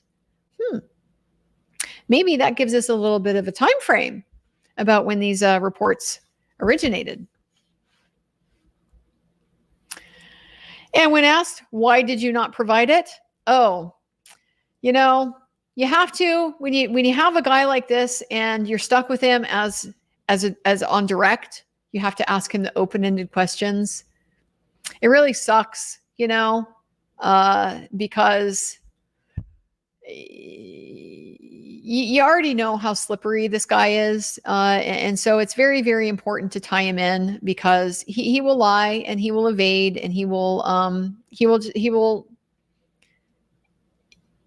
deny. He will think up in his mind what the linguistic exception to your question is. Why not provide it? Well, this was kind of a bad look too, because he gets smarmy. Well, thank you, Mr. Baldwin. I'd actually love to answer that question. I thought it was already contained in the voluminous discovery that we had provided to the defense team. He really thought that landed. I thought we already gave it to you.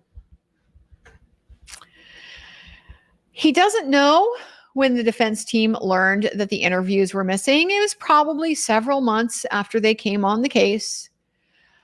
Does he agree that not dating the report is sloppy? No, he does not. He does not agree it's sloppy. And when asked if he could go back, would he do it all again the same?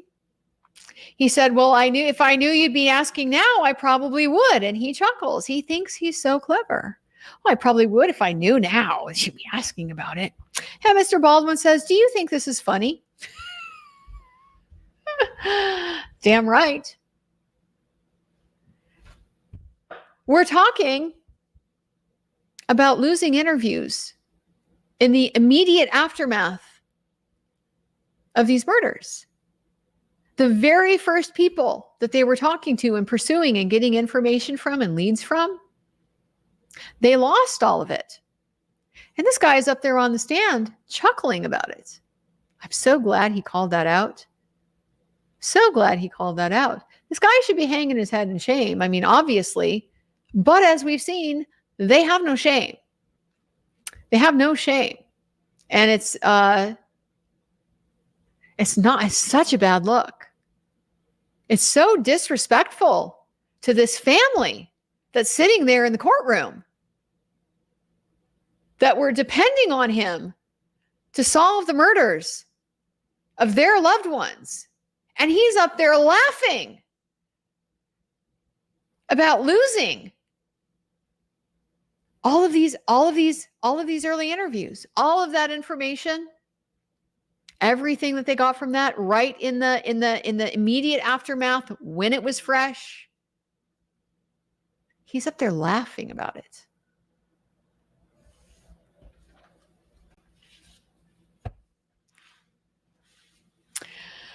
He is aware that the defense has been scrutinizing how he memorializes his reports. He agrees that tape recording is a way to memorialize interviews. With Brad Weber, he spoke to in 2024, he called him on the telephone this year, and he wanted to speak to him to identify whether he drove a van and went straight home. According to Mr. Mullin, he never told Brad Weber the topic of the conversation, just told him that he wanted to speak with him. And Mr. Baldwin asks, wouldn't it, it would be important to memorialize that so we'd know if you put any information in his head. And he says, I didn't even tell him the topic of what we were going to be talking about. But he didn't audio record it. He didn't record that phone call. And so we'll never know what was said in that phone call. And Mullin says, well, I put it in my report. And Mr. Baldwin says, did you date that report? And he says, I did, actually. I don't think that was the clever answer he thinks it is. I don't think that's the clever answer he thinks it is. This report he dated about talking to Brad Holder 7 years after the fact, when they know damn well he's given prior inconsistent statements and they're trying to get a different version now. I don't think that was the clever answer he thought it was. I'll date this one. But those ones where we're addressing how we lost all this evidence, that we should be up here apologizing to the families from the stand. I'm so sorry. This is inexcusable. It was so terrible. And we did everything we could to fix it. We didn't hear any of that. Not a word. Not a peep. He has an audio recorder. Mr. Baldwin, he's got this thing where he pulls out the cell phone and he shows it. You've got one of these in your pocket, right? And it's got an audio recorder on it. Why didn't you use that? He says, well, I think I was using the phone. And so I'm not sure I would be able to figure out how to do that. But he says, have you heard of CVS? Are you aware that you can walk down there and buy did you think you could walk down there and buy an audio recorder? He actually nitpicks with him over at this point because Mr. Baldwin, being a man of a certain age, he called it tape record. You could tape record the interview on here. And he says, no, it's audio record. It's not tape. It's audio record. It's not tape. Did you tape record it, or could you have tape recorded it? Well, no, not tape. Like he's getting like this is what he's going to fixate on now, not tape. And Mr. Baldwin's finally like, my apologies.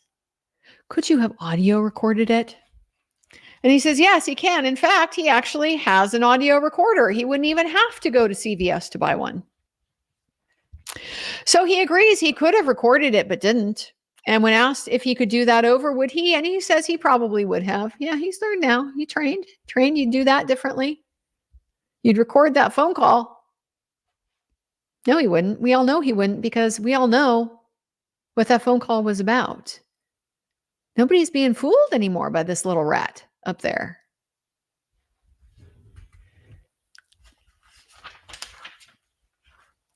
Asked if he was aware that the first time Brad Weber spoke to law enforcement, he said whether this was the first time that Brad Weber told law enforcement that when he drove the white van and he drove it straight home after work. Mr. Mullin says, I don't know, but he told us before we even asked him. Wow, what a remarkable coincidence. He doesn't even know what the topic of this conversation is, and yet he spontaneously volunteers exactly the information that they're looking for. What a remarkable bit of serendipity that has now shined on this investigation. After all of this terrible luck of the lost reports and just the technical difficulties that have just plagued their recordings from all the way back in 1917 to 1917, from 2017 to all the way up in 2022 when we're interrogating Richard Allen. All of these it's just been such a plague, these technical problems, the way the cameras just start and stop and erase themselves. But finally, we had this bit of serendipity when Brad Weber walked in to the police station, not knowing anything at all about what we wanted to ask of him. And he spontaneously volunteered that he drove his white van straight home from work on February the 13th. Amazing. This is finally the break the case has been needing.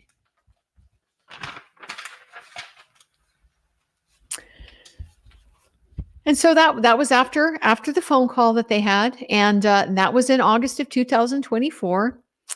And asked if he'd ever said that before. He doesn't know. Mr. Mullin doesn't know. The man who knows everything about the investigation is so important that he gets to sit in on all the testimony and listen to it while he also testifies. Yeah, he doesn't know. Doesn't know if he ever said that before. Was there anything in their investigation that revealed that he said that was inconsistent? Well, Mr. Mullin thinks he might have said he drove a Subaru. And so Mr. Baldwin asked straight out, what about not going home first to do his ATM machines? Mr. McLeland objects to this as asked and answered. And this is sustained. Literally the first time the words ATM machines have come out in this examination, and it's asked and answered.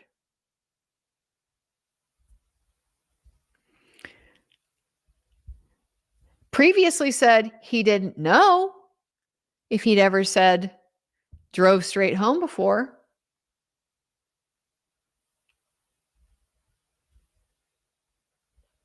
This has never come up.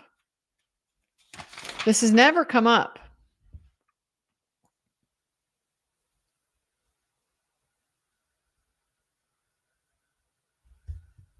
Asked and answered.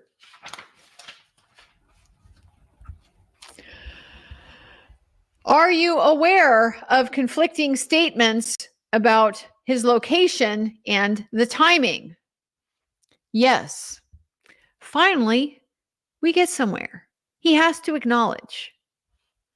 He's aware of that. And are you aware he had a side job? Yes. There were some ATM machines that he serviced. Great. Glad we know that. And he says he went straight home.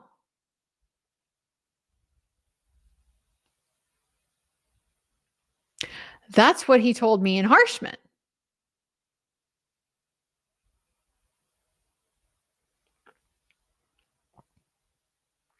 Asked if he was present when Brad Weber spoke to Poulin and Gotten. No, he wasn't. Of course he wasn't. And I'm sure if we ask about that, he doesn't know. He's not sure. Maybe check his notes.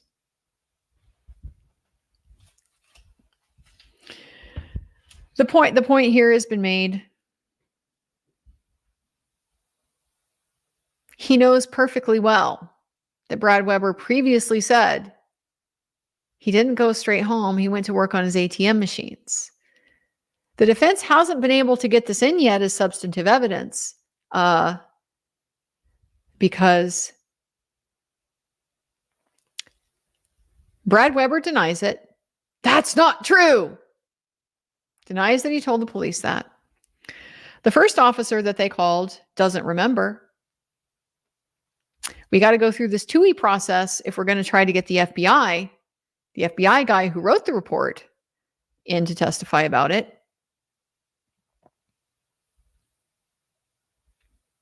And now Steve Mullin, he's aware of, like, you know, the information around the edges, but just that one little detail about what he was doing with the ATM machines on February the 13th after work. Yeah. Nope. As far as what he says about his location, he says he went straight home because that's what he told me in Harshman.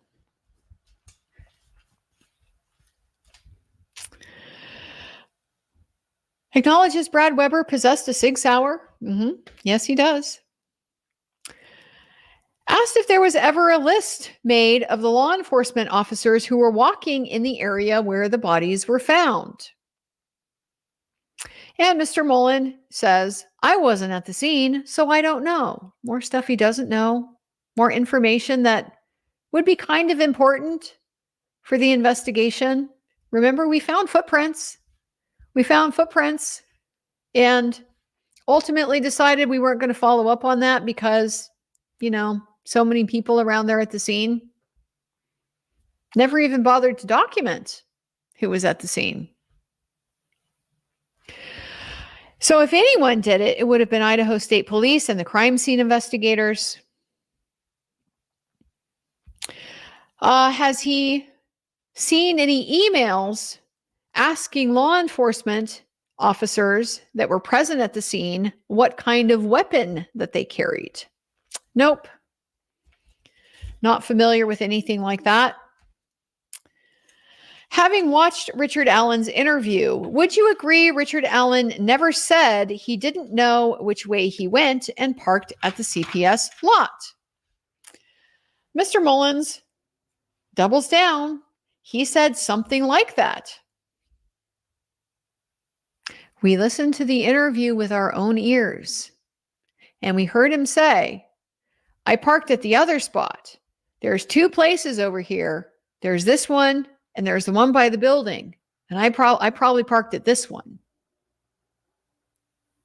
Never said he didn't know where he parked, and never said he parked at the CPS lot. Same with the way he went. He would have gone downtown. He was only even vaguely familiar with the route that Mr. Mullin pointed out because he had accidentally stumbled upon it with his wife one day. So he would have not gone that way. He went from downtown, very clearly said so.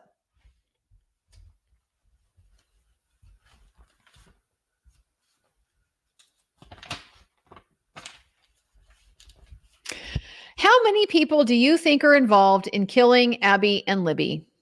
1, he says. And when did you start to think that? After arresting Richard Allen.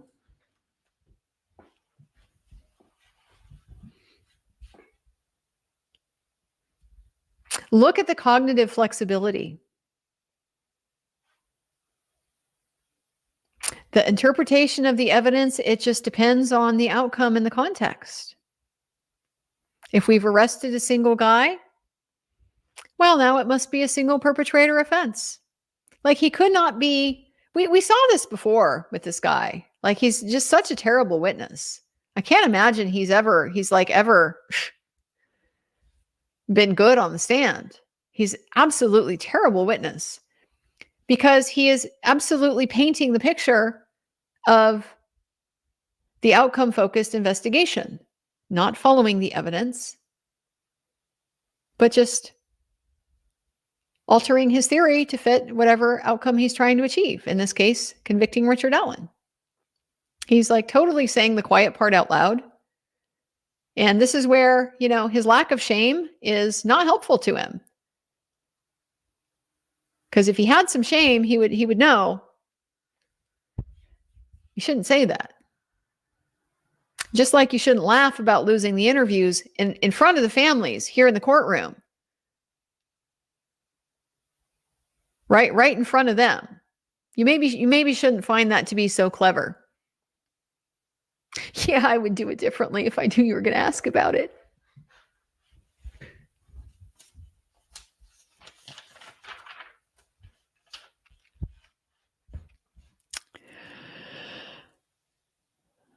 Mr. Baldwin asked him about there just being lots of things that needed to be done at the scene, and they kind of they kind of don't really get anywhere with this, and they go back to the video that was made on Libby's phone at 2:13. What, in his opinion, does the evidence show about the end time of the events of the day? Like when did those events end? And he says, I don't know exactly what time he left. Mr. Baldwin asks if you agree that it's a major problem for the timeline and there's an objection to leading.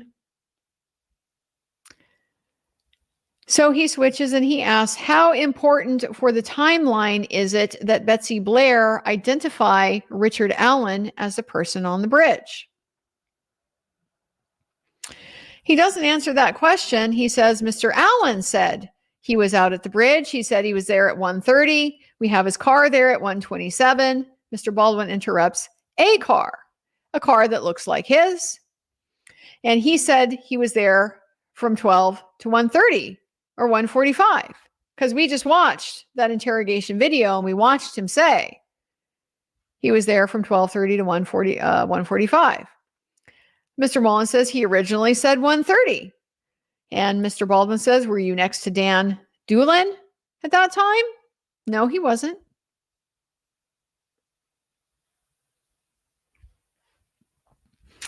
How important is it to the timeline that Betsy Blair described a car that looks like Richard Allen's car?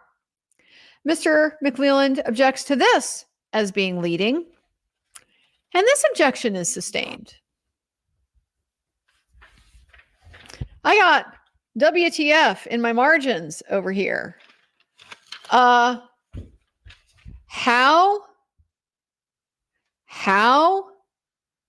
is like one of like the least leading questions that you can ask. It's like one of those things you have to really tiptoe around. Like why? You got to be careful asking them of witnesses who are not friendly to you. A how question is not leading. It is inviting any answer the defendant wants to give. It's really important. It's somewhat important. It would be more important if leading is sustained. This judge does not know what these concepts are or what is more likely. It doesn't matter. Because what has become crystal clear over the last several weeks, if not, the last couple years, is that the law is advisory at best with Judge Gohl. She really thinks she is the law. That whatever she decides and whatever she wants, because she has the authority that robe gives her, that the rules are whatever she decides they are. just like she's doing with these audio recordings that are clearly public records. So I filed for a writ against her in the Indiana Supreme Court. Law is extremely clear. It's extremely clear. It's extremely clear that everybody is entitled to equal access to court records, like exhibits that are admitted at trial. So it's pretty clear if you're going to make those exhibits accessible, you got to make them accessible to everybody. You don't get to just create your preferred class who are going to have their own take on what's going on in the courtroom, their own incentives for reporting it the way that they report it.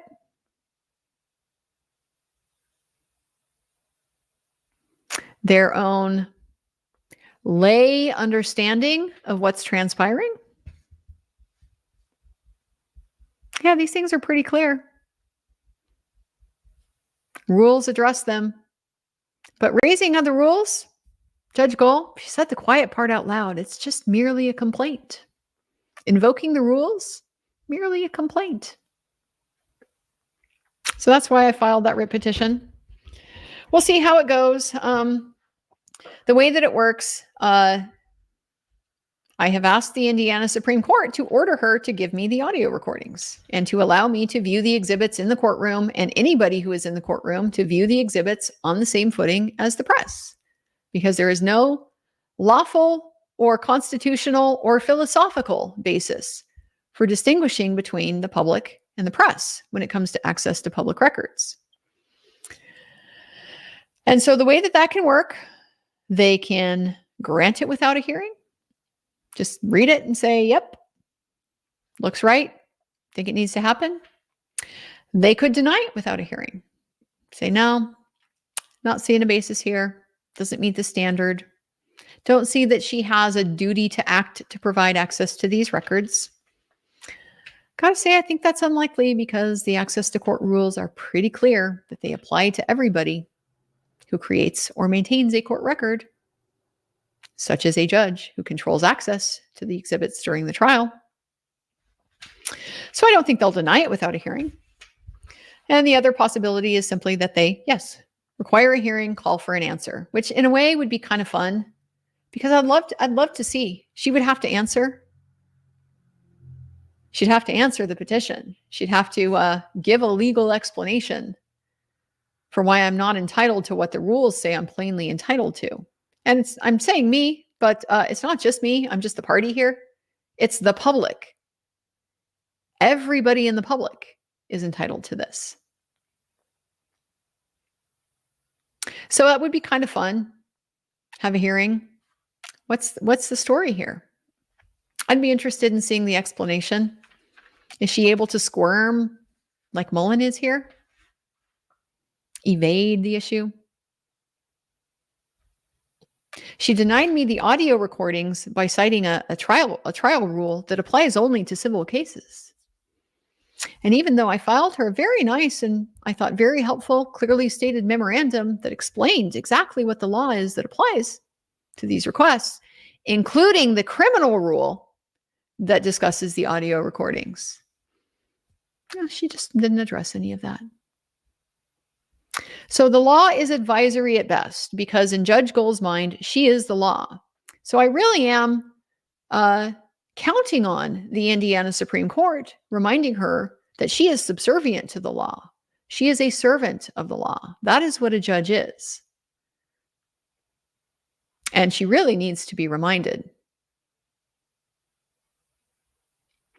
So the defense doesn't get to ask an open-ended question about the role of the car that Betsy Blair described in establishing the timeline in a clearly open-ended way, because according to Judge Gohl, it was leading. That's the kind of thing that's happening in this court. That's the kind of obstruction that they're facing. That's why we need these audio recordings. Because I'm not sure that many people, unless you're watching the stream, Now or at some later replay point, you're not getting those details. And you're having to take my word for it. I'm sitting in here doing my best to take as detailed notes as I can, as well as I can. But I am human. I can't guarantee everything I get here is 100% accurate. I point out all the time, there's stuff I miss. You can't hear things. That's part of why you have those microphones set up in the courtroom that the state is so kindly reminding everybody they don't actually need to speak in, even though speaking in them will amplify it to the audience.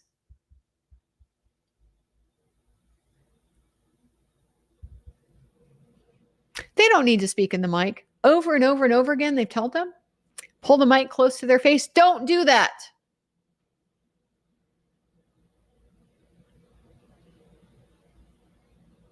I am the only person reporting these details, and they want us not to hear them. Well, I'm not the only one. I mean, Lawyer Lee is in there, and Bob Mata is in there. As far as the folks who understand legally, significantly what's happening, it's us three.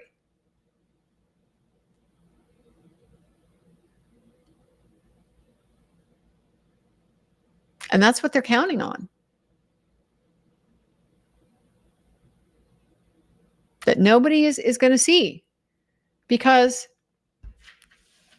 you're going to be hard pressed to find a lawyer who can explain how important is it to the timeline that Betsy Blair described a car that looks like Richard Allen's car. You're going to have a hard time finding a lawyer who can explain how that's leading.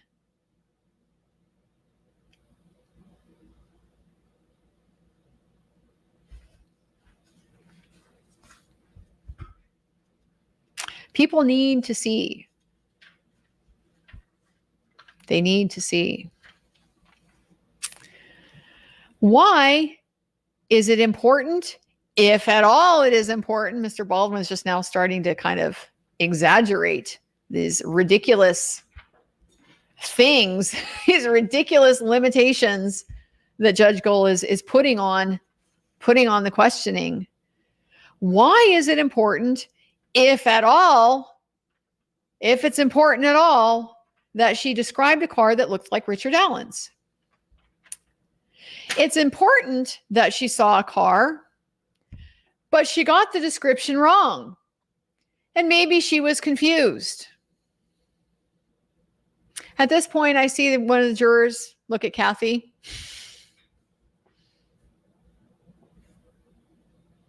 They see. At least some of them up there, they see. They see. They know what he's done. They know who he is. They know the harm he's inflicted, and they know how she suffered because of it. And they know how they would feel if it was their wives that were sitting there where Kathy Allen is sitting.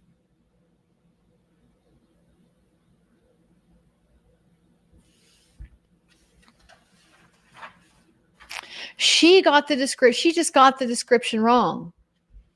It's important that she saw a car that looks nothing at all like Richard Allen's car. She just got the description wrong. Shameless. Absolutely shameless. Maybe she was just confused. How important is it that Sarah Carbaugh, seeing a man on the road at the end of this timeline? McLeland now objects, and guess what? We go to sidebar. We have a little sidebar. So then when we come back, we got to move on. When, if ever, did law enforcement become aware that Monica Walla was paying attention to the case and listening to podcasters? He doesn't know. Just another detail that really didn't matter. Was there ever an Amber Alert sent out for the girls? He doesn't remember that either. The juror who has been looking in at Kathy has now written his question down on his piece of paper and folded it up and has looked over at Kathy. How many girls were on the bridge with Bree? There were 4, including her.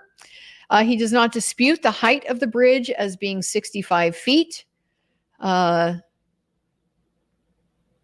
He has gone to the area where the girls were abducted, all the way to down by the creek. And how far is it? Well, he didn't measure it. So we got to walk through after you come down the tracks when you're on Brad Weber's land. If you come down and you would be facing the creek, if you turn left, you would go under the bridge. We establish all these things. It's very difficult because he's being difficult. He's like deliberately acting like he doesn't understand the questions. So he's getting walked through this. And if you from that point then continue to descend down to the creek, how many more feet is it? Oh, he doesn't know. Doesn't know how far down that is. Now, he thinks they maybe have that info in topo maps. They got it from some topo maps. How accurate these topo maps are, who even made these topo maps? Yeah, we don't know. Are these U.S. Geological Survey topo maps? Are they recent topo maps? Because the thing about floodplains, we hear, and we'll hear from him how very important it is to describe this flat area as a flood area. The thing about rivers that flood is they erode their banks. They cut the banks when they're at high water. So riverbanks can change all the time in a river that's undammed and free flowing and that's prone to flood. This is one of the reasons why in my neck of the woods in the western United States, it's so dammed. We don't have a lot of natural free flowing rivers anymore. One of the reasons is for irrigation, because we are very arid, very dry out in the West relative to east of the Rockies. But another reason is because the rate at which rivers can change their course, it can be a real problem if you're trying to build a settlement near a large, high volume body of water like the Columbia River. The Columbia River was very notorious in its free-flowing state for just constantly changing its course. Colorado River down in the area of the where it flows into California and Mexico and empties into the Pacific. Historically, like when it actually had water in it at that point in the river. So riverbanks change all the time. When was this topo map made?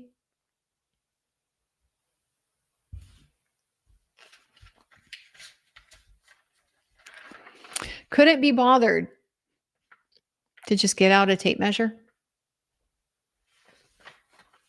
Didn't matter.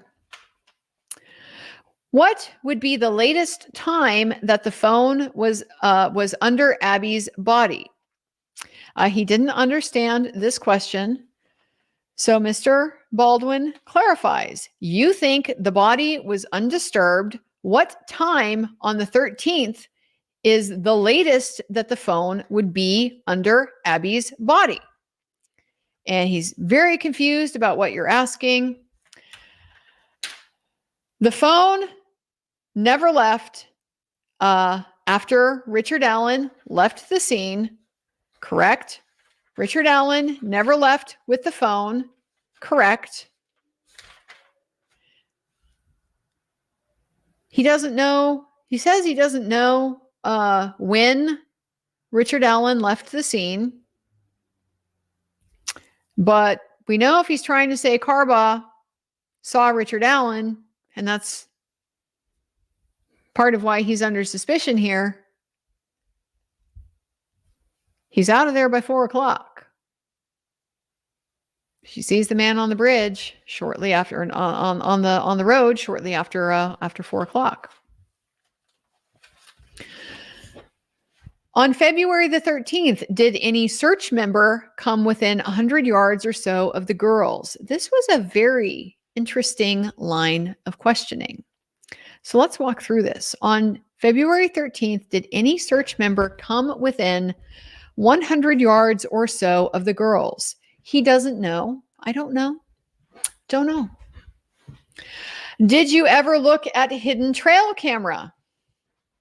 Oh, this is a new piece of information. We had heard previously about trail camera video that I believe it was Deputy Giancola was going to go recover, but then got called off so that he could participate in the search. Might not have been him, might have been one of those other early officers on their way to go get the trail cam video when they're called off. And then we never heard another thing about that trail cam video. Well, now we're hearing about some trail cameras. Yes, he knew there was a trail cam, but he's not sure where it was near the bodies. Well, that's an interesting thing to be hearing for the first time in the defense case, that there's a trail camera out here. Mr. Baldwin asked him if it will refresh his recollection to look at his deposition, and he says, no, I don't think so. And Mr. Baldwin says, well, I'm going to tell you to do it anyway.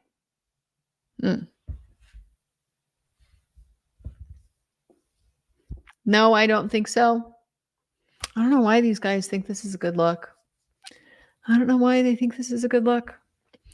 I feel so bad for this defense team because they're being artificially and incorrectly forced into this box with how to confront these liars by some rule that Mr. McClellan has made up and has sold to Judge Gohl, who's more than happy to buy it because it makes the defense's life hard. That conflates the requirements of refreshing a witness's recollection and impeaching them. And this misunderstanding, it's going to have some significant consequences, as we'll get to. Oh, we're still only just getting started here with the handicapping.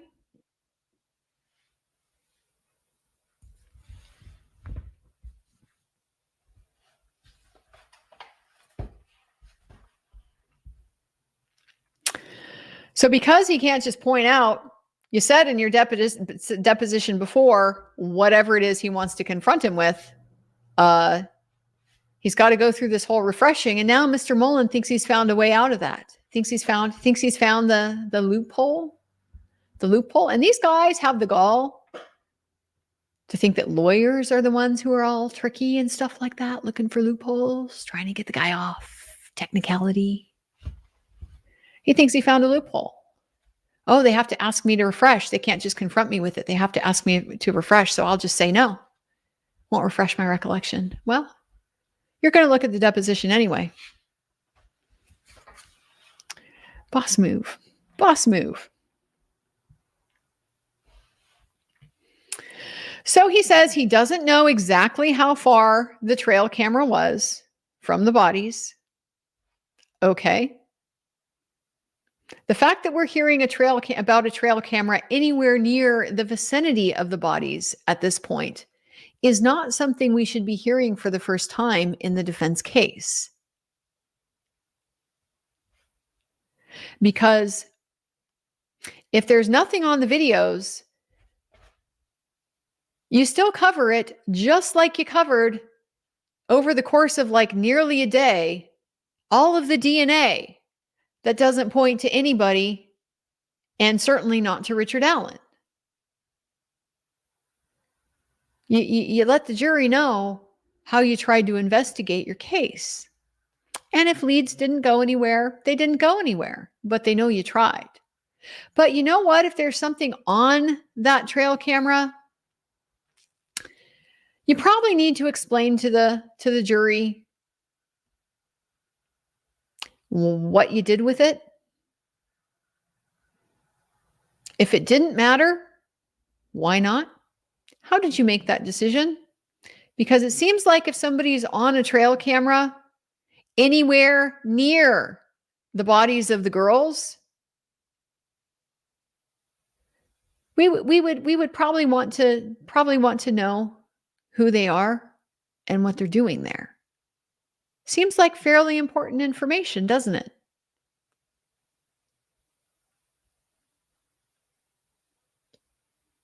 Seems like the kind of information that we probably shouldn't be hearing for the first time in the defense case if you want your investigation to have any credibility whatsoever. And yet here we are, hearing about a trail camera for the very first time. What did the camera reveal as to the proximity of anyone to the bodies? The answer, well, there's no audio, there's only video, and it shows someone in front of the camera on the 14th.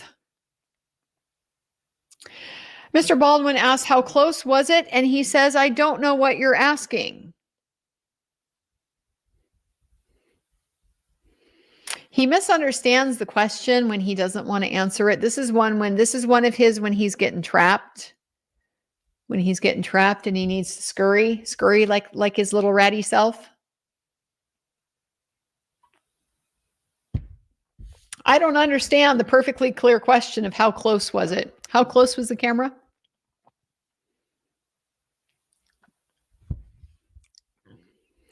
He says it's important to show. It's more important to show. So now he's going to go down to the map to show us where the trail cameras were. So he goes down to the map and points out a spot roughly, like northwest, like at like 10 o'clock, say, from where the bodies were ultimately found.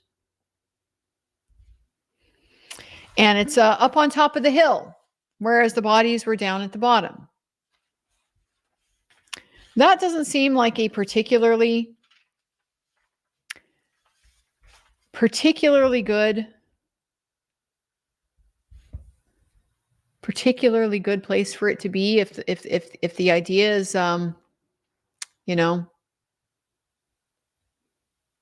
you would have a vantage point from that area. There's a reason why, like in military tactics and stuff like that, you take the high ground. I mean, yes, it's defensibility, but it's also visibility. You see things coming. You can see from a distance. When you're on the bottom of the hill, that hill obstructs your view. You can't see over to the other side. But when you're on the top of the hill, you can see everything until the next highest point. There's a trail cam on top of the hill in the vicinity of where the girls' bodies are supposed to be. And we're just now hearing about it.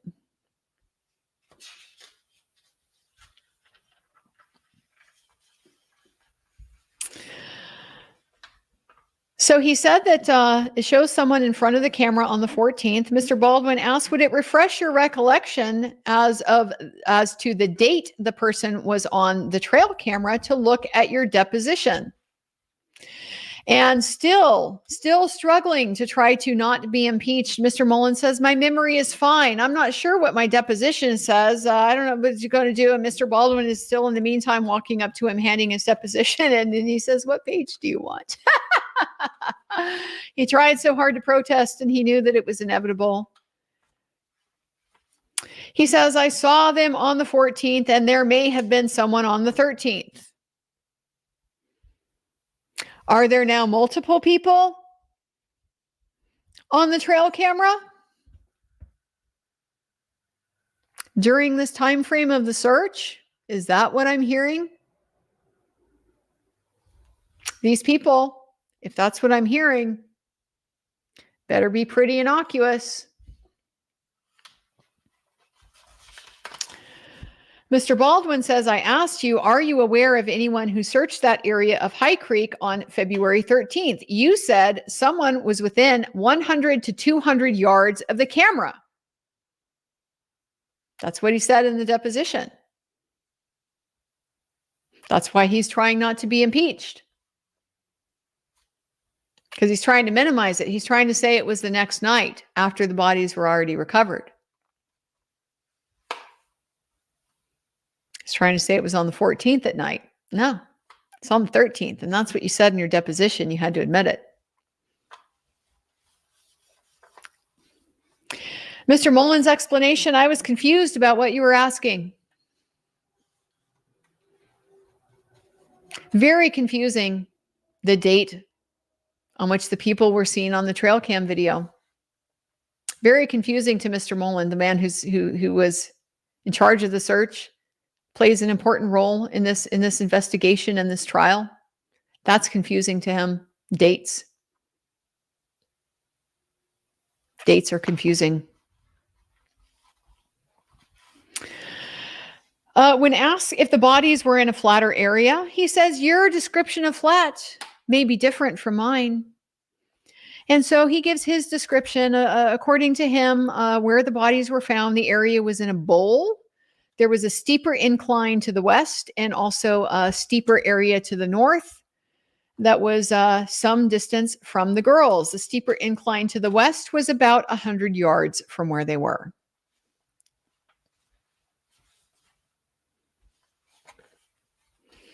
How many tips pointed to Richard Allen? 1, he says. And was that really a tip? No, it was just information that he was out on the trails. Back to back, he changes his answer. 1 tip. No, actually, it wasn't a tip.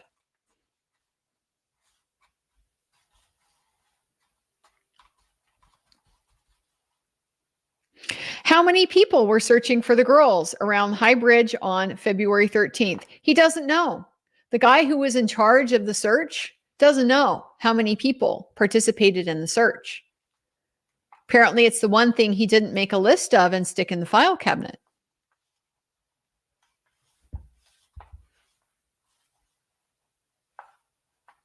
And he doesn't know of any list that was made. Yeah, we figured that out. As far as he knows, the only list was the one that the firefighters made, the one that we already have in evidence, and that's their crew. Just the firefighters. That's the only list of who was out there participating in the search. When asked if he and Toby Lesenby were in charge of the initial search on the 13th, he says, I don't think I was in charge. Because the firefighter chief of police said you were. Said you were the one running things out there. There were a number of concerns that they had. He was asked if they were concerned about the girls falling in the water. He said, well, there were a number of concerns. The concern that they got lost, concern that they fell in the water, concern that they were hunkering down, the weather is getting cold. And he lacks personal knowledge of, the search, even though he ran it, because he wasn't out there. He wasn't out there himself. He wasn't out there. I noticed that by now, Mr. Baldwin, he has like a bunch of yellow legal papers, like he's written them on a pad and then he's torn them off the pad. And he uses that during his cross-examinations. So he flips around because he likes to jump around between his topics. He likes to, it's a strategy to try to kind of keep people a little bit off balance, not necessarily sure where you're going or what you're going to ask about next. So he's been doing this, pretty much the whole time. There's a table that sits up in front of the witness stand and in front of the judge's bench. And that's where he puts his papers. So he's standing up there, he's flipping through the papers. And at this point, I'm watching Mr. Mullin, and his eyes are just up to Mr. Baldwin, to his face, down to the papers, up to his eyes, down to the papers. He's just back and forth, like wildly trying to track what is going on.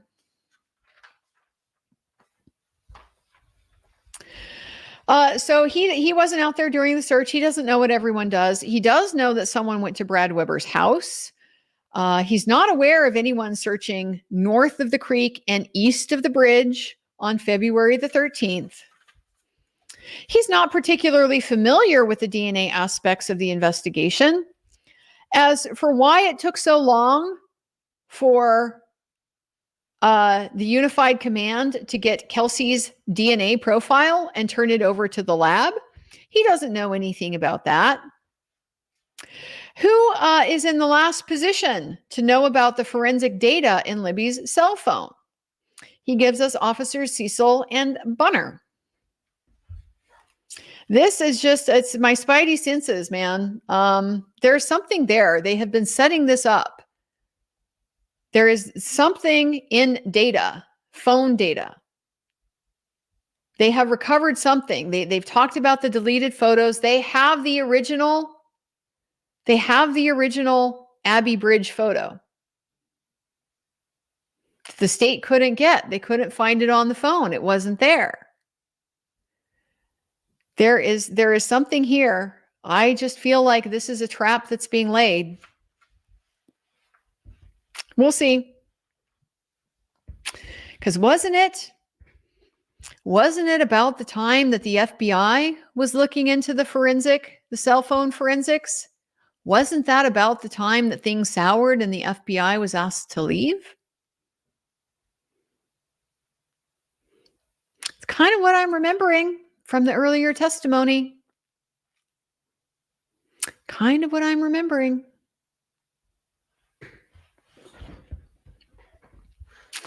Over the years, we received lots of tips from people, has to concede, tips from people who thought that somebody's voice sounded like Bridge Guy's. Dozens of tips, maybe hundreds, probably less than hundreds. I seriously doubt that.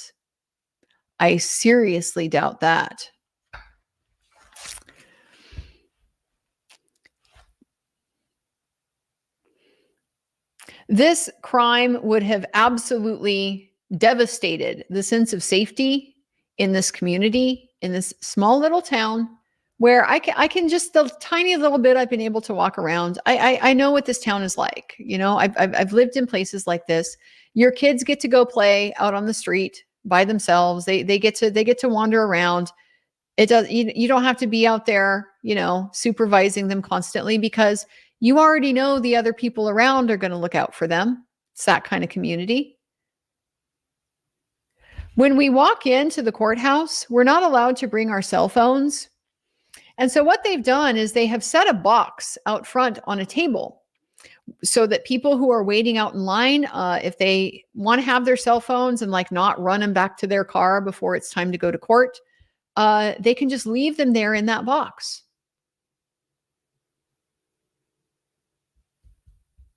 They just leave their phones right there in that box without any seeming concern about somebody walking off with their phone, or I don't know, somebody like plugging their phone into a Celebrate.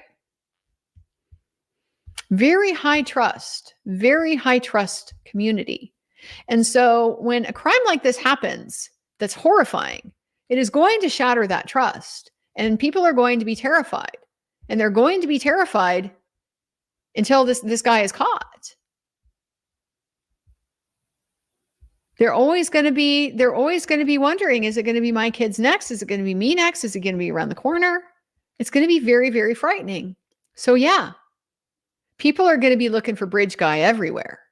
And I would seriously doubt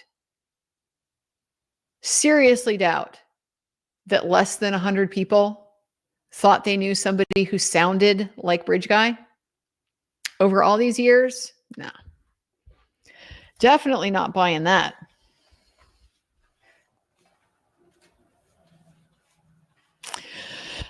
We establish, you know, the common point that making reports are a normal part of the job, and at this point there's a sidebar request. Don't know why we're having a sidebar here, but you know, haven't understood most of these sidebars so far. We should get the sidebars when and if we get the audio recordings. So that'll be interesting to see what's going on behind the scenes. The stuff we're not supposed to hear, and really we're not ever supposed to hear. Really weren't ever supposed to hear any of it. Before Richard Allen was arrested, he had always steadfastly denied being involved. This question was objected to as leading, and that was sustained. So he rephrases it as, how many times did Richard Allen confess before being incarcerated at Westville? What do you think the answer to this is? We all know the answer is 0.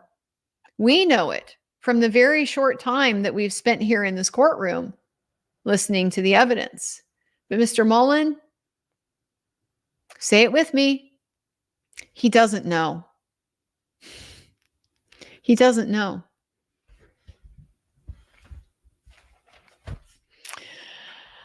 This is the end of the direct examination of Mr. Baldwin. So now we get Mr. McClelland. Mr. McClelland establishes he investigated Weber in August this year, and you called him to ask him to speak with you, and you didn't tell him the topic, didn't tell him what to say. The interview was recorded. The report was prepared. He said he got off work at 2:02 and drove his van straight home. And he knew that from reviewing his phone records. He had pulled his phone records and confirmed it. And he said he got home about 2:30 p.m.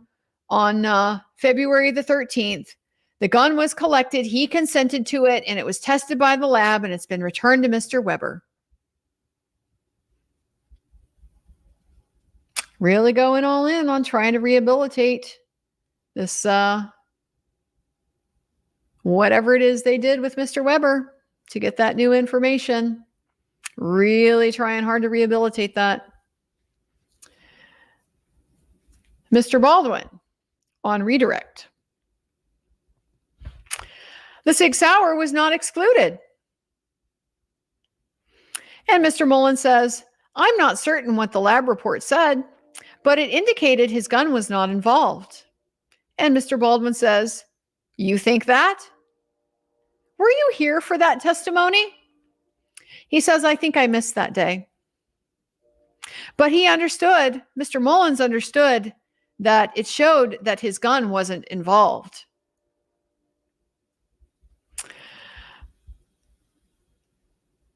Did he ever ask Mr. Weber if he'd given an inconsistent statement about his route home? And Mr. Weber said he remembered exactly what happened because he had reviewed his text messages. And Mr. Baldwin says, well, that's very interesting. Very interesting. Because how would he know to review his text messages if he didn't know the topic? Boom. Boom.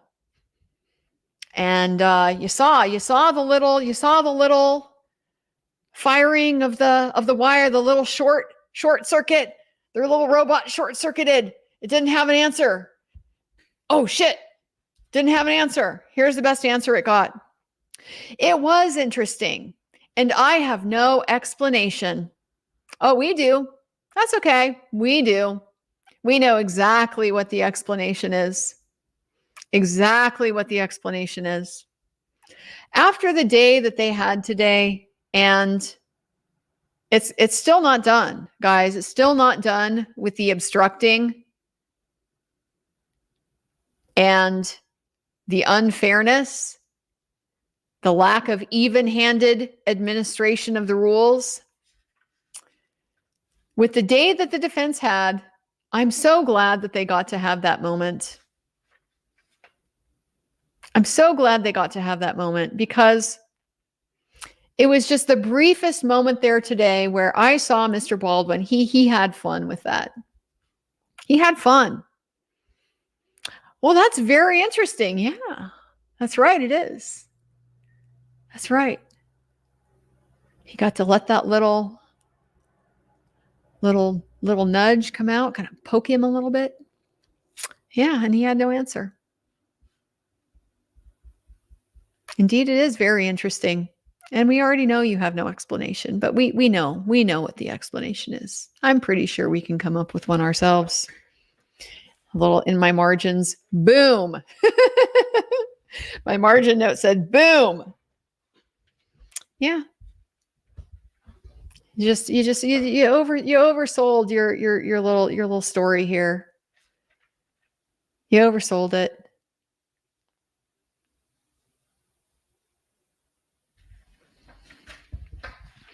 Well, Mr. McClelland has to have the last word, right? Even if it's like a kind of pointless thing to say. The report said that Richard Allen's gun cycled the bullets and did not reach the same conclusion with Brad Weber's gun. Yeah, we already know that. We already heard that testimony. He was he stumbled before he asked the second question because he said it was found that Richard Allen's gun matched, cycled the bullet. And then he started to say, and she said if she could, he was leading into where she testified that because of the order in which she tested the guns, it led to certain conclusions. And had she been able to test them all at the same time, she would have excluded the Glock. That was her testimony. It's very nonsensical to me from a scientific standpoint. It just goes to show how completely unscientific this testing is, because your decision on the Glock should not depend on what other testing you're doing. If this is reliable and verifiable and replicable, it should stand alone independently. So I remember that testimony very clearly, because it's like, wow, way to demonstrate for us that this is your decisions are your opinions are context dependent, which is not scientific. He was trying to, and he's over at the table, like frantically flipping through his paperwork. He has to pause. And then he realizes, oh shit, it's the Glock. Yeah, no, it wasn't. It wasn't the Sig Sauer she said she'd exclude. She never said anything about today, looking at all of these together, I'd exclude his gun. She never said that. So all he's got is this, she did not reach the same conclusion with Brad Weber's gun. Yeah, we know. We know what she said. We know what she said. The jury had some questions. The jury had some questions for Mr. Mullen. The juror who tears off the sheet instantly when she doesn't ask very many questions, tears it off right away when she's got one. She had one for Mr. Mullen. I don't know which one it was, but there were quite a few. Because, yeah, we're hearing about this trail camera now for the first time. For the first time in the defense's case. First question, which direction does the trail cam face? North, south, east, or west? So Mr. Mullen claims that the trail camera faces west and a little bit south. So just conveniently, like exactly away from the girls. Exactly the opposite direction. And so the person on it, so now we are acknowledging there is a person on this trail cam. The person on it would be more west and to the south than where the bodies were, which is very important because we got two options here. If this person is out there on the night of the 13th, in this vicinity of the bodies and didn't find the bodies, seems like some reasonable doubt as to whether the bodies were there.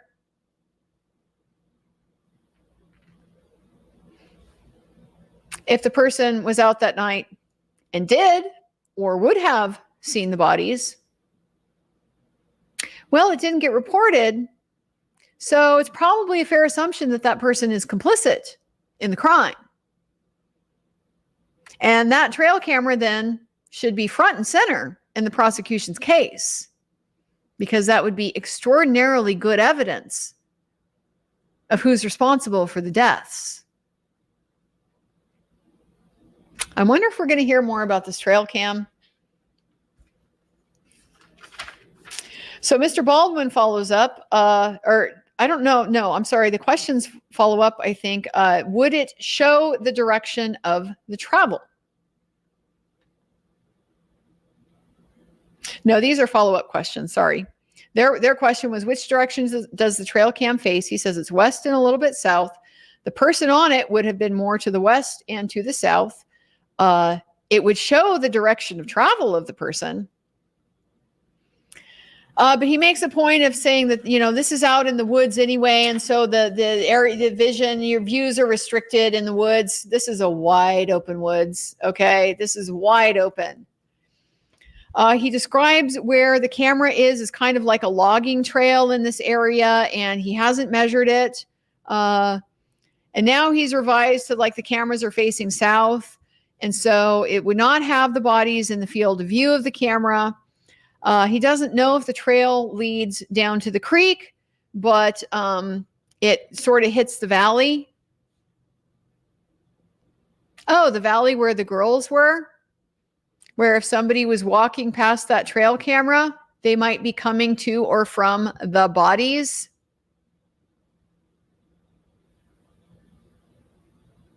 Just now hearing this.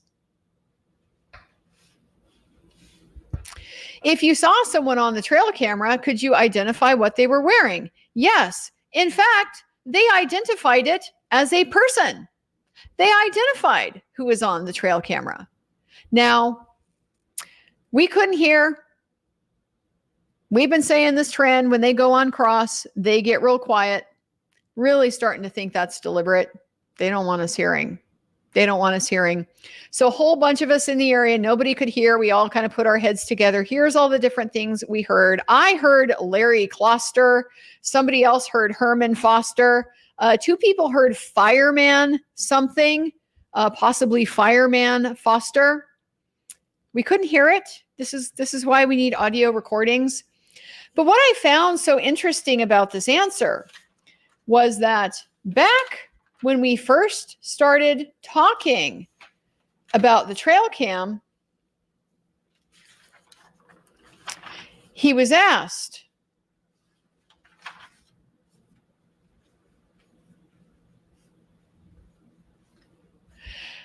the very first question, on February 13th, did any search member come within 100 yards or so of the girls? And he did not know.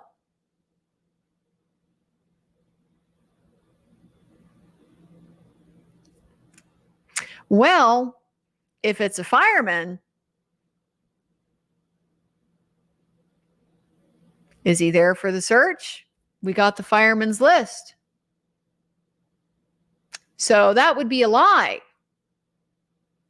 That would be a lie under oath on your direct examination about whether you knew whether any search member came within 100 yards or so of the girls.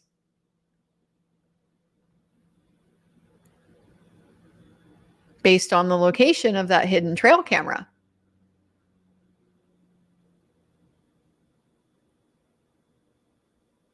I hope the defense has this ready to just nail down all of those details. Here's where the camera is. He already laid out the topo for us. The high point. There's a steep area over to the kind of north of where the girls were found, about 100 yards away. Thinking the trail. Says the camera's up on the high point. Trail's going to be going right past there. Oh, I want to see him nail this down.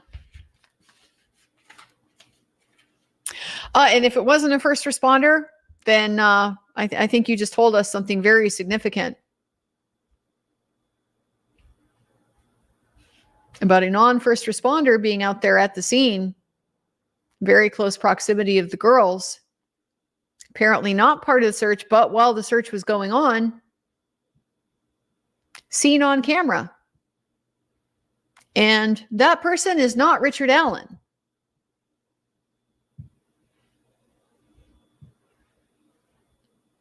We're hearing this just for the first time in the defense case. These are the kind of goodies they have in the defense case. This is going to be good. And I'll tell you what's both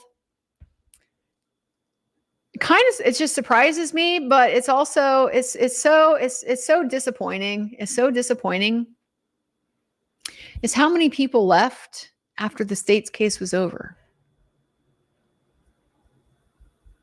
Today, no problem getting into the courthouse. It's the Nancy Grace phenomenon. People showed up just to hear the part they wanted to hear, and then they left.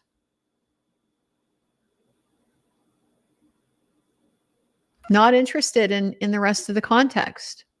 And it's so unfortunate because, you know, stuff like this kind of matters. If you actually gave a single shit about justice for Abby and Libby, I think you'd care about this trail camera and what exactly it shows and the details and what was done to follow up on it. That seems pretty important. And I think you would probably wonder why that didn't come out in the state's case.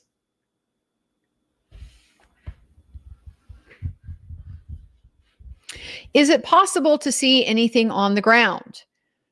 He says, you see the ground in the front to the height of the sky above. That's the range of vision. So this is a wide angle lens. I mean, I would expect it to be anyway with a trail cam. That's sort of the point. You're trying to catch a wide field of view, see what comes in and out. But all the way to the sky, all the way to the ground, yeah. That's going to be a wide angle camera. And I'm to believe that it just isn't going to go anywhere near that area where the girls are. I wonder if this video has had unfortunate technical difficulties.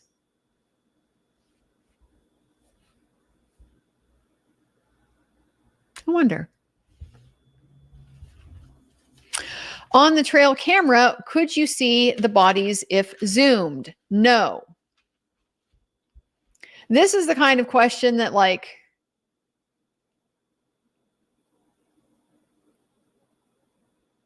there's no follow-up, so I'm just going to take it on faith that this is not a little tricky answer that, no, you wouldn't see the bodies if zoomed because the bodies weren't there. You know, one of those technically true answers, like it's pointing in the area where the bodies would be, like you can see that area, but the bodies aren't there. That's why you would answer this question no. Because, you know, that's the kind of way that this guy would answer these questions. But the fact that the defense didn't follow up on it and really nail that home, I guess that leads me to think that no, it probably doesn't show the area where the bodies were. But like they're saying, it would show the person and the direction of travel, and that would give you probably a pretty good idea about the likelihood that they got anywhere near where you would expect to see these girls.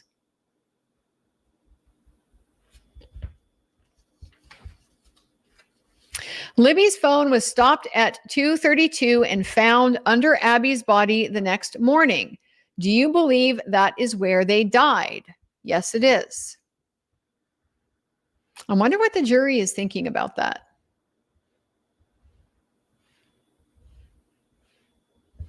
I thought the crime scene investigator had a very good explanation for Libby. The crime scene seems consistent with that. But Abby is still very much a problem. They did not have a satisfactory explanation for what happened to Abby. Are police issued hollow point bullets? Yes, indeed they are. Do we have the trail cam video, and can we be sure the timestamp is accurate? Yes, is the answer to that question.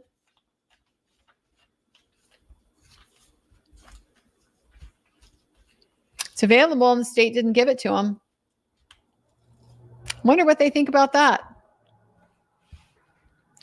As a trained officer, these last two questions, when I heard these questions, I'm like, these really sound like somebody who is trying to carry water for the state's theory.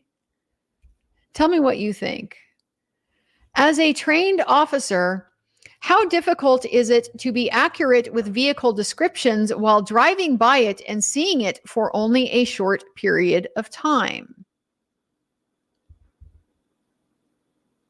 This seems like somebody who's trying to help him explain how Betsy Blair would have mistaken a 2016 Ford Focus for a 1965 Mercury Comet. Is that just me getting that reading? He says for seeing it for only a short period of time, as a trained person, yes, he would be very accurate because he's trained. He's got good magic eyes. Nothing gets past this guy. He could make that car be whatever he needed it to be. I'm sure this question was from the same juror. Can you expect someone who is not trained to be able to ID details quickly while driving by? And he gave the fairest answer there is to give. Like the fairest thing I think I've heard him say in this entire trial is how he answered this question, where he said, it depends on the person. And that was a very important answer for him to give, because it does. Like, are you a car person? There's a lot of car people who are going to know anything and everything about whatever car they go by. They have like massive encyclopedic knowledge of cars. My friend Heidi, her little brother is like, well, he's getting older now, but I mean, since he was a small child, has been fascinated with cars and has an encyclopedic knowledge of cars. This child knew cars that I had never heard of, and he could draw them, and he knew about them. Some people are really car people, and it would have been really imprudent to suggest that that's not possible, because you're really gambling on nobody on that jury having a car person that they know.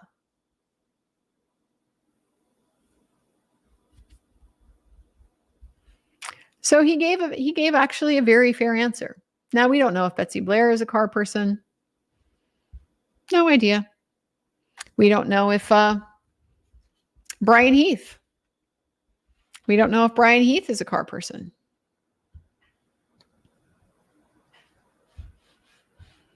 This could be, I mean, I could be reading this wrong, because actually, you know what? Now that I think about it,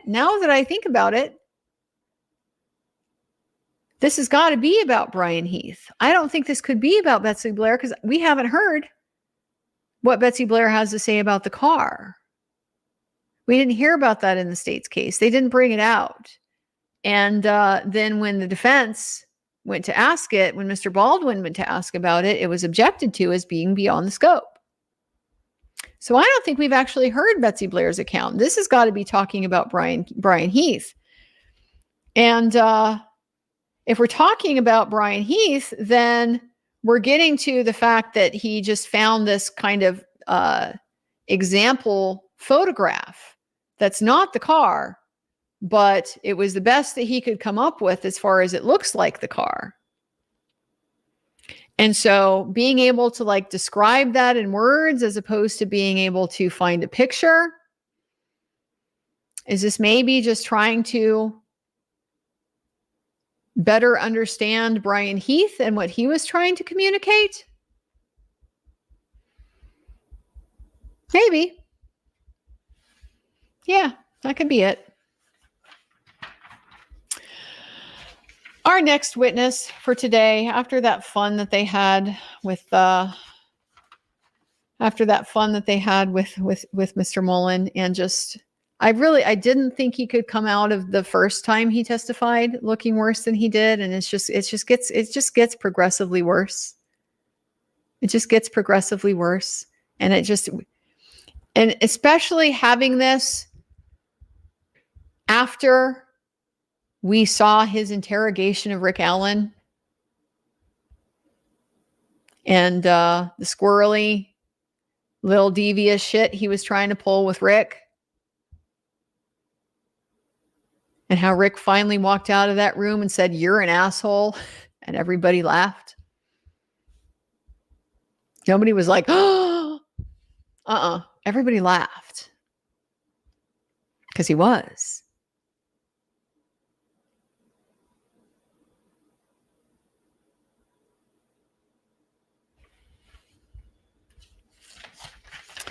Didn't think it could get worse for Steve Mullin, but he sure managed to exceed my expectations. So our next witness was Tobe Lesenby. He made a point of calling himself Tobe and saying that counsel could and should also call him Tobe. He is currently the chief deputy under Sheriff Liggett. He had been elected sheriff before in 2015 to 2022. He was the elected sheriff in February of 2017. His duties were administrative, so he couldn't be boots on the ground during the investigation. He was just involved in having knowledge of what's going on. So the initial info that he had about the number of individuals involved was that it was unknown. That was before Mr. Allen, and that once Mr. Allen was identified, that changed, and then they felt it was only one. So now we got a refreshing from the deposition that was taken in August of 2023. He was asked how many people were involved in the crime, in his opinion, as of August of 2023. And apparently at that time, he was of the opinion that there were multiple or at least two people involved. And Mr. Baldwin pointed out that Richard Allen was arrested in October of 2022, and this deposition was taken 10 months later.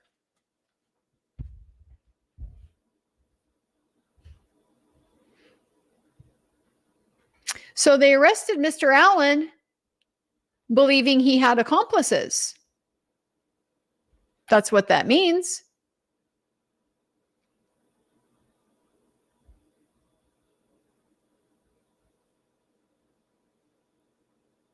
They had like next to no evidence against him.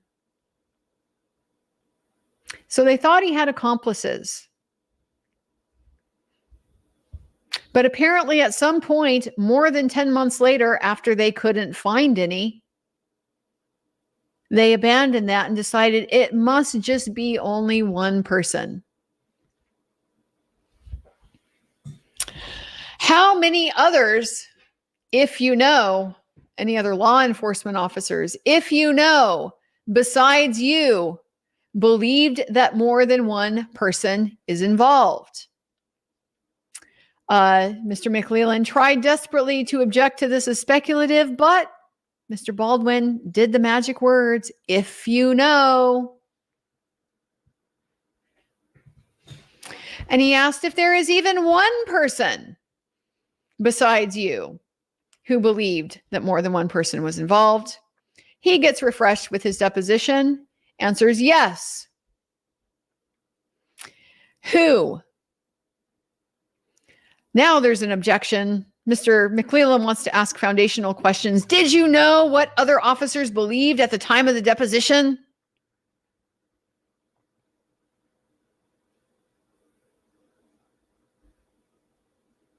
There's some kind of talking back and forth.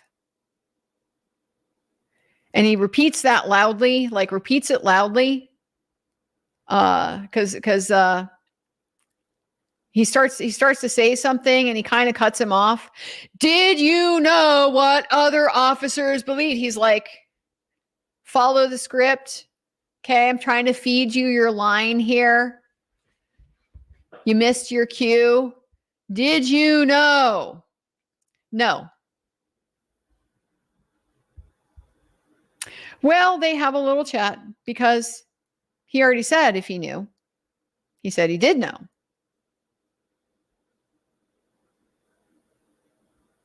More than one person. He said he knew more than one person who believed that more than one person was involved.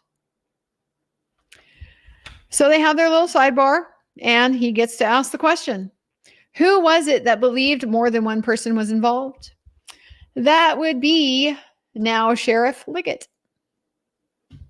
Also believed that more than one person was involved in these crimes 10 months after they arrested Richard Allen, with no evidence of anybody else being involved, no evidence of any accomplices, and frankly, less than marginal evidence of his guilt. A bullet,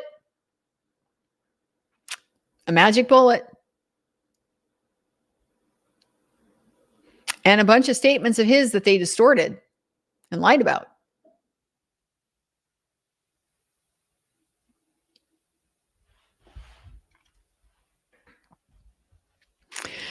He's trying to backpedal around this. He's saying that's based on early conversations and investigations. And Mr. Baldwin is pointing out you had over 5 years involvement in this investigation, and you still thought 5 years later there was more than one person involved. And he's still sticking with, but that was based on the conversations that we had in 2017. But actually now those conversations were ongoing, and mainly they were focused on tips. Why did they think more than one person was involved? Dangerous question, but it paid off in this case because they just said the totality of the information that was provided and the bigger picture about what actually happened. Yeah, that's right. You can't explain this crime scene as a single perpetrator. You can't explain Abby. You can't explain how he's able to somehow control 2 girls with a gun while he's killing one of them, and the other one doesn't flee to save herself or scream or fight back.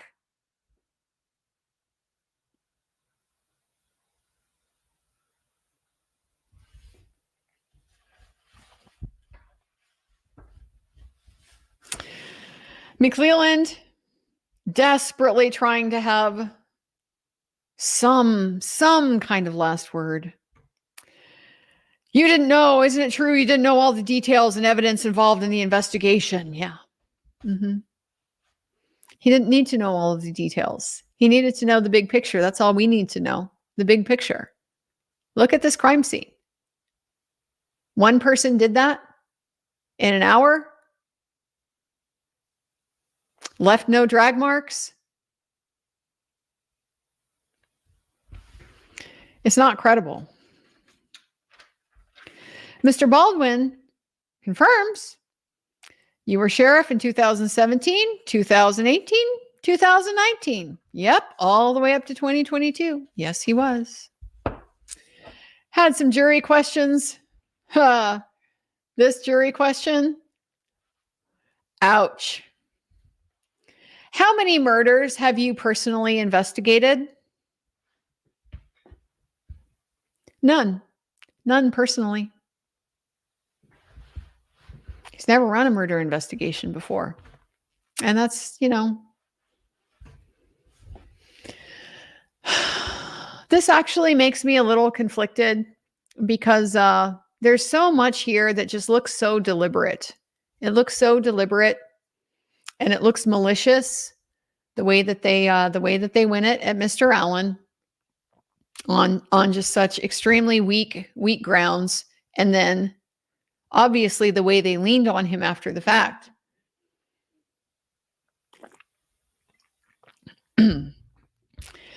But this answer, this feeds into a certain bias that I have. It's too late, and I'm still a little too short of sleep to remember the name of the. I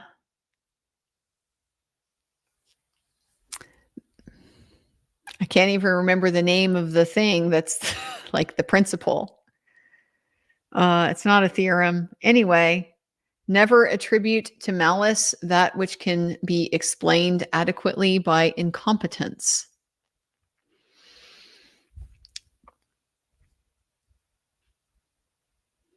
I just don't know if we can attribute all of this to incompetence. They really want us to. That's the thing. They really want us to.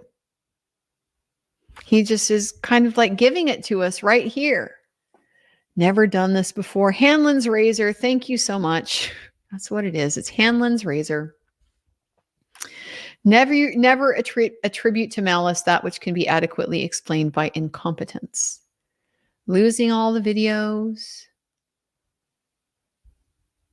I mean, I'm certainly willing to say that these guys are not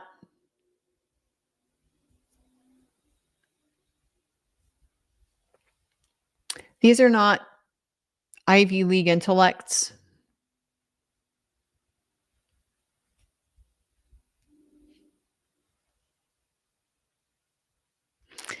And it could be they're just like, the explanation for somebody like Mullen is just that he is very dumb. I mean, look at that trap he walked into. He walked himself into it.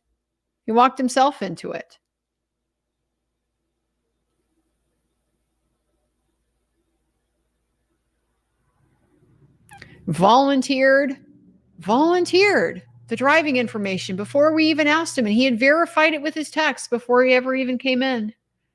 When you never bothered to tell him, of course, according to you, the topic of the conversation he was there to discuss.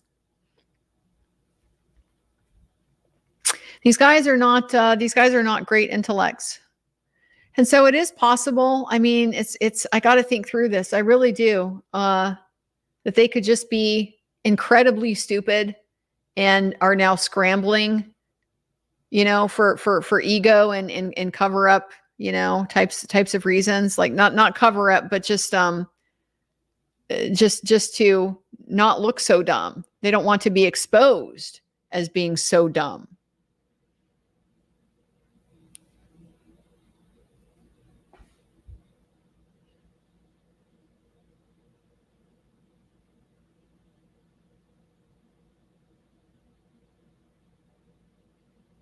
I'm going to have to think this one through. I really am. Because it is. It's a very valid principle, because most people are not evil super geniuses. And I have yet to see an evil super genius in any of this. Somebody with the mental capacity to figure out and carry out a frame job. I really haven't seen it. I haven't seen it. These guys are mostly pretty dumb.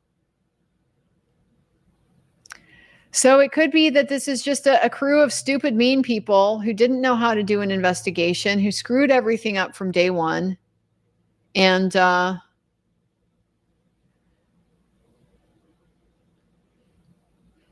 now part of the reason why they're scrambling and trying to fix things and trying to come up with a way to make Mr. Allen guilty of the crime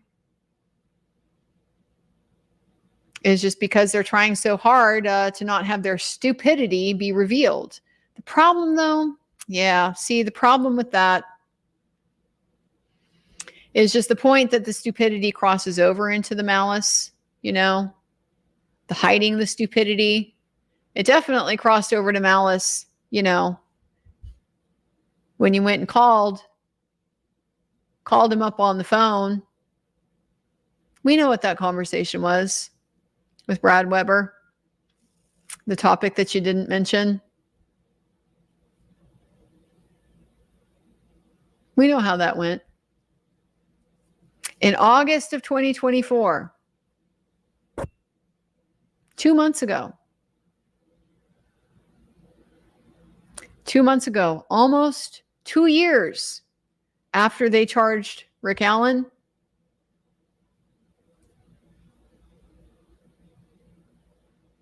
more than a year after he made this statement,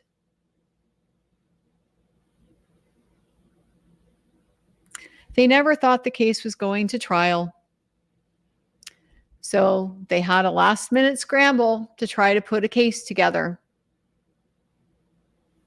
And Mr. McLeland closed his case with this. Okay, this was of critical importance because he promised the jury a unique detail that only the killer would know. And that's a pretty important part of the case. If we're not gonna, if we're gonna hold out the possibility that these confessions have any grain of truth to them, if this lifeboat that they're launching, that psychotic people can also confess to true things, that their torturing of him elicited truthful information.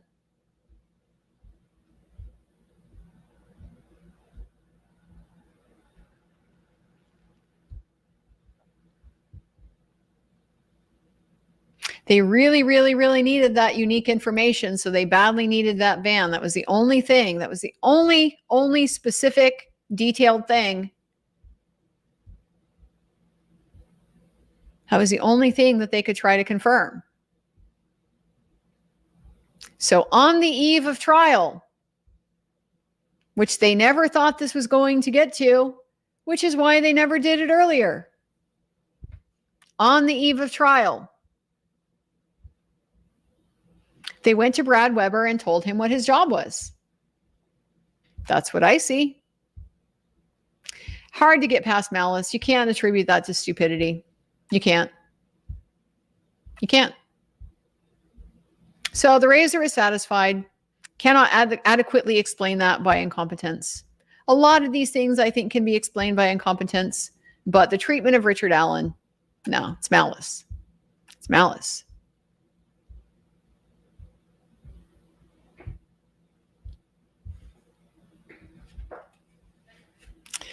No murder investigations he's personally conducted. The jury was excused at this point, but then we had motions to address. Remember, I told you things weren't done. Things weren't done with the obstructions of this that the defense faces. So the first motion, these were like the lead in, right? This is let's lead in with the appearance of generosity to the defense. We're going to talk about the DOC inmates that they want to be produced as witnesses. So she, for some reason, I think she'd heard that like he was going to call one of these witnesses was going to be called like in due course and soon. So she went ahead and signed that order yesterday. And Mr. Rosie responded to this and said there's, several of them requested. They probably don't need her to sign any of them right now, maybe one or two early next week. And the reason why is because the order in itself just says on 24 hours notice, DOC has to produce them. So it doesn't set a time in the order when they need to show up. It just means that once the defense calls you got to get them over here. So that's fine. So now we hear about a motion for a remote appearance. This, it becomes clear, is the motion that was being discussed during the previous recess when the judge is like, it's just filed and I haven't even seen it. Ms. Auger argued this. So she explains that they received discovery in mid-August that brought about new information on Brad Weber's vehicle. They have been working with the FBI office and their attorneys how to address his prior inconsistent statements. They tried to resolve it with Goatee's testimony. Agent Pohl is the one who wrote the 302. He is in charge of election security in Texas. He can't be here Monday through Wednesday, and he has a medical issue that prevents him from flying. There is a provision in the rules for a remote testimony to be taken by like a pro tem judge, like not the permanent judge on the case. They spoke with a different judge that is, I believe, over in Carrollton, who said he would be willing to come in tomorrow to facilitate this. The special agent's testimony wouldn't be more than half an hour. This is all because they have been working through a TUI request. Talked about TUI.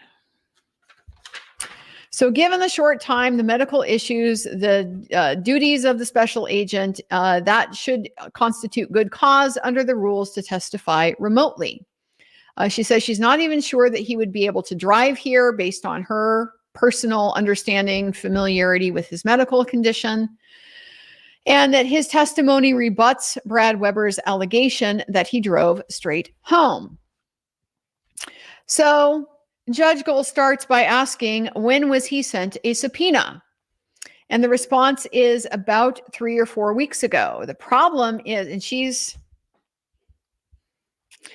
But the problem is that there is additional process when you have to deal with a TUI request. That is correct. You can't just send a subpoena. It's going to be ignored. You have to send like your special letter, and your special letter has to go through these processes, and then it goes up the ladder and it gets approved or it doesn't get approved, and then you send your subpoena. This is TUI. The judge says, I'm familiar with the TUI process. Oh, is she? I'm kind of skeptical of that. This judge, you know, she'll do this again later. I'm familiar with the TUI process. I bet she's heard of it before. So the judge is now angry. You had this evidence in August, and you're telling me you sent a subpoena in early October? Ms. Auger is saying we didn't have all of the information about what would be discussed. She said they're not fighting the subpoena. It's the only issue they have is just that his medical issue, and that became a live issue just today.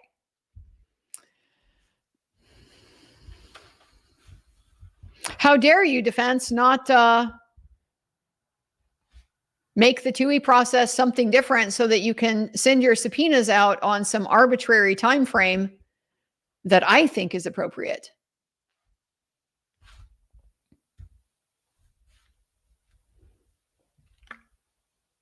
What's wrong with early October? It's November now. They almost certainly knew it would be November before they would be putting their case on. So that's, a month's notice. Not satisfactory to her. It's not an issue anyway. Like she's pointing out, they're not even fighting the subpoena. They've gone through the process. They're okay with it. Mr. McLeland says, I'm objecting to him being called for impeachment. The court has overruled that. Remotely, whether he testifies remotely is in the discretion of the court. Now the judge asks, was he properly confronted with the prior statement? Okay. When Brad Weber was on the stand, Mr. Baldwin asked him, first, isn't it true you did not go straight home after work? And he said, no, that's not true. And then Mr. Baldwin asked him, didn't you tell Agent Poole on February 18th or 19th or whatever, 2017, just days after the crime, that you had stopped on the way home to take care of some ATM machines? And Mr. Weber went, that's not true. He had his rage explosion. Yeah, I remember real well how that happened. The judge, Mr. McLeland's not even objecting to this being called, but now the judge is inviting him.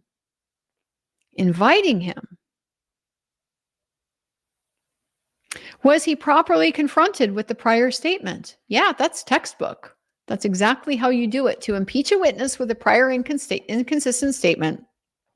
This has come up a lot. This got messed up in Depp versus Heard. You have to confront the witness with the statement, meaning you have to present it to him along with the circumstances in which it was made, sufficient for him to be able to recognize what you're talking about, so that he has the opportunity to either explain it or deny it. That's what the rule requires. I'm going to actually go ahead and while we're sitting here, I'm going to look up the rule. The Indiana rule for this particular process, just to make sure maybe they don't have something weird going on here.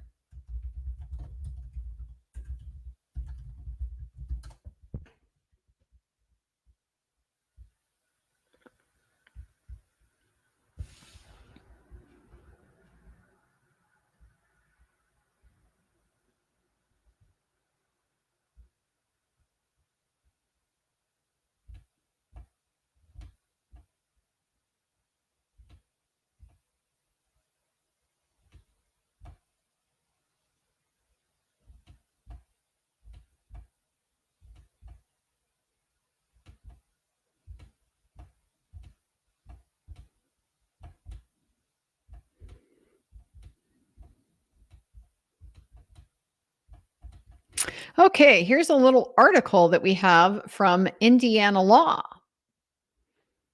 Indiana University, the law school. The cross-examiner must direct the witness's attention to a specific assertion made on direct examination that will be the subject of the impeachment. The example here is, now on direct, you said the traffic light was red. Is that right? One cannot use a prior statement to impeach a witness's omission, uncertainty, or lack of memory because those are not inconsistencies. Mr. Weber said he went straight home. On direct, there is an inconsistency. The attention of the witness is directed to the time and place where and the person to whom the inconsistent statement was made. You made an inconsistent statement to Agent Poole in February 18th, 19th of 2017, just days after the crime. The content of the prior statement is disclosed to the witness in any reasonable manner, and the witness is asked if he or she made the statement.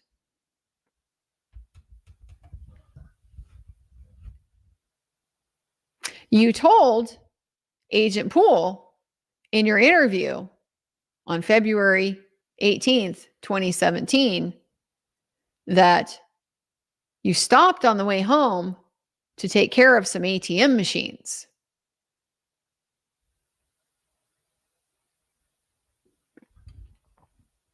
If the witness admits making the statement, the questioning can go further. Extrinsic evidence of the inconsistent statement is not admissible. The cross-examiner may not double prove it by also introducing or having the witness read the writing containing the inconsistent statement. If the witness denies or does not remember making the statement, and if the statement is on a material issue, whether that van was there corroborating what Mr. Allen said on the phone years later, then the cross-examiner may introduce extrinsic evidence of it, such as a written statement, a deposition, or a person claiming to have heard an oral statement. Textbook. He laid a textbook foundation to impeach Brad Weber with a prior inconsistent statement.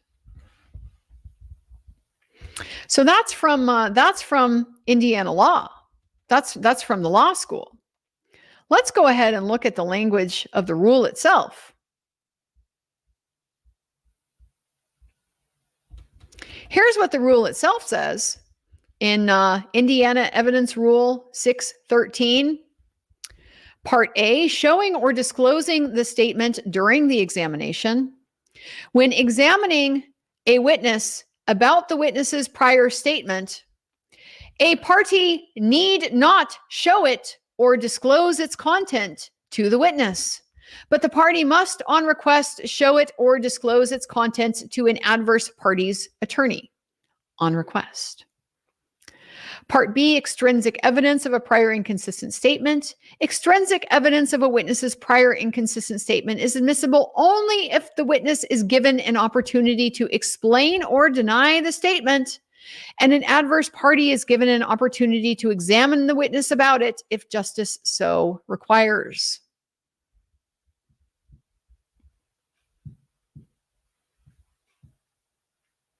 So let's go through. We've established the law now. Okay, the plain black letter language of the rule. And now, you know, what the law school teaches people about how to do it. You know, the academic consensus on how you actually go about doing this. Judge, was he properly confronted with the prior statement? McClelland says he read him the statement. I thought it was improper. Judge says you didn't show him the report. You didn't confront him with the prior inconsistent statement.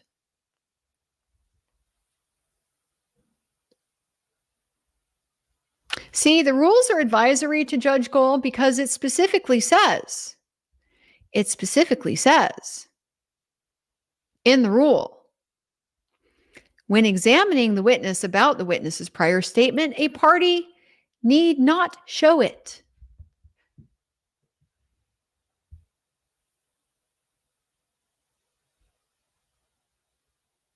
They don't have to show it to him. The rule is very clear. There is nothing in the requirements to impeach a witness with a prior inconsistent statement that requires you to show him a police report. It's not in the rule. So Mr. Baldwin responds, that's a different type of impeachment. This is offered to show an inconsistent statement was made. And the judge says, I haven't seen good cause shown.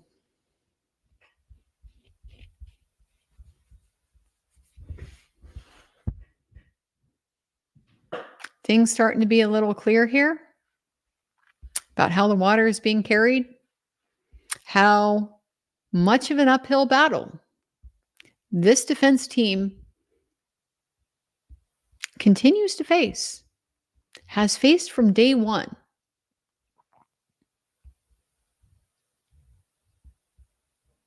Unparalleled hardship that they've had to endure. Being publicly humiliated for being victimized by someone they trusted, who violated that trust and leaked discovery out to the public.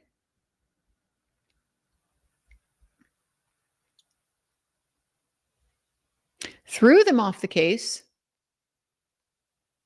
punished their client by kicking out his trial date. He's been in Westville waiting for his trial. Now he's got to sit there longer. They're going to bring on new attorneys. Oh, and it all gets litigated and it gets fixed. And in the meantime, Rick Allen is rotting in the Department of Corrections, losing his mind.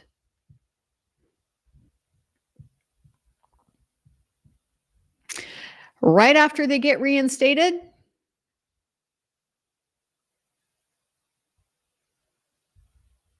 they try it again. They start it over. They get relief from the Indiana Supreme Court, issued a writ. Pretty embarrassing little smackdown from a high court. A writ. This is like the golden fleece of appellate outcomes. Getting a writ, the standard is so high. It's so high. Extraordinary relief, they call it. The Indiana Supreme Court said, not justified without factual findings that follow due process and opportunity to be heard. There's a process to find someone in contempt. You don't get to just decide from the bench, I think these people are unqualified, so I'm going to throw them off the case. No law supports that. So clearly does no law support that this writ gets issued.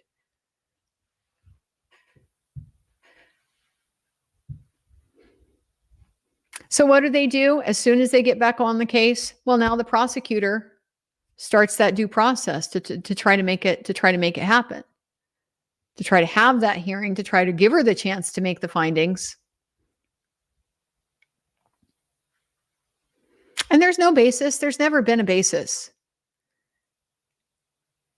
The only basis for anything here that was ever even remotely on the table was contempt. Contempt of the court's order, the gag order, that prevented them from disclosing what they learned that tended to show their client was innocent in response to the prosecutor having a press conference to tell the world how they finally got the guy.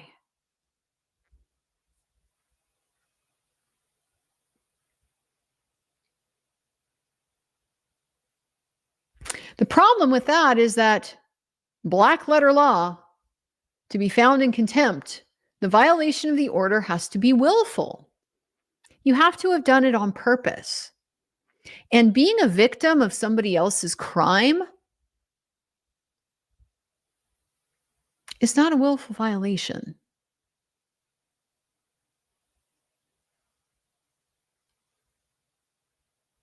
And so, knowing, probably still smarting a little bit from that smackdown she got from the Supreme Court, Judge Gohl finally acknowledged, the law, and that she was not able to find either of them in contempt. So instead, she wrote a decision berating them as being sloppy and negligent and incompetent, but not willfully disobedient of her order. This is the type of shit these guys have had to endure while they're trying to build the case. While they're trying to build the case for their client's innocence. And I know that there's been a lot of theories floated out around there about how this happened and why the leak that triggered it all.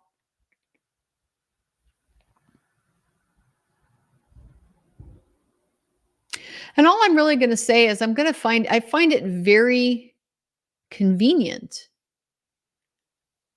that leak forced them to fight a two-front war for pretty much the bulk of the preparatory stage of the trial. So they have to be distracted with all this other stuff while they're trying to save their client from a murder rap and from losing his mind and maybe killing himself in prison. I find it very convenient that they had to fight that two-front war for so much of the case. And now here we are in trial, fighting a two-front war again.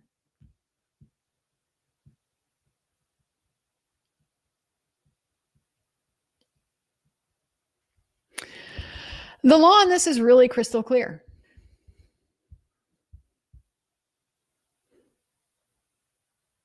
The foundation was fine. But see, you see what's going on here. You see what's going on here. That van is critical to the case. And this impeachment will destroy the van as a link to the case.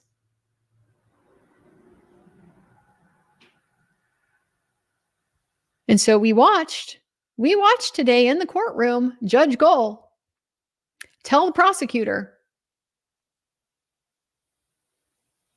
how to save their case. Did it for him.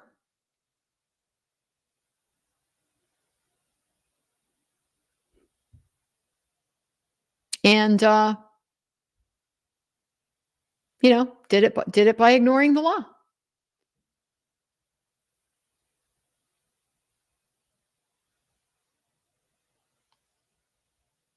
The defense has an absolute right, nearly absolute right. Few things are absolute in the law.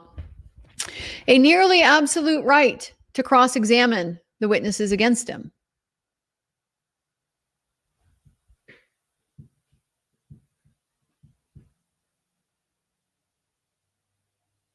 And she's deliberately depriving him of that right now. She knows the van is important. She knows he did it right. Textbook. And she knows that being on election duty and having a medical issue that makes travel difficult, these are good reasons to allow somebody to testify remotely because, it's really not that big of a deal. Post-COVID, remote proceedings, no big deal at all. And you know what? The state didn't even object to it. State didn't even object to it. They're like, no, we just think the impeachment itself is a problem. But, if the court's going to allow it, we don't have a problem with them testifying remotely.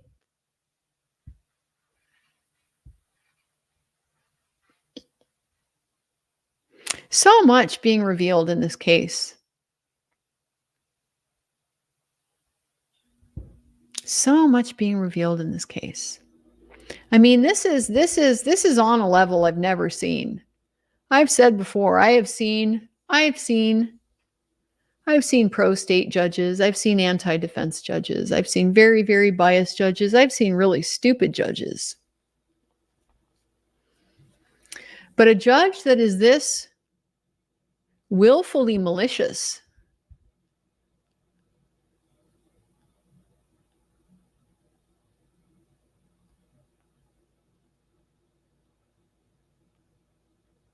really haven't seen anything like it.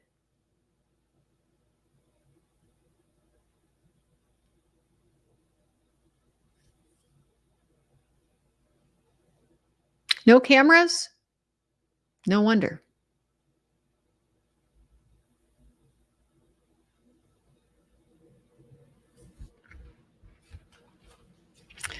The final motion that we addressed today was the motion to revisit the ability to introduce the third-party culprit evidence, and specifically relating to the Odinism. Mr. Baldwin stated that they would simply rest on their written motion, which I still haven't had a chance to read. Mr. McLellan says he doesn't believe the state opened the door to allow the third-party culprit because most of the instances that the defense cited where things came up that would potentially require a response or invite a response originated with the defense. Well, Mr. Baldwin responds that when the state presents evidence of sticks placed on the bodies, it invites questions from the defense. Yeah. The sticks are there. We get to wonder why the sticks are there and have competing theories about why the sticks are there. And the state says they're there for concealment. That invites a response. The defense gets to respond. Or maybe they were there as part of this creepy ass ritual that all of these highly informed people seem to think this looks like. And that might explain some of the problems that we have with understanding what happened to Abby at this crime scene. Because we can't find her blood.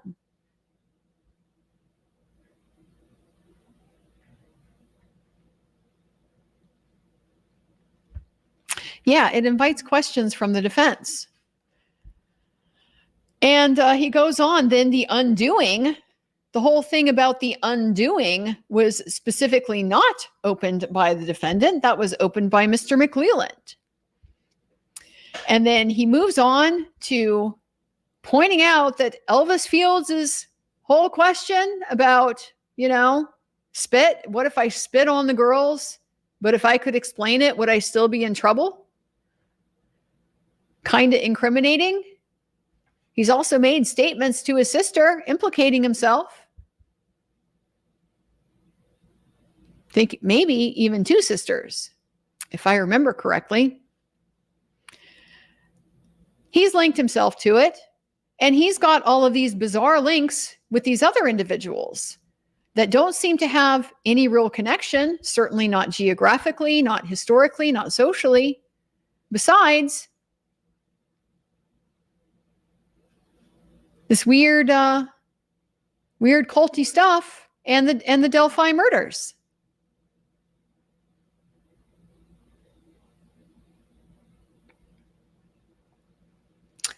Oh, and by the way, yeah, we know Brad Holder's son dated Abby, an actual personal link with the victim, something we never established with Richard Allen.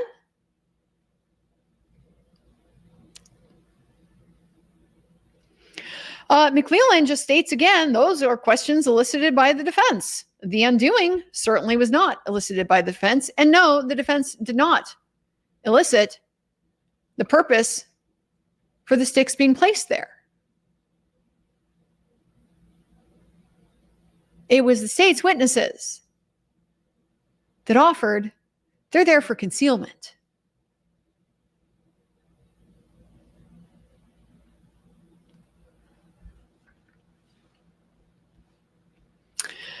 Of course, we get the ruling I certainly expected from Judge Gohl. The case law is perfectly clear. Okay, I'm going to stop right here because just like Judge Gohl knows TUI, she certainly knows TUI. She always knows the case law. This is like a common, it's almost like a verbal tick that she has based on the case law. I'm familiar with the case law. And yet she never cites a single one. Judges who are familiar with the case law, yeah, they can cite it. They'll mention it in their ruling. I reviewed this case. Here's the citation. In this case, it was held that it involved a situation like this happened, and based on that, the court ruled XYZ. The court stated the rule as follows,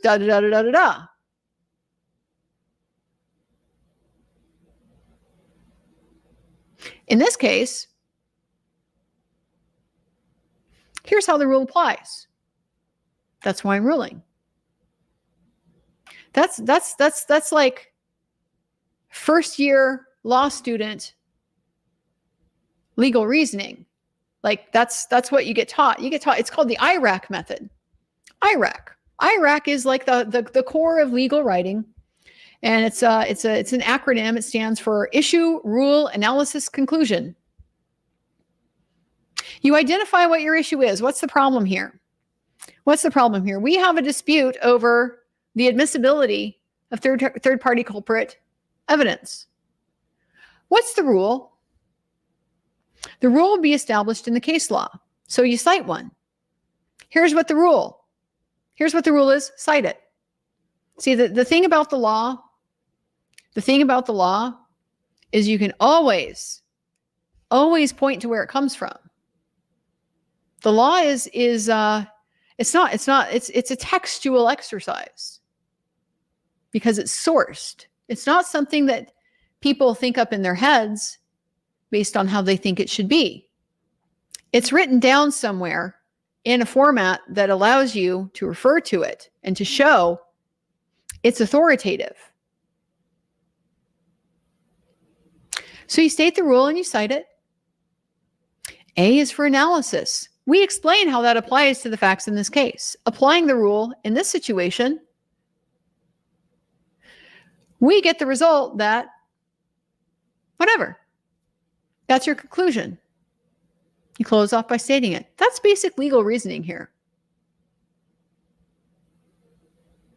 So here's what Judge Gohl says. The case law is perfectly clear that a nexus is required and there's still no nexus.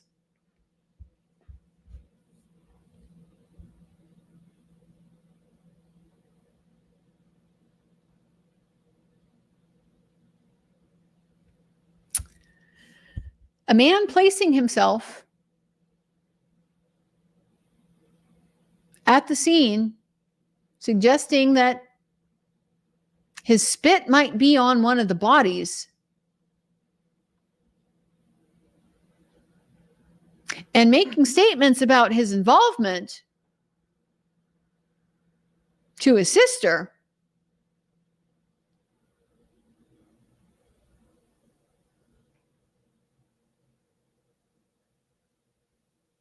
that's a hell of a lot more of a nexus than we have to Richard Allen.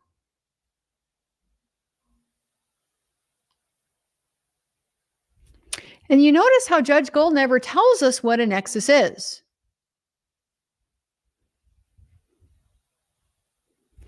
It's that rule part, missing from that rule part. A nexus is required. The law is going to tell you what a nexus is. It's going to tell you what a sufficient nexus is. And it's going to tell you something like it requires a direct connection between the alleged perpetrator and the crime. It needs to be more than mere speculation or opportunity, presence, proximity. You can't just be like, well, my neighbor was home that night. He could have murdered my wife in her bed. No, you gotta have more than that.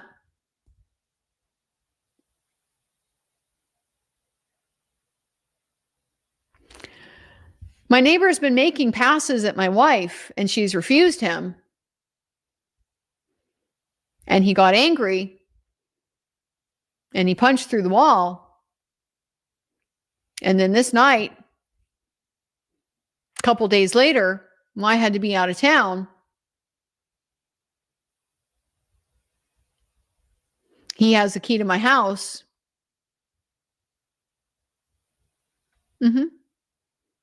Yeah, it's a nexus.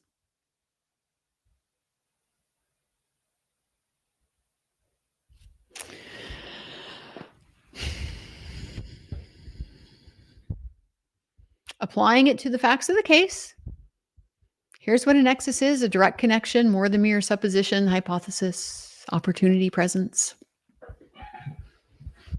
Here's how it applies to the facts of the case. That's the A part of our IRAC, something we all learned in our first year of law school.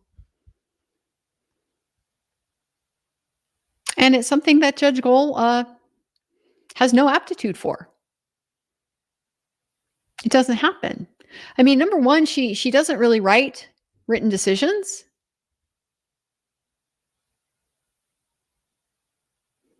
She writes these little short rulings that get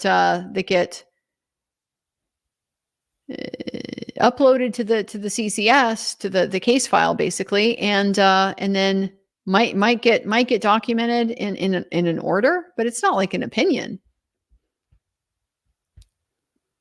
She just says, this is the rule, and I say the rule applies this way. And there's no showing of the work,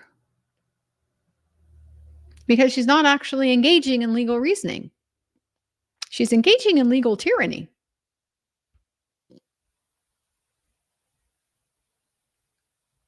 Where the rules don't matter and fairness is optional. So it's really becoming clear as the defense is getting underway in the case. It's really becoming clear what's going on here on a whole different level.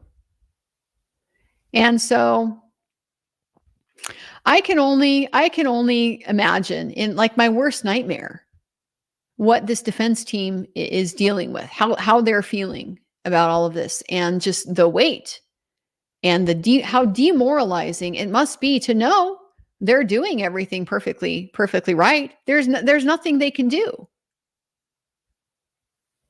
because the law doesn't matter. Doing it right doesn't matter.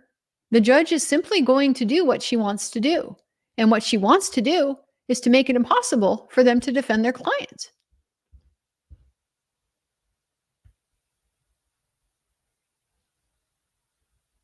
And so they must be feeling enormously helpless.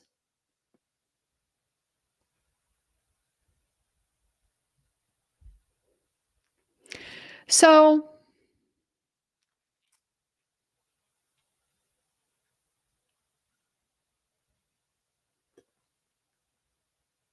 I think it's important to acknowledge what a credit to the profession of public defense that Andrew Rosie, it's late, Andrew Baldwin, Brad Rosie, and Jennifer Auger and their entire team, these guys have embodied everything that a defense lawyer is supposed to do. They have gone so above and beyond the bare minimum, which is really what I'm sure this court wanted. They wanted Mr. Allen to get a bare minimum lawyer who was going to look at these confessions and think, oh, That looks hard. That looks really hard to deal with. Maybe you should just plead.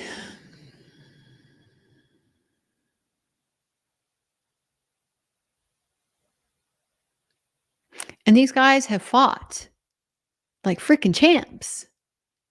And they're still fighting.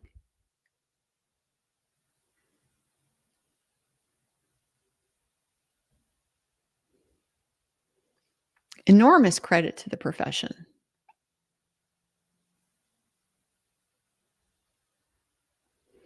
They are the single part of this entire case that gives me something to feel proud about being part of this legal process, this legal system.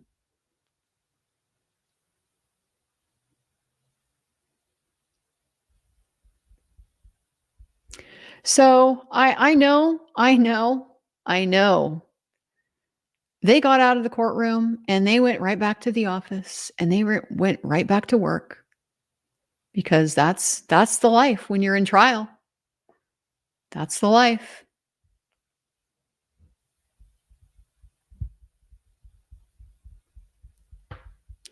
And it's hard to do that after a day where you've just taken shot after shot after shot. And it's just that much worse when you've been cheap shotted all day, over and over, on stuff that really matters. Okay, this is not like little nitpicky things. She's trying to keep you from being able to impeach.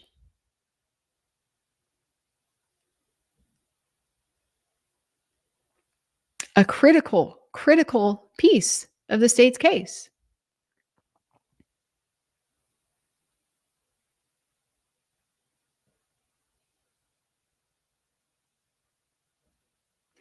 So this is why I'm up late. This is why I'm covering, doing these long ass live streams and bringing all these details, because the world needs to see this. And you shouldn't have to be hearing it from me.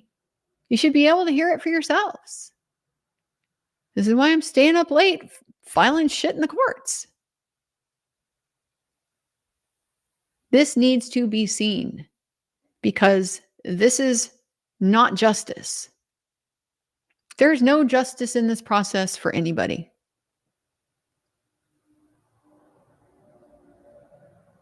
Justice for Abby and Libby is an impossibility in this court and with this judge.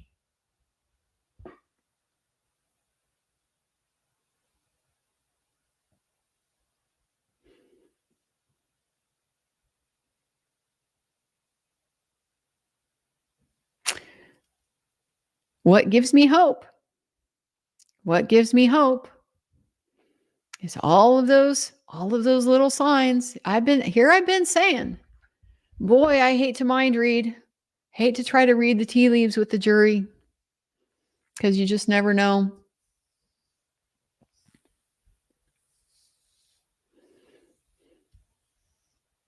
But all I've really got is that hope that they've already seen. They've seen the score. They've seen the score.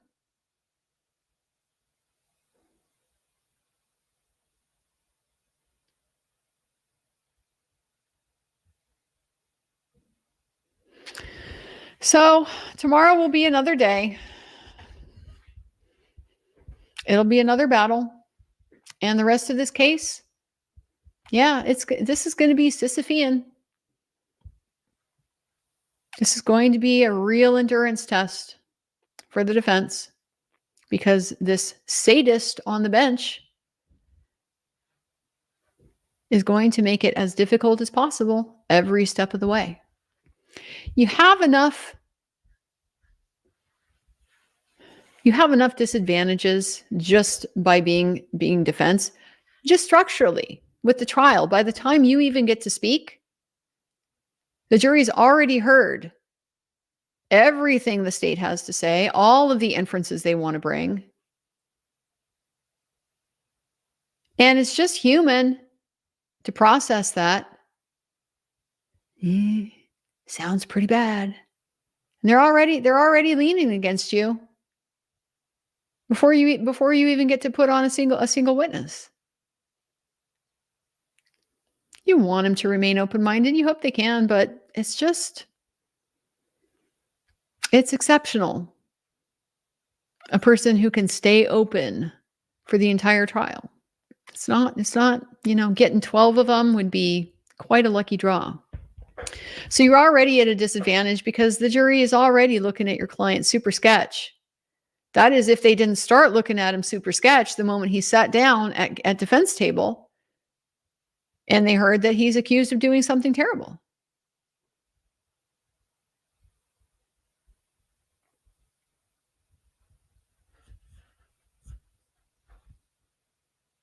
You got these requirements that you have to satisfy to be able to put evidence on in your case that the state doesn't have to satisfy.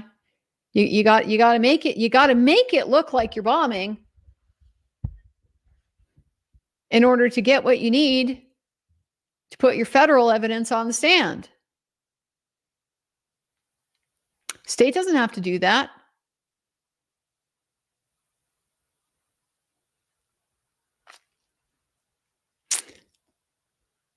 The folks who have all the information about the investigation, they're not on your side. And they'll sit there and not remember anything and not know anything.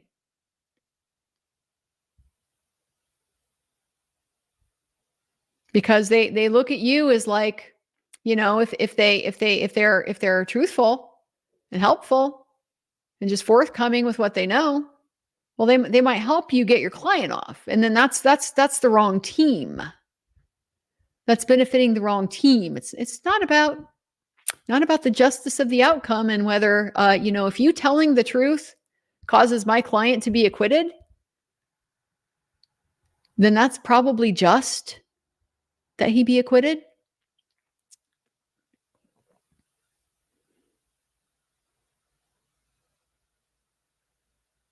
So there's so many disadvantages that the defense team faces, even under the best of circumstances. And so when that burden is then added to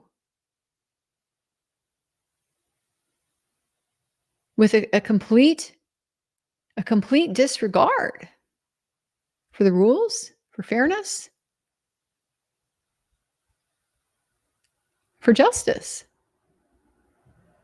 I really never thought I would see that in a courtroom, and I'm seeing it here. Complete disregard for justice. And that's in a case that's like nothing but tragedy on all sides, that's the cherry on top.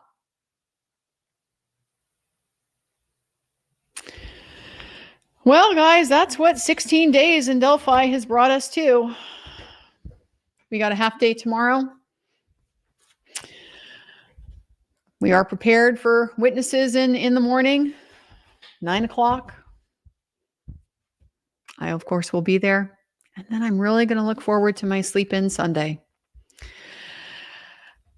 Let me go through some of your comments.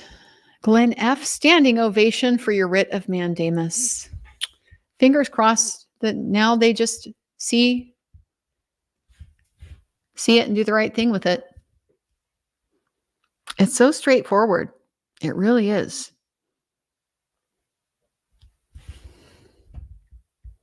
Fingers crossed, guys. Tennessee Gal 1, 10 Gal. 10 Gal 1 became a YouTube member. Welcome, 10 Gal 1. And Jojo Baja is a YouTube member. Appreciate having you at the channel. Lisa Thomas, if reevaluated, what are current diagnoses? PTSD? Yeah, good question. I wouldn't be shocked at all if he had some PTSD. If he had major depressive disorder with psychotic features, which was that little kind of, interesting that Dr. Walla would drop that. It sounds like maybe that's what the defense expert is going to testify for his diagnosis. because she said that was, like that came up. She was at, came up recently or something like that. So that would make sense. If they deposed her, they would confront her with the defense witness's diagnosis and have her respond to it. Major depressive disorder with psychotic features.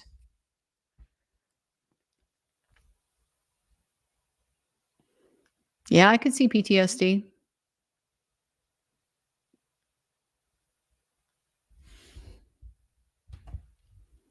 Dream suburb with a nice pencil. I did. I wrote some things, had some stuff to say.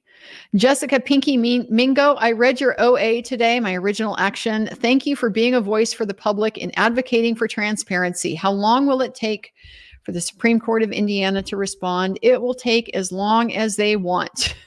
There is no deadline, no time frame, which is very typical for appellate courts. They decide things when they decide things. I want to be optimistic, fingers crossed. This is very simple. It's a simple issue. It's a simple record. It's straightforward law. It shouldn't be hard to read and see that it has merit. So I would hope they would do it quickly, but there is really just no way to know. Courtney C., I am always on the replay crew, but wanted to hop on and just say thank you so much for your coverage. Well, thank you, Courtney. That is extremely generous of you, and I just appreciate the appreciation. Everage, thank you, Andrea. I don't think these things happen more often, but I do think public awareness is growing thanks to you and others on YouTube and other social media. I wish mainstream media would join in the outrage in these bad investigations. Keep up the good work. Well, we're seeing how the game is played. And so the media is getting their privileged position. They're getting their scoops. They're getting their information that none of the rest of us have access to be able to report on. I didn't get to go behind the well and look at the exhibit to see what those Google searches were. Because if I had, I'm sure I would have had plenty to say about them. I would have broken that down. And so, the media is incentivized to not rock the boat. Rock the boat, they lose their privileged status. And it's very unfortunate, but that's how she's playing the game. She's playing the triangulation game. Media versus the public versus the public, hoping to see us go all Lord of the Rings out there in the line. I told you about the other day when just yesterday, we're getting up to get ready to go to lunch, and people will make a small amount of noise. I mean, it happens. You're moving, and she's threatening us.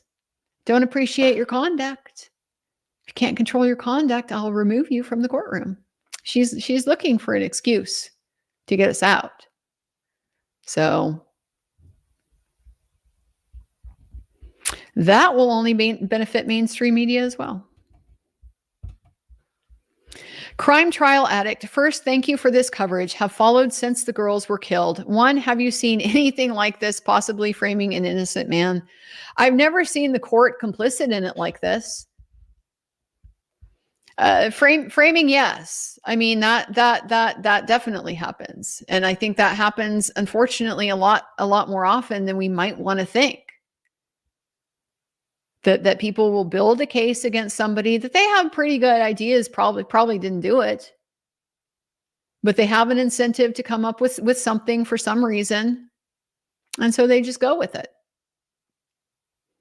That unfortunately happens, I think, a little bit more often than people might like to think. But the court's complicity in it, that's pretty unprecedented. That's pretty unprecedented. Can't get past no DNA at the scene. Thoughts?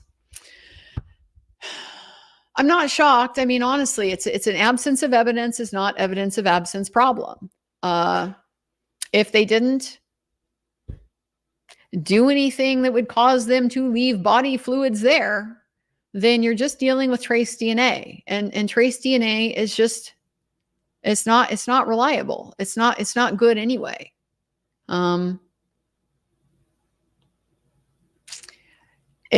We've gotten to the situation where the DNA technology is so sensitive that it's almost kind of lost its value, because the meaning, the significance of what you recover is diminished when you can recover everything that's in the environment, everything that's been transferred.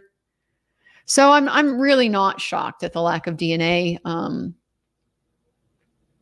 I don't honestly really find it that surprising. 3, explain more of the cops' good for defenses. I'm not sure I understand this question, and I do apologize. It may just be a lack of sleep.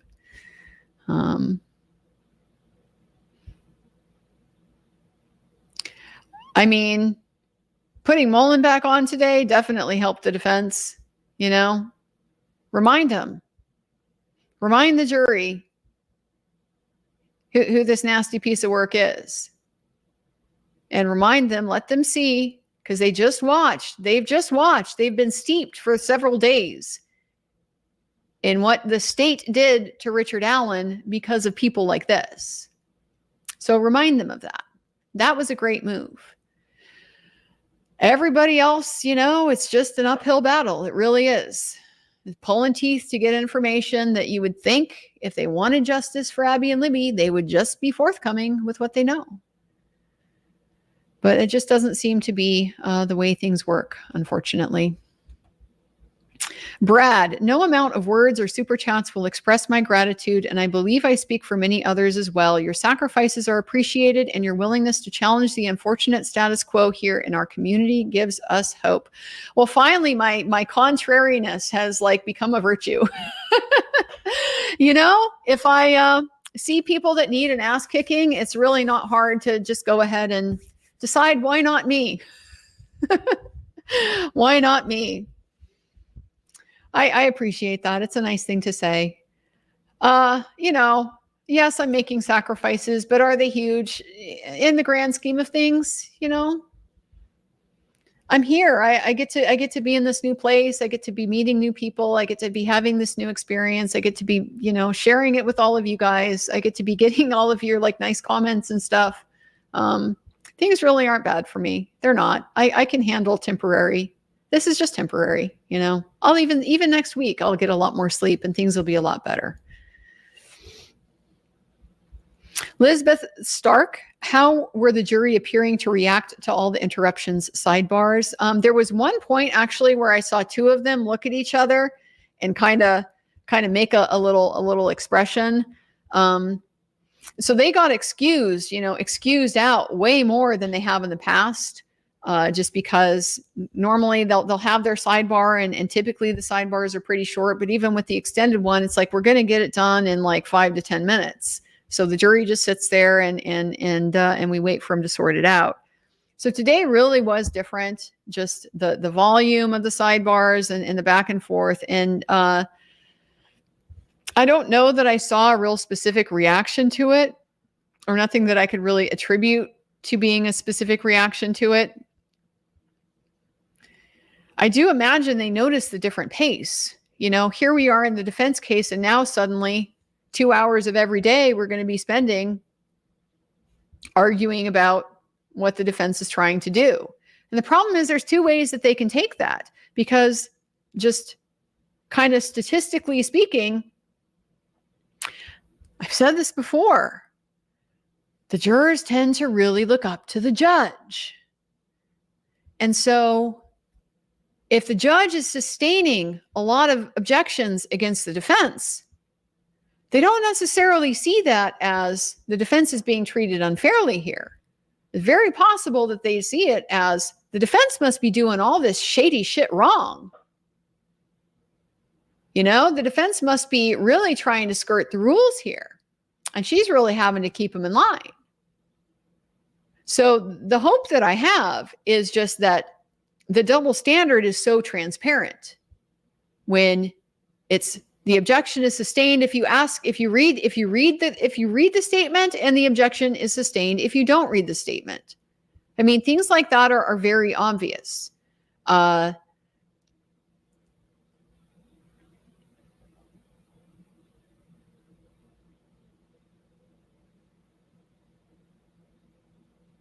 So that's, I mean, that is a big risk.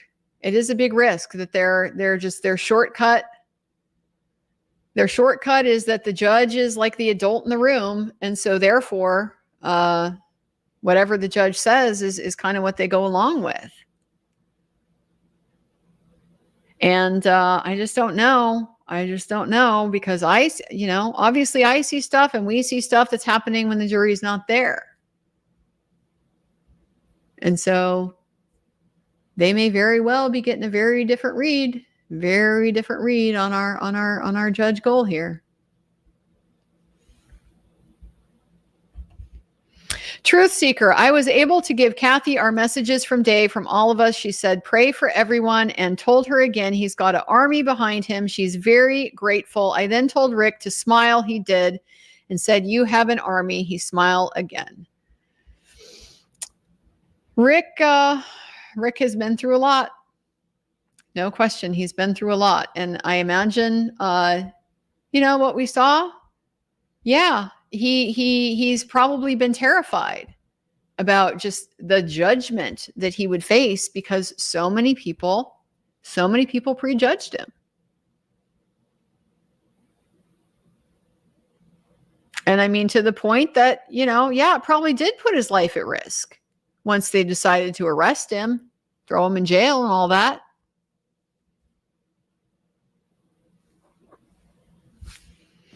So I think it's wonderful for Rick and Kathy to be supported for everything that they've had to endure.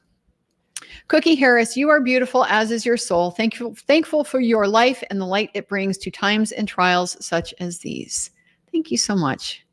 What a very kind and lovely thing to say. The crypto tax lawyer, this little Easter egg from AB's petition. You like this one? I dropped this one for you. In his letter appointing Edmund Randolph as the first Attorney General of the United States, George Washington expressed his conviction that the due administration of justice is the firmest pillar of good government. Had to go with the founders there. Yeah, I mean that's why we have the First Amendment right to access to our government, the right to petition, the right to be informed, to be aware. Judge Gold wants to shut us out so that she can't be subject to criticism, and that's exactly the tyrannical attitude that the founders rejected. Gray, I'm not from Delphi, but a little town a few miles away. This case impacts me, and I honestly don't think I could have sat through this without losing my shit. So I very much appreciate your diligent report on the happenings inside this court. Thank you. It really means a lot to me. It has meant a lot to me to hear from folks in the local community that are supporting what I do. Because, I will confess, everybody has their insecurities, and I'm a little nervous about, I'm not from here. I'm an outsider. I recognize that. And every place is a little different with their culture and their history and just all the things that they share. It creates a certain kind of attitude. And I recognize I'm not part of that. So I did come as an outsider, and I felt so incredibly welcomed, and I felt really appreciated. And that's been really wonderful. It's been really validating. And so I really appreciate those of you who are taking the time to just let me know. I mean, yes, thank you for the super chat. I love super chats, but even just people stopping me on the sidewalk, the people that are like coming to line sit. We still need line sitters, guys. Still got the list up there. If that's something that you'd be able to do. Today it was going to be easy to get in for everybody to be able to get in, but there's just no guarantees, and at some point, if the defense has a bombshell to drop, then that may change all over again, So it does. It's been awesome to see so many people, pull together to support us in this mission of getting the word out and trying to bring some light to this injustice on every level that's going on in this courthouse here in Carroll County. Brandon McCroby, didn't Betsy Blair say she was sure it was a 1963 Mercury Comet because she had owned one? I think it was her dad. It was like her dad's old car. Even if you are not a car person, you would certainly recognize a make and model that you have owned before. Yeah, I don't remember if she said exactly that it was a Mercury Comet, just that it reminded her. I think it maybe just reminded her strongly of her dad's car because of its shape, basically the body shape. And the body shape of a Mercury Comet is absolutely nothing like the body shape of a Ford Focus.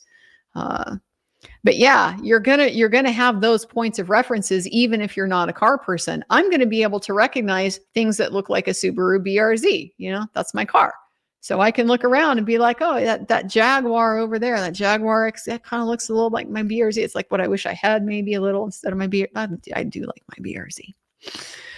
But yeah, you're going to notice those kinds of similarities when you have a point of reference to something that is your own, or just you have that strong history with. Emmy, while the prosecutor at his best is one of the most beneficent forces in our society, when he acts from malice or other base motives, he is one of the worst. Amen. Robert H. Jackson, the federal prosecutor. Yeah, this is, I've said before, it's a little bit trite, the saying, but absolute power corrupts absolutely. And that's the problem that you always have with people in positions of authority, is just the overwhelming temptation to abuse it. It takes extraordinary character for somebody to be placed in a position where they could exploit all of the advantages that they get from that status and to resist it.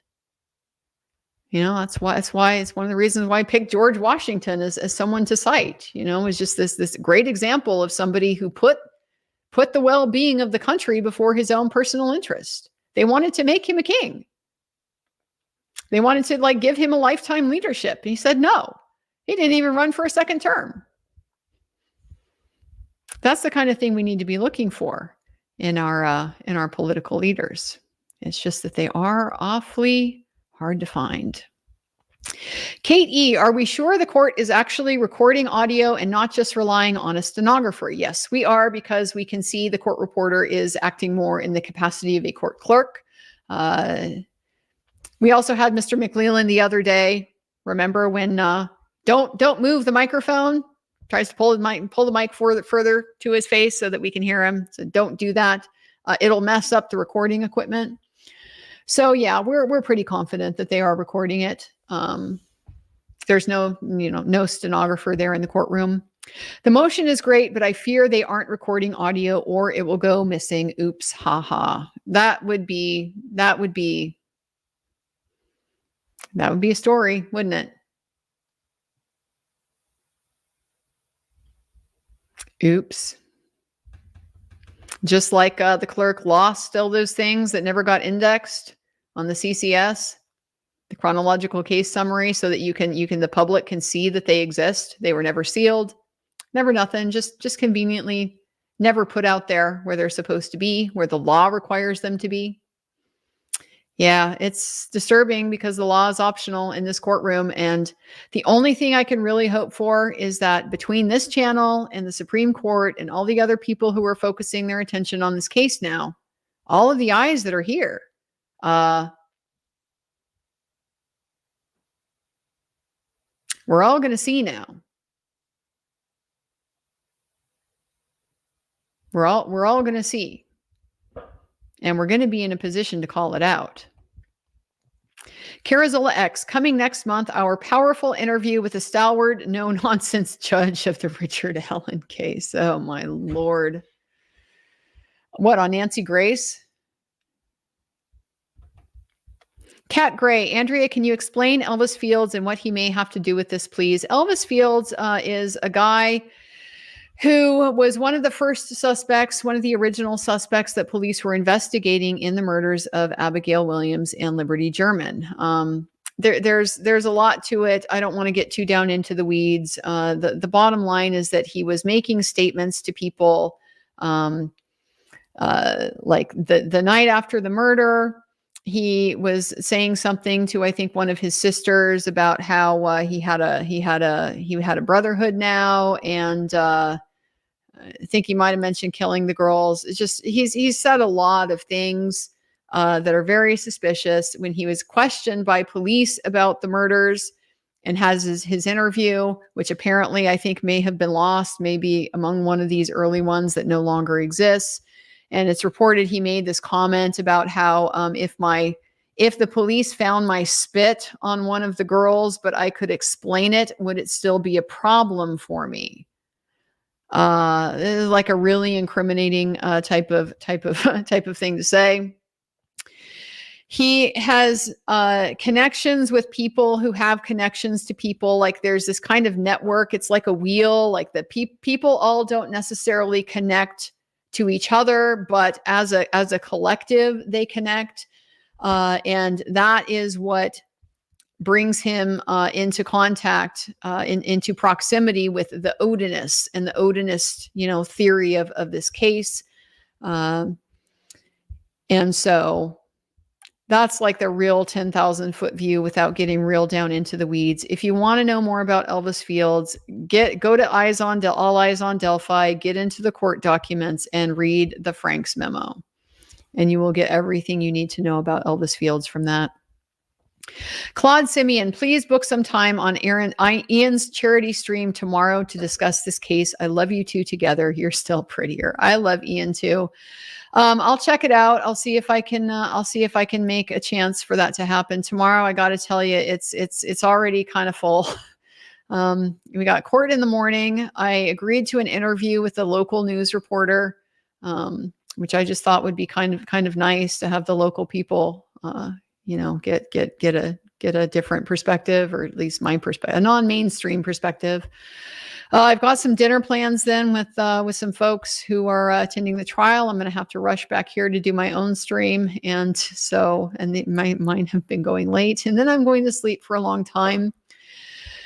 So I'll look at it. I have contributed to Ian's charity stream. So hopefully if you guys are participating in that, watching that, we'll see. I sent something over to bid on. So I definitely love what he does and how he does it. So I'd love to support it. I just don't know that I will be able to do it with my personal presence this time. Darla Shannon, I'm retired law enforcement. I've never seen anything like this in any court. It disgusts me. Thank you for showing it. Well, thank you for calling it out.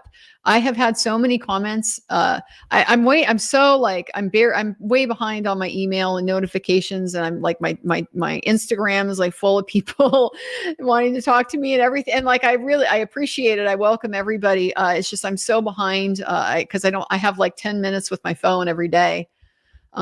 So I just haven't had a chance to keep up with everybody's comments, but when I'm able to, I've been overwhelmed by how many people I have had reach out to me who are former law enforcement, who are former corrections agents, who just, they're the good ones. They're the ones that are in it for the good reasons, for the right reasons, and for the sense of justice, and for the helping to make that happen. And so, yeah, I mean, the worst enemy of the bad cop is the good cop. So that's something I hope doesn't get lost in all of this, because we're seeing these bad cops and these bad judges and these bad prosecutors. And I hope we don't get lost in that the good ones really matter. The good ones are a critical part of the system. And so it's very important to recognize and call out the good ones when we see them. Priya Rose, how might goal influence jury instructions? Yeah, I don't know what the norm is in Indiana. So, I mean, I know that they have formed jury instructions. So I would expect there is kind of an expected baseline. There's a general expectation of what you need to do with the form instructions.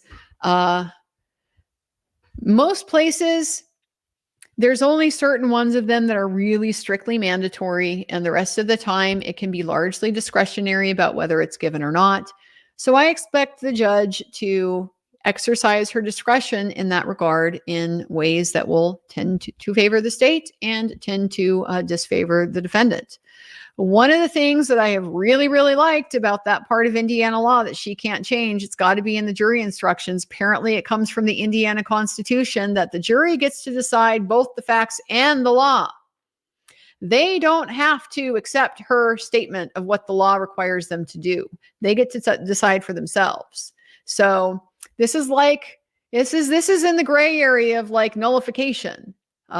They get to decide if they look at the situation and just be like, this is a horror show and there's no way I'm supporting it. They can acquit him just based on that. They have the power and the right to do that under Indiana law. And her instructions, the way that the form requires them to be given, they have to be told that if you find the evidence does not meet the threshold of proof beyond a reasonable doubt, you must acquit him. But even if you find it does, you may convict him, but you're not required to. I don't think they will find proof beyond a reasonable doubt, but that's just a big protection that is built into there that I don't think she really has the power to do anything about. Carazola X, this makes Karen Reed look like the most fair, impartial trial that's ever been put on. Judge is nothing short of a soulless monster. Nothing short. Yeah. Judge Bev has never really looked so kindly and anti-like as she does right now. It's really true. I mean, this is Karen Reed turned up to 11. It really is. I mean, Karen Reed didn't get thrown in solitary confinement for 13 months and driven out of her mind. This is really, really monstrous stuff that we're seeing. Judy E, can't get over how many hours you are devoting to this and still look fresh. Well, you're kind. I'm really losing it now. My voice is totally trashed. I'm going to really appreciate my day off. And now that I don't need to burn the midnight oil right in the writ papers anymore, I should be able to get more sleep, and that will help me be fresher. So thank you for sharing. I appreciate that very much. Justice Seeker with a $50 super sticker. Thank you so much for that. So generous. Paula Siemek, what the fuck is wrong with this judge? Ego, pride, stupidity, vengeance, or something more sinister like blackmail, Odinist connections? Thanks for all, Andrea. She seems sadistic to me. Like, this seems very purposeful. She has her power and she enjoys flaunting it. I mean, there are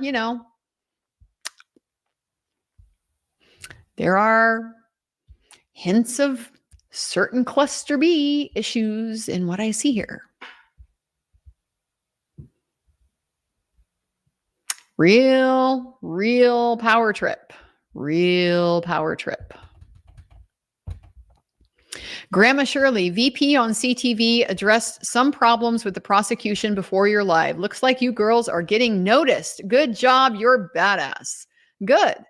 I mean, this is going to be, has the potential to be a situation where, the mainstream that is not reporting what's really going on in there. They're pulling that game where they pick out the stuff that's salacious and that's attention getting, but not the nuance, avoiding the nuance. And so like you only report on the details that are in Rick Allen's confession, and you don't get into all the other things that he said, the whole context of the calls that we heard. They're going to run the risk of getting pantsed if the jury does acquit him. And, it's a mistake that keeps getting made over and over and over again. Some point, maybe they'll learn. Carazola X, they have to put RA on the stand at this point. They have to throw a Hail Mary and hope the jury can see his innocence. I don't know if they have to do that yet. I am still concerned about his ability to actually do that. I still don't think he's the same guy he was when he went in. I don't think he's the same guy as he was. But, I do have mixed feelings about it because I really do have a sense of how that can be very therapeutic. It can be very therapeutic, but it's so high risk, to stand up to stand up for himself again against these people that did him so wrong and oppressed him and tortured him and broke him. It's a way to rebuild and kind of be reborn. But it's so high risk.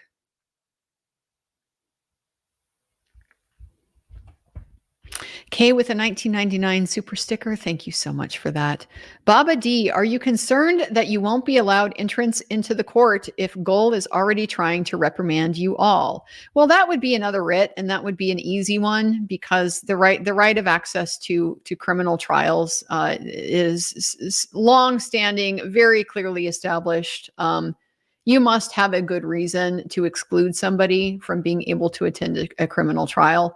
And so this sort of general banning that she's threatening, suspicionless, like not focused on you, not targeted, it breaks all of the rules that are, very long standing for this type of, it's a constitutional right at this point. So it means if she's going to deprive you of it, it needs to be very narrowly tailored. It needs to be justified by a compelling need. And there needs to be like no lesser option that she has. So it's a very, very tough standard to meet. There is absolutely no way she'd get away with being able to shut the courthouse doors.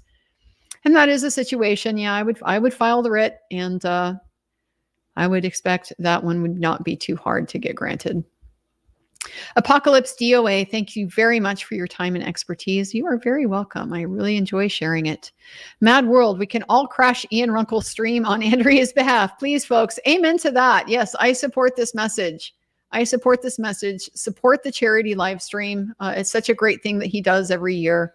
It's very inspiring, and I very much support it. So go stop by and flood it. Lisa Shelton, I meant to ask you, why is the jury not gone to the actual bridge and walked to see the actual site? You cannot tell the distance, etc., by just looking at an aerial map. The defense had brought a motion for a jury viewing, but they withdrew it.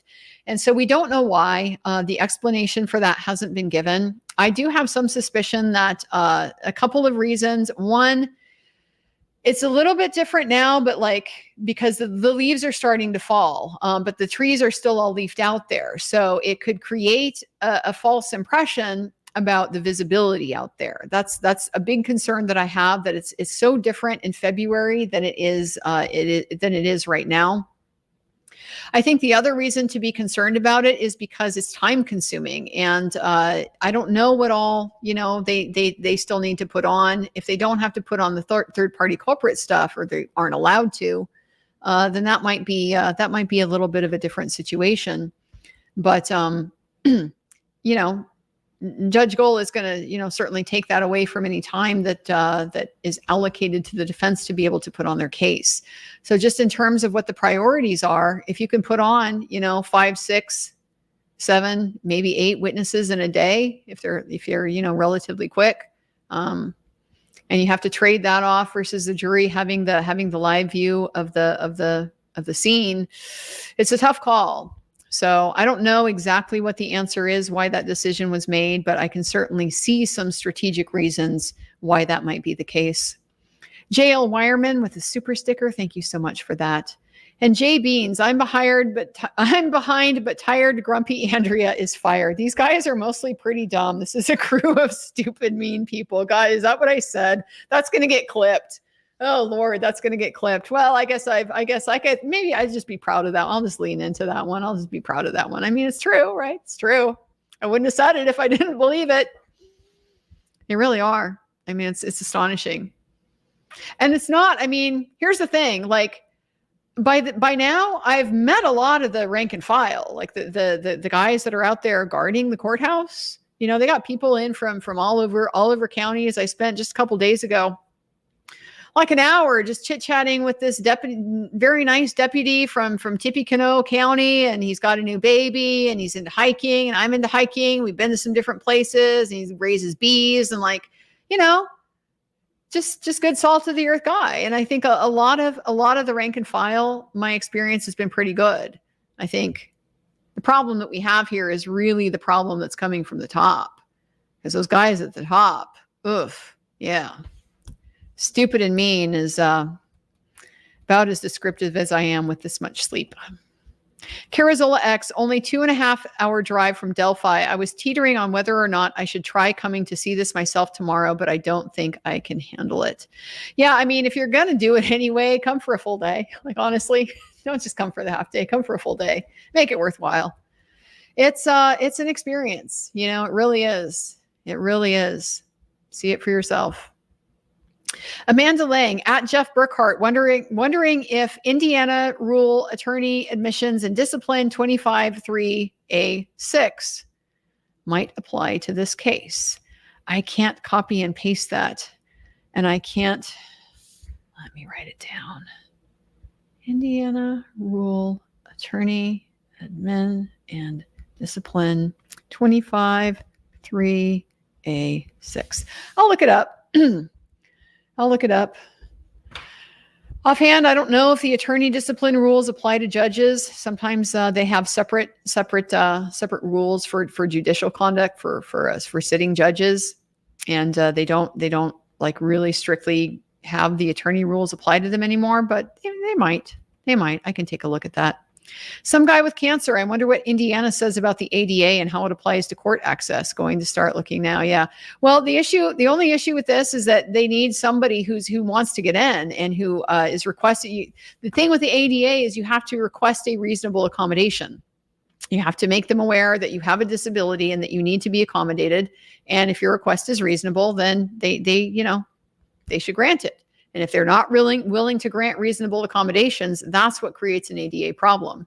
So, yeah, if there are folks that are disabled that aren't able to get into this courtroom,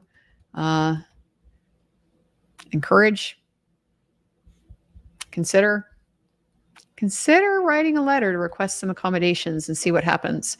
Ryan Luciani, thank you, Andrea. This is for your very own Delphi cardboard file cabinet to keep those notes. Don't trust the court. I am going to need a file cabinet for these notes. Yeah, I feel like at this point, I know more about this case than Mullen does. I mean, judging by the testimony, they should just go ahead and call me as a skilled witness. I think it might go better. All right, guys, that's it for tonight. It's a late one already. Thank you so much for your support. I'm going to go get my shut-eye and look forward to my long sleep-in Sunday. One more grindy kind of day tomorrow, but a little bit more relaxed just because we don't have that courtroom pressure, scrutiny, and all the chaos and the running up and down the stairs and the getting back in line and everything.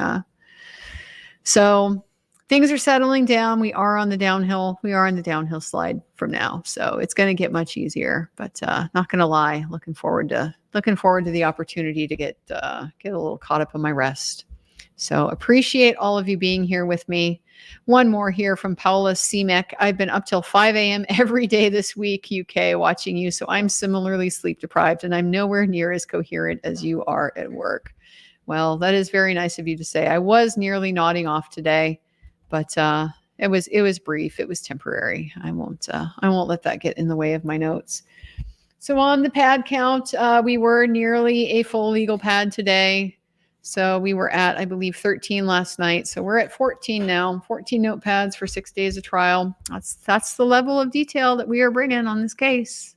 Yep. If we can't get those recordings, then the notepads it will be. So expect to have. I hope to have at least a good half notepad for you guys tomorrow, and we don't burn all the time in the half day session sitting in sidebars and ridiculous evidentiary related recesses. But now that we're in the defense case, I'm definitely expecting that to be more of a theme of the case. So appreciate all of you. Very grateful for all your support. Thank you for your interest in the case. Thank you for supporting justice and for recognizing the importance of bringing what is happening over here in Carroll County out into the light. This is a very, very important case, I think, for people to see and realize this is I mean, yeah, this is extreme, but this is just like the extreme manifestations of a lot of real problems that occur every day. Countries all courthouses all around the country. So we just kind of have it all blown up on the scale that nobody has really ever ever thought we would be confronted with face to face. I will plan to see you guys tomorrow, same time, 7 o'clock, and look forward to seeing you all then. Take care, guys. Good night.